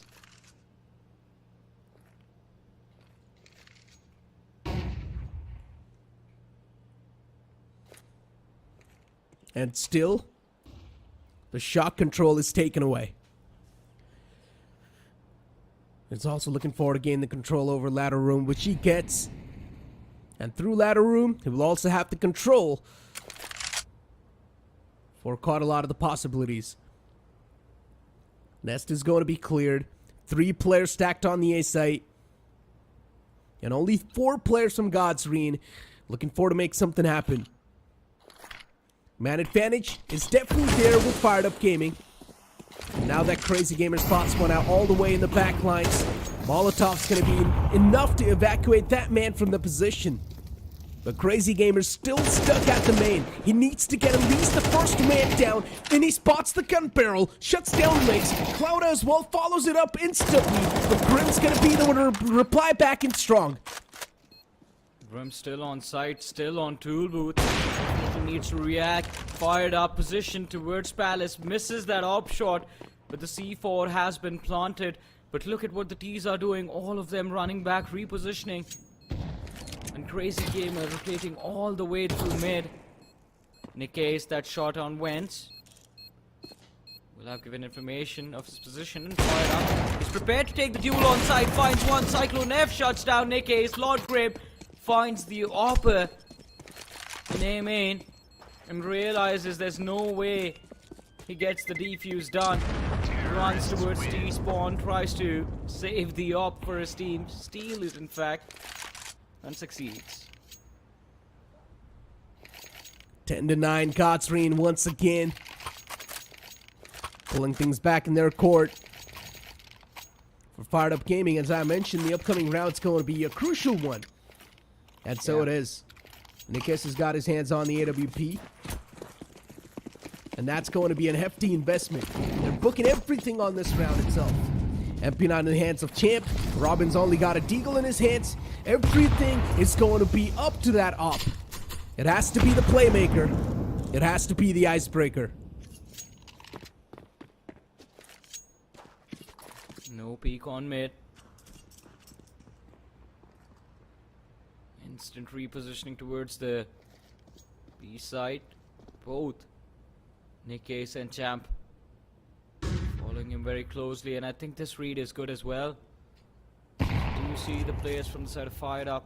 God's Reign, my apologies, line up outside the apps area, but now they've started to move up mid. Firedup playing T-Apps, falls back. Finn finds the opening of this round. CT and Connector picked off. Finn, he might just have the timing. I highly doubt the opponent's got any type of clue where Finn's position as well. Waits for the smoke to fade away, but still he's just waiting for someone to walk in his crosshairs. A little bit of an instant spotted, but that's going to be enough for Cyclone to shut down Lynx. The entry fragger from the side of Firedup Gaming isn't really able to get a lot done. MP9 in the connector, and he still somehow comes out on top with all the disadvantage. Champ is indeed showcasing some champion performance, but he's all by himself inside a clutch, and he can't pull it off. Happened to three different players, the exact same thing. The man from connector, no one had the info, and he mows down. First, it was Champ from the side of Firedup Gaming who took care of Finn and Cyclone. And then he gets backstabbed by the lads from God's Reign, but 11-9. And God's Reign in control of this game. Firedup Gaming forced on an eco. Not a lot of hope from this round. CZ on Champ. Eco. Pistols on the board. Firedup Gaming. The fire's going to be extinguished inside of this round. That's what it seems like. They don't have the advantage anymore. Champ with the CZ. 2 USPs in the hands of Grim and Lynx. While you speak of God's Reign, they've got all the weaponry they need. Yeah. And already the free floodgates B-side. are open. They've been given the free reigns of B-side, and I think at this point, God's Reign, they are also going to start to believe that this map is already done and dusted. Crazy game. Oh, the first B, quite lucky. Did not get spotted, but still.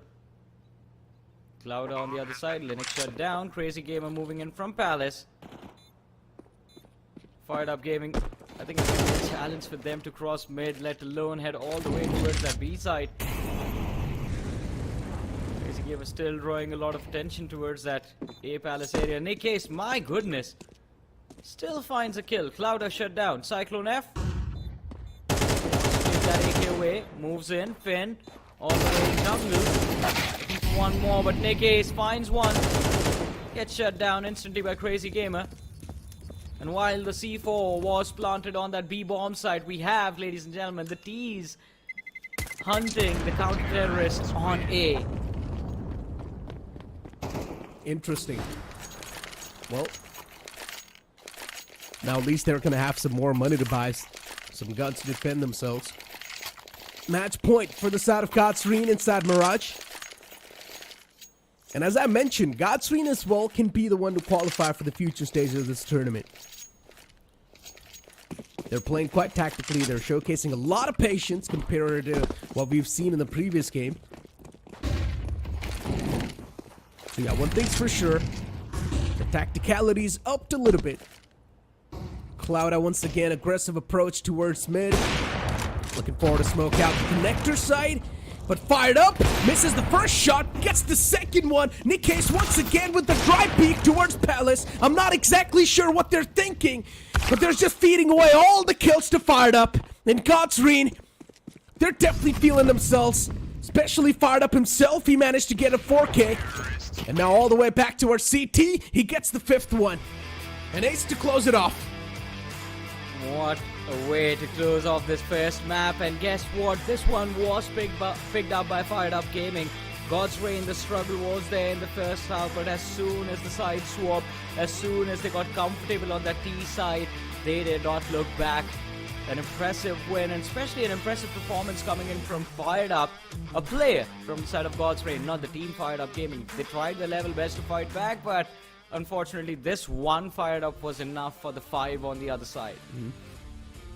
I mean, especially, as you mentioned, the single man himself, Fired Up, from the side of God's Reign was enough to shut down the entire opposition line. And that one single op was just making so much work happen from this guy. But once again, in the last round, I don't exactly understand the commitments that they showcased from stairs to palace.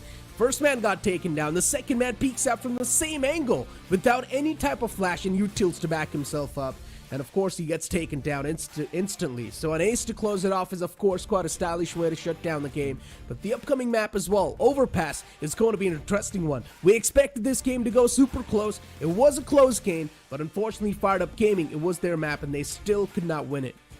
Yeah, but still I think God's Reign are going to be pretty happy with their performance of this. I think map picked by the opposing side. You struggle a little bit, but then you recover quite nicely, end up winning. And now Overpass, I think a team like God's Reign, I remember watching them on Overpass a few weeks ago, and they are quite good, in fact. Firedup Gaming, I think this is the first time we get to see them play on Overpass as far as the draft is concerned, and it's going to be exciting to see what they bring to the table. And was this Mirage enough to help them understand the kind of play style God's Reign bring to the table? That is going to be a main question that left to be answered.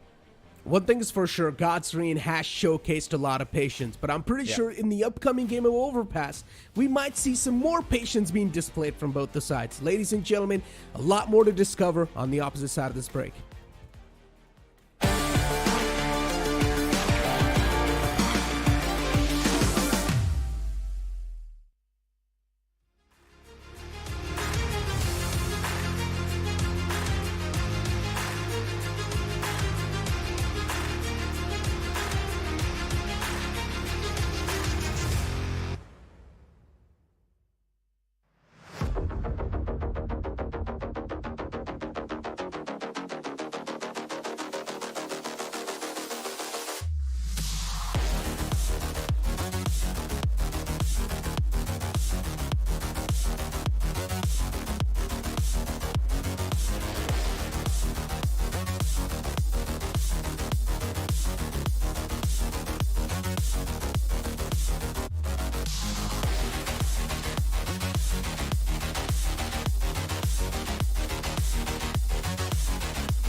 Welcome back after the break, ladies and gentlemen, to the draft brought to you guys by Blast and Nodwin Gaming. It is time for us to step into the last map of the day. The matchup is God's Reign going up against Firedup Gaming. Map number 1, the map of Mirage, picked by Firedup Gaming, won by God's Reign. But now map 2, we are about to head into Overpass. And Necro, what are your expectations? Can we expect God's Reign to walk away with a clean win on this one, or are we expecting a comeback from Firedup Gaming?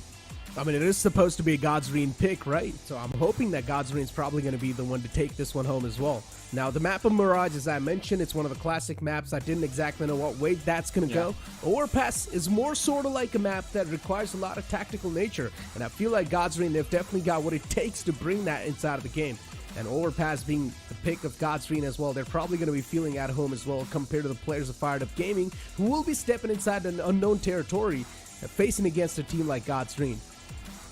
I mean, I think Mirage already became an unknown territory for them in that second half. We saw extremely late replies from the side of Firedup Gaming, and even though they tried to keep it a close match, a few mistakes in the end resulted in God's Reign being very comfortable in closing the game out. But now on Overpass, as we said, I mean, this was the decider when the map veto came out, so the last decision was in the hands of Firedup Gaming, which map they wanted to play first. And as we were having the conversation before Mirage began, it was very important for them to have a victory on that map so that they could at least break the morale down, break the mental down off the sides of God's Reign, get the individual players a little uncomfortable, a little, I would say, I don't know, I mean, just throw their game off, throw their mindset completely off, and maybe that could have helped them on Overpass. But now I think God's Reign, they're going to be feeling extremely comfortable about this matchup. But let's see, I think, time for us to find out what's going to happen, what's going to go down. Exactly. Soon enough, the upcoming map of Overpass is going to be on the way. Where, as you mentioned, God's Reign, still a couple of question marks will definitely be there, considering Mirage was way too close. You never know what Firedup Gaming's got cooking up on the map of Overpass, because even they had a chance to ban the map, but they did not do so. So that means they should be prepared as well for this upcoming Overpass game. You never know, it can go both ways as well. But here we go. As usual, we start off the map of Overpass with the pistol round. God's Reign starting all the way from the T side, and Firedup Gaming starting from CT. Well, let's see. God's Reign this first half might be a little bit of a challenge, but if they can control themselves and keep the game in check in the first half on this T side, then the second one should not be that big of a challenge, considering Firedup, the primary AWP, is on fire right now after that phenomenal performance on Mirage, and that can definitely come in handy on a map like Overpass, where you have those long-range angles available on A-long, and of course an awkward little position towards B heaven. But let's see. It seems like we start off with a technical pause. Not a good way to start things off at all. It's not a good ritual, in my opinion.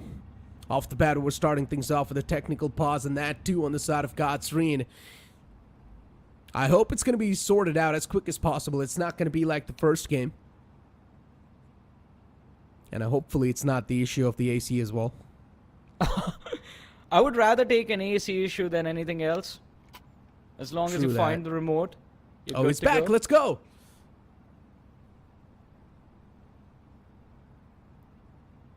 Well, let's see. Is he back? Yeah, he's back. Hey! Start the game already. I mean, why are we waiting now? Some patience, I guess. As I mentioned, Overpass is a map that requires a lot of patience, Johnny. Yeah. And soon, the game will be starting. As I mentioned, Firedup Gaming starting from CT, God's Reign starting from the T. And God's Reign with the Glock, these guys have been looking quite crispy. And they've got a chance to hand out some haircuts with the Glock as well off the bat. While Firedup Gaming towards CT, we've seen quite a shaky approach in the previous game as well, but you never know. Maybe they've got something new cooking up inside of the game of Overpass. Well, let's see what's being cooked, because it's time to serve whatever it was. Here we go. Pistol round begins. A quick split. Coming out from God's Reign. Crazy Gamer running it towards A, while the rest of the squad is going to try to take the fight across Monster. Lord Grim already set up. Already prepared. They're jumping over the sidelines.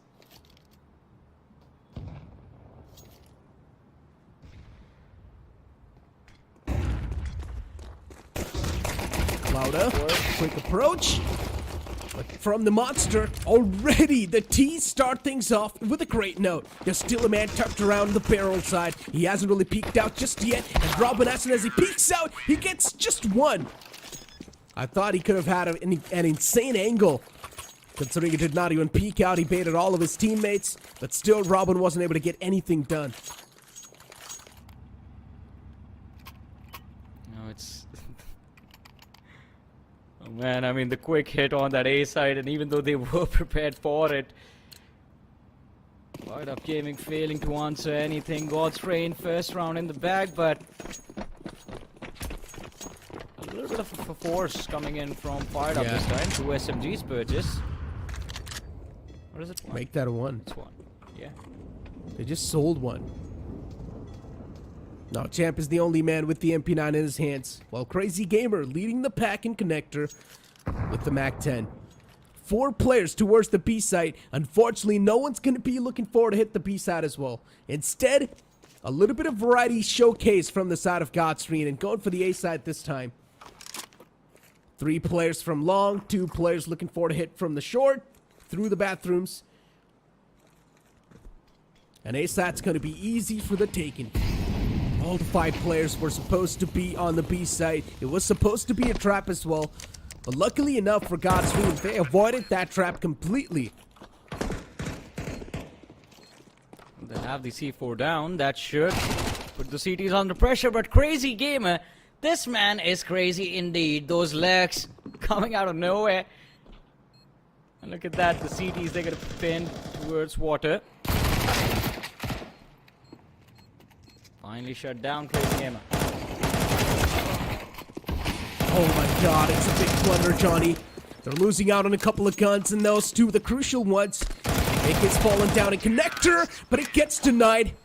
The players wanted to go back, pick the AK up, but Cyclone pushes through the smoke and denies the possibility. Well. Quick protection coming in from Cyclone. Turns the tides, takes the round away from Firedup Gaming, but again and again, force buying. We saw them do it twice in the previous map. Did not work out either of the times. This time again, they're gonna have to force, well, not force, be on an eco. Though, quick A hit, as it seems, coming in from God's Rain. They want to push from long. They've been given complete control of it.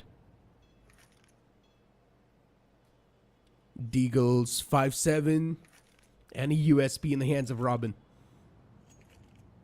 These 3 Deagles that they have, it's all counted on top of them. The Crazy Gamer denies one of those. 2 more left. Robin still looking forward to rotate all the way towards the A side, and now Godscreen, as usual, they're just finding some clear pathways towards A. No one's able to stop them in the tracks. Quick trades on the board too. Lynx did find one with the Deagle, but it's really not going to matter. Still 3 more players to go. Make that 2. And the last 2 players, Grim and Nikkei, they've got no intentions of facing these players that are approaching them. Cyclone F running around the map like a cyclone. Finally shut down, taken care of. Nikkei, he's going to be picked off. Walks right into the crosshairs of Clouda. Last man alive, Lord Grim on that B side. Can't really do anything from there. This is gonna see the C4 blow up. Terrorists win. There it is, 3 on the board. But now, finally, opportunity for Firedup Gaming to bring themselves back into this match. They will have a proper buy. For the first rounds, I think it was just the pistol where they had the opportunity to make a big play, since they had that information with Lord Grim positioned outside of Monster towards water. But losing out the duels resulted in pistol round lost. The force buy not working out in the next round as well. The previous one being an eco. God's Rain, they've gotten 3 in the bag for nothing. They can manage to convert this as well. Lots of work done already in the first half. Flashes, Molotovs, making sure the players are going to be leaving their comfort zones. While 4 players, or all the 5 players, they've stacked outside Monster. and just waiting for the right moment to strike. The smoke in the front soon enough gonna fade away, and the real connection's gonna start to happen. Another smoke lined up, and it's going to be a quick burst on the A site. Initial spam connects and finds the first player, but the man towards barrel, he's doing a lot of damage. 3 more players to go, from which 2 players are still on the site. And the man in waters soon enough will be snuffed out. Firedup gets one, but then instant trade returns back. A 1v2, Clouda does not even have the HP to support this clutch, but he whiffs a lot of shots, and he gets turned on by Lynx. Oh man, Clouda stuck in such an awkward position. It was a nice execute coming in at the start from God's Reign, but then as soon as we saw find that first pick, but by then it was too late. Of course, getting caught up on that reload, Clouda, there was nothing he could have done. He was still in the midst of pushing site. Firedup Gaming, just quick trades working out in the last round. Now Robin has the op in his hands. He's playing for party. That's repositioned for long. 3 towards B, and 2 towards A. This op on long's definitely gonna find some flesh, and it does. Clouda, not inside of the game anymore. Godsreen, they start this round with a man disadvantage. They know exactly where the op's position as well, so now they can try to deny the op and move to the opposite site. And that's what the game plan looks like for the side of Godsreen. The Firedup is still towards party. I'm not exactly sure what the game plan's going to be. Crazy Gamer could have found that haircut. Not the exact timing though. And now slow and steady approach is going to be there from the side of Godsreen. But still, they're burning through a lot of time. They've only got 35 seconds left on the clock. They need to make the hit happen.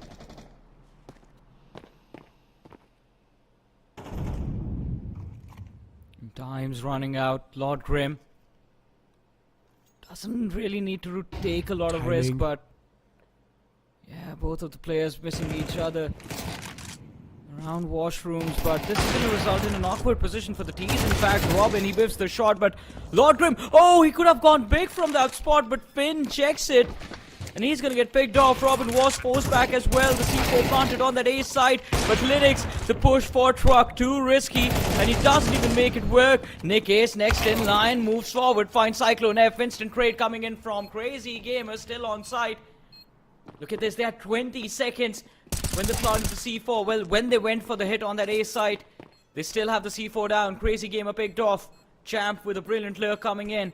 Now Finn stuck in a 1v2, knows one of the players was coming from washrooms, but no, both of them have to regroup. On towards the side, the C4 being diffused, and the distraction should be enough. He picked off the diffuser, but no, the distraction is enough, in fact. Does get the C4 to blow up, and the round is stolen. Time was running away, and the man prioritized saving before going for the defuse. Yeah. Understandable. 3 rounds on the board back-to-back for Godsreen, and now it's looking good. And once again, for Firedup Gaming, they've been stopped in the tracks. All the possibilities for them to even deny this momentum of Godsreen have now started to fade away. Only one single MP9 once again in the hands of Champ should be able to do some damage, but is it going to be a round winning? I highly doubt.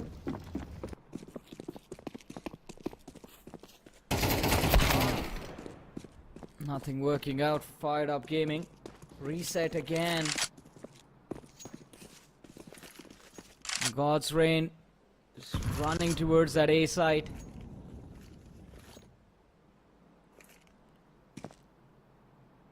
First pick in the bag as well. Champ. Man with the SMG playing downstairs. To be smoked off. There it is. Vision denied, and now everyone else from the side of Fired Up Gaming is just gonna get pushed. Champ falls, Fired Up. Pushing bank.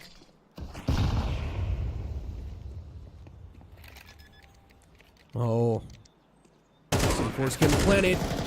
Firedup finds the first. A good flick onto the skull of Nick Case. Puts him back in the grave. And now Lynx is on a run to save his life. But he's also getting hunted down. A couple of shots caught. He should be able to shut down Firedup over here. But instead, Lynx, he just wants to stay alive. He does not have anything to save, though. Maybe looking forward to catch at least someone trying to exit. So many shots missed from Lynx, and he will need to pay the price for that.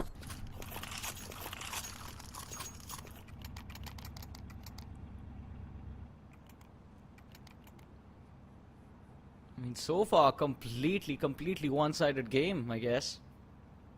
Let's rain. I think this, again, a high priority round. The op is there on Robin.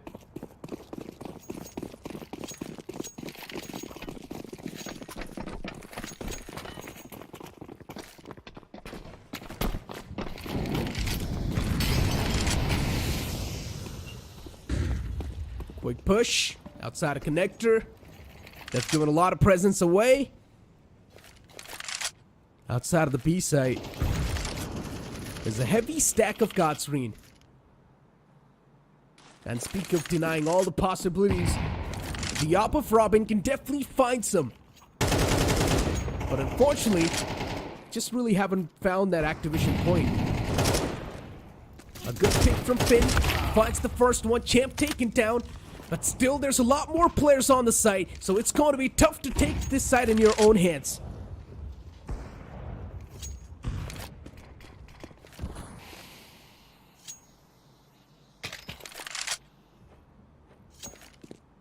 Bringing the C4 back, they just have A long control. I think they're relying on the fact that the distraction on B was enough to pull the CTs towards their side. Oh, but it wasn't. Robin. Crazy gamer out of the picture. The danger man is down. Cyclone F. What can he follow up with? Not a lot of utility available. Oh, my apologies. They have quite enough to go for an execute.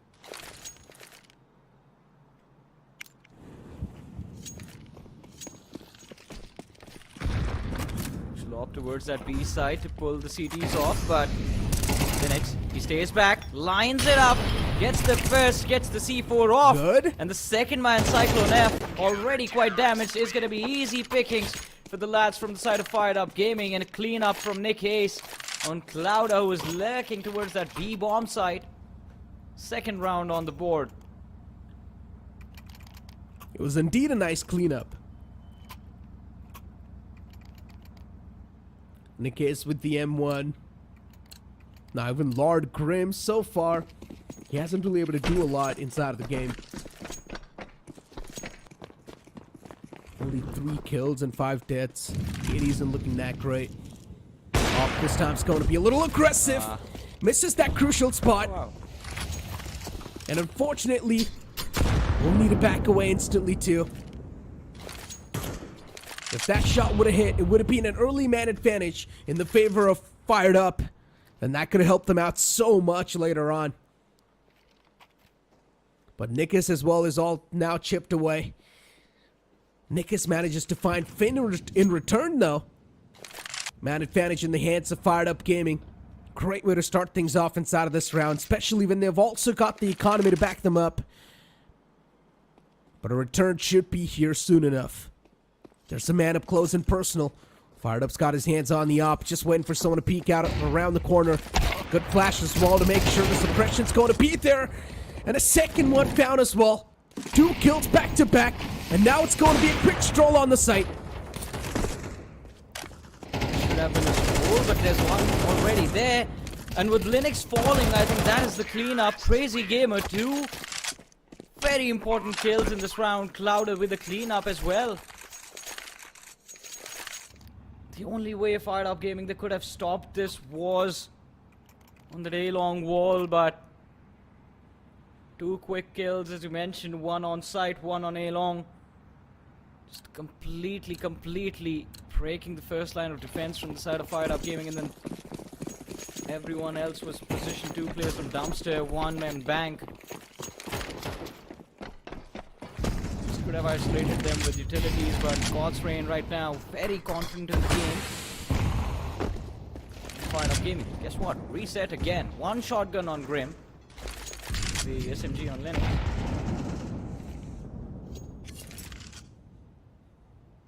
And Lynx with Robin. Let's see what they're going to be able to pull off. Runs towards bathroom. What was that shot? Was completely offline. Still found that connection. Champ returns back one with the P250. Clouda slowly and steadily making his way towards the site. Spots out the first man towards barrel. Catches a lot hurt, but Cyclone's got his back in return. From the shard, he finds the floodgates, opens it. Now the site control's gonna be given away too. And Gotsreen, once again, they'll get the plant down. Firedup Gaming, they're just not able to find the reply. They're just not able to stop them in the tracks itself. Grim's got his hands on the shotgun, but he just can't do anything with that. And I think he will need a play from Robin as well, but then he'll shut down Robin. Grim waiting around the corner in connector. Finally gets finished off as well. 7-2. God's Reign again building up that advantage, but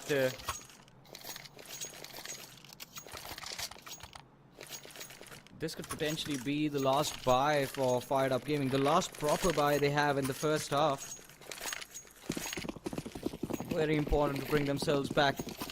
Back-to-back rounds wins from here. You will still have 7-5 swap. That is the best case scenario that Firedup Gaming are hoping for at this point. Otherwise, if things just continue how they are going right now, God's Reign, they can hit double digits in this first half already. Oh, that's going to be a good nade. Some damage to the player playing water. Well, just some catch him. taken off. Lynx! He does one of the most common boosts inside of the game, and he still gets away with murder. No one checked it. And then the spam 2 to find it. Lynx, what's going on? Things for sure. Lynx been able to find some incredible timings inside of this game so far. But then Clouda, the Q returns back with 2 of his own. Lynx with a 3K, pulls out the USP in the close. He's got no chance against an AK. A 1v2, Robin with the op. It is definitely doable. But slowly and steadily starting to move in from Graffiti itself. And Robin's position is not compromised just yet. Both the players playing for the post plant. There's a smoke in the front. Robin should go for a fake tap. Both of them are positioned on short. He is expecting one of them to be long. But Robin sees one on short, pushes for sandbags. The Molotov is the final nail in the coffin. Yes, it is done. After that, even he knew he wasn't going to have enough time to go for the defuse later on, but I can't really do anything from there on out. 8-2, God's Reign still in control of this match. Lynx, a brilliant way to kick things off, but then there was no follow-up from the rest of the squad. 2-0 to start off the tournament. So now getting completely dismantled by Gotsreen. I'm not exactly sure what's going on with the players of Firedup Gaming, but it's really confusing me to see Firedup getting demolished like that. Because Godsreen are easily able to assert dominance on top of him. And now MP9s and a couple of pistols on the board. I highly doubt even this is going to be making any type of difference. Because Cyclone still gets away with the murder. Grim falls down once again. These openings that they're giving away initially this early inside of the round should be stopped. Crazy Gamer, there's a high chance he's not going to check the corner, but Clouda's got his back. And he will do the job for him. Finn waiting for someone to lurk around, and he catches Lynx slacking.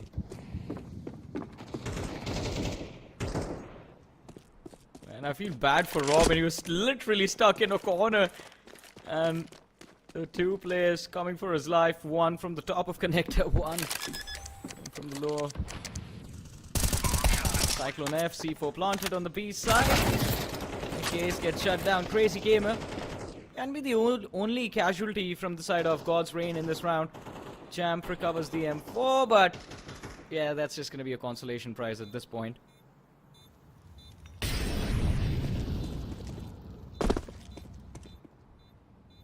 Last man. Did they come for him?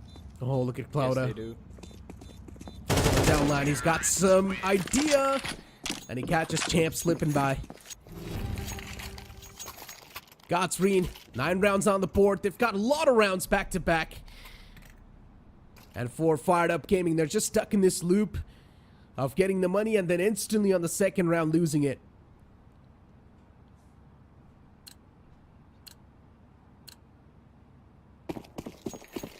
Well, potential to hit double digits at the end of the first half.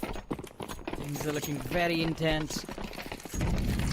Of course, Fired Up Gaming, not how they thought this day was going to go for them.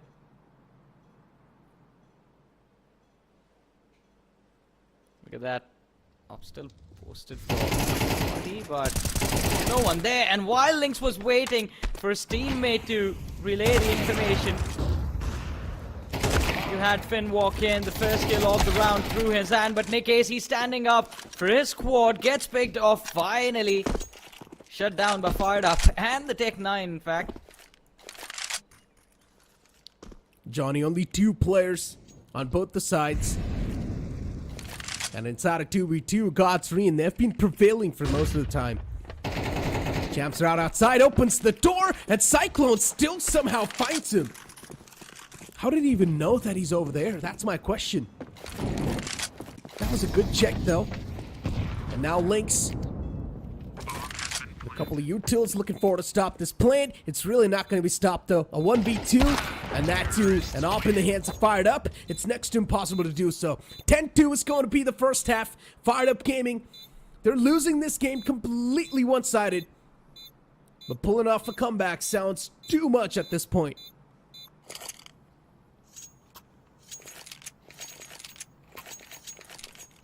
Well, 10-2.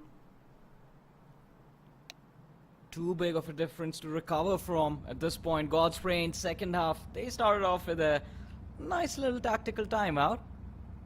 I think discussing as to what can be done to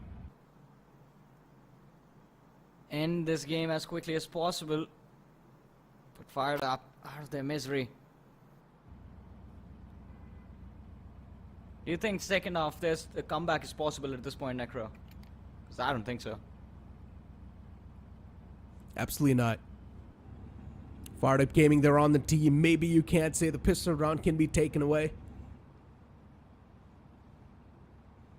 I think a very small possibility of a comeback, but 10-2. it's definitely going to be very tough. It's way too much. It's all going to come down to this pistol round, though. If Godsreen's Yeah. going to win this pistol round, I mean, they're done for. Yeah, true. But if Fired Up Gaming win this pistol round, then they've still got a lifeline going. Their heart's still beating. And off the bat, we saw a couple of interactions happen. Champ, he spots out 2 players pushing up close and personal all the way from the long. And now Finn and his teammates, they're also starting to make some moves. I like this move from the side of Champ. He moved back a little bit, but he only gets 1. Instant trade on the board was there. But then even from the short, Fired Up starts to hit quite a lot.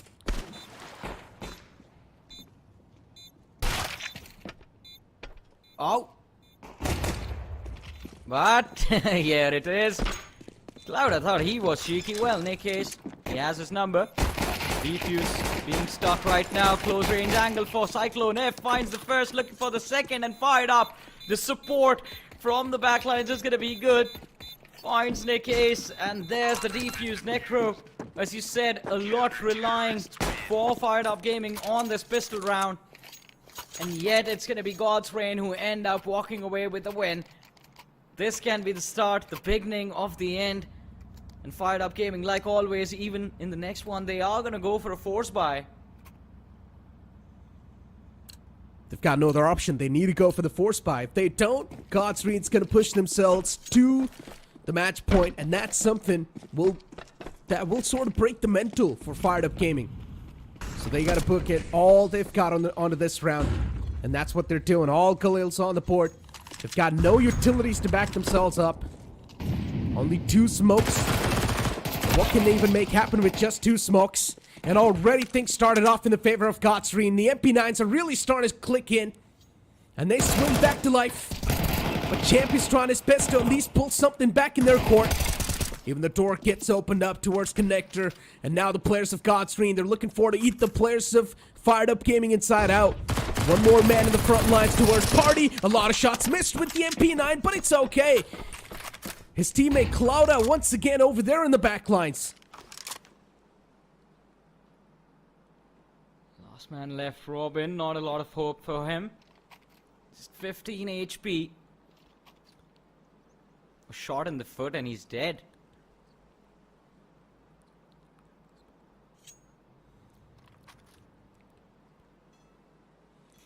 Has a lot of time to make it work though. 15 HP though. Yeah. Do you think a fall from heaven is gonna finish him off? No. Inside this map? No. Yeah. It won't.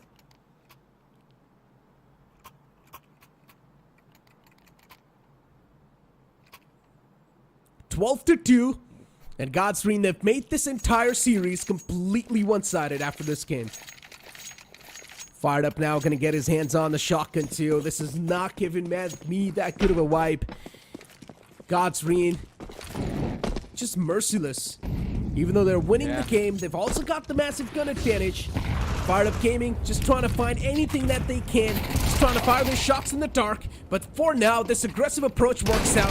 This auto shotgun towards Connector can't deal a lot of damage, but he misses the majority of the shots. And once again, the floodgates towards the A site for Firedup Gaming, they're going to open up. Well, let's see. They have the numbers in their hand. Firedup Gaming. How long can they stay alive in this match? Cyclone F picks off one player from the side of Firedup Gaming. Champ shut down. Nick AC is extremely low as well. Not a lot of utility for this retake. 2 smokes, 2 flashes. Oh! Had the angle, but Robin with that nasty shot.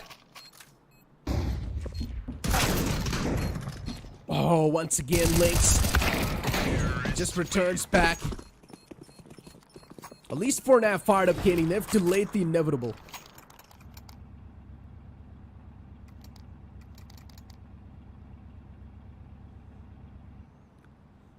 Godsreen. As you said. Yeah. I mean, they just have so much money that one single loss is really not going to affect them a lot. True. Yeah, for now. That is what is keeping them so comfortably in this match. That is where all the confidence comes from. Plus, that nasty little gap in that scoreline. 13-12. 3-12. I mean, it's going to be 13 soon, I believe. Oh, solid stuff from Crazy Gamer. Steals one like a thief in the night and then just backs away.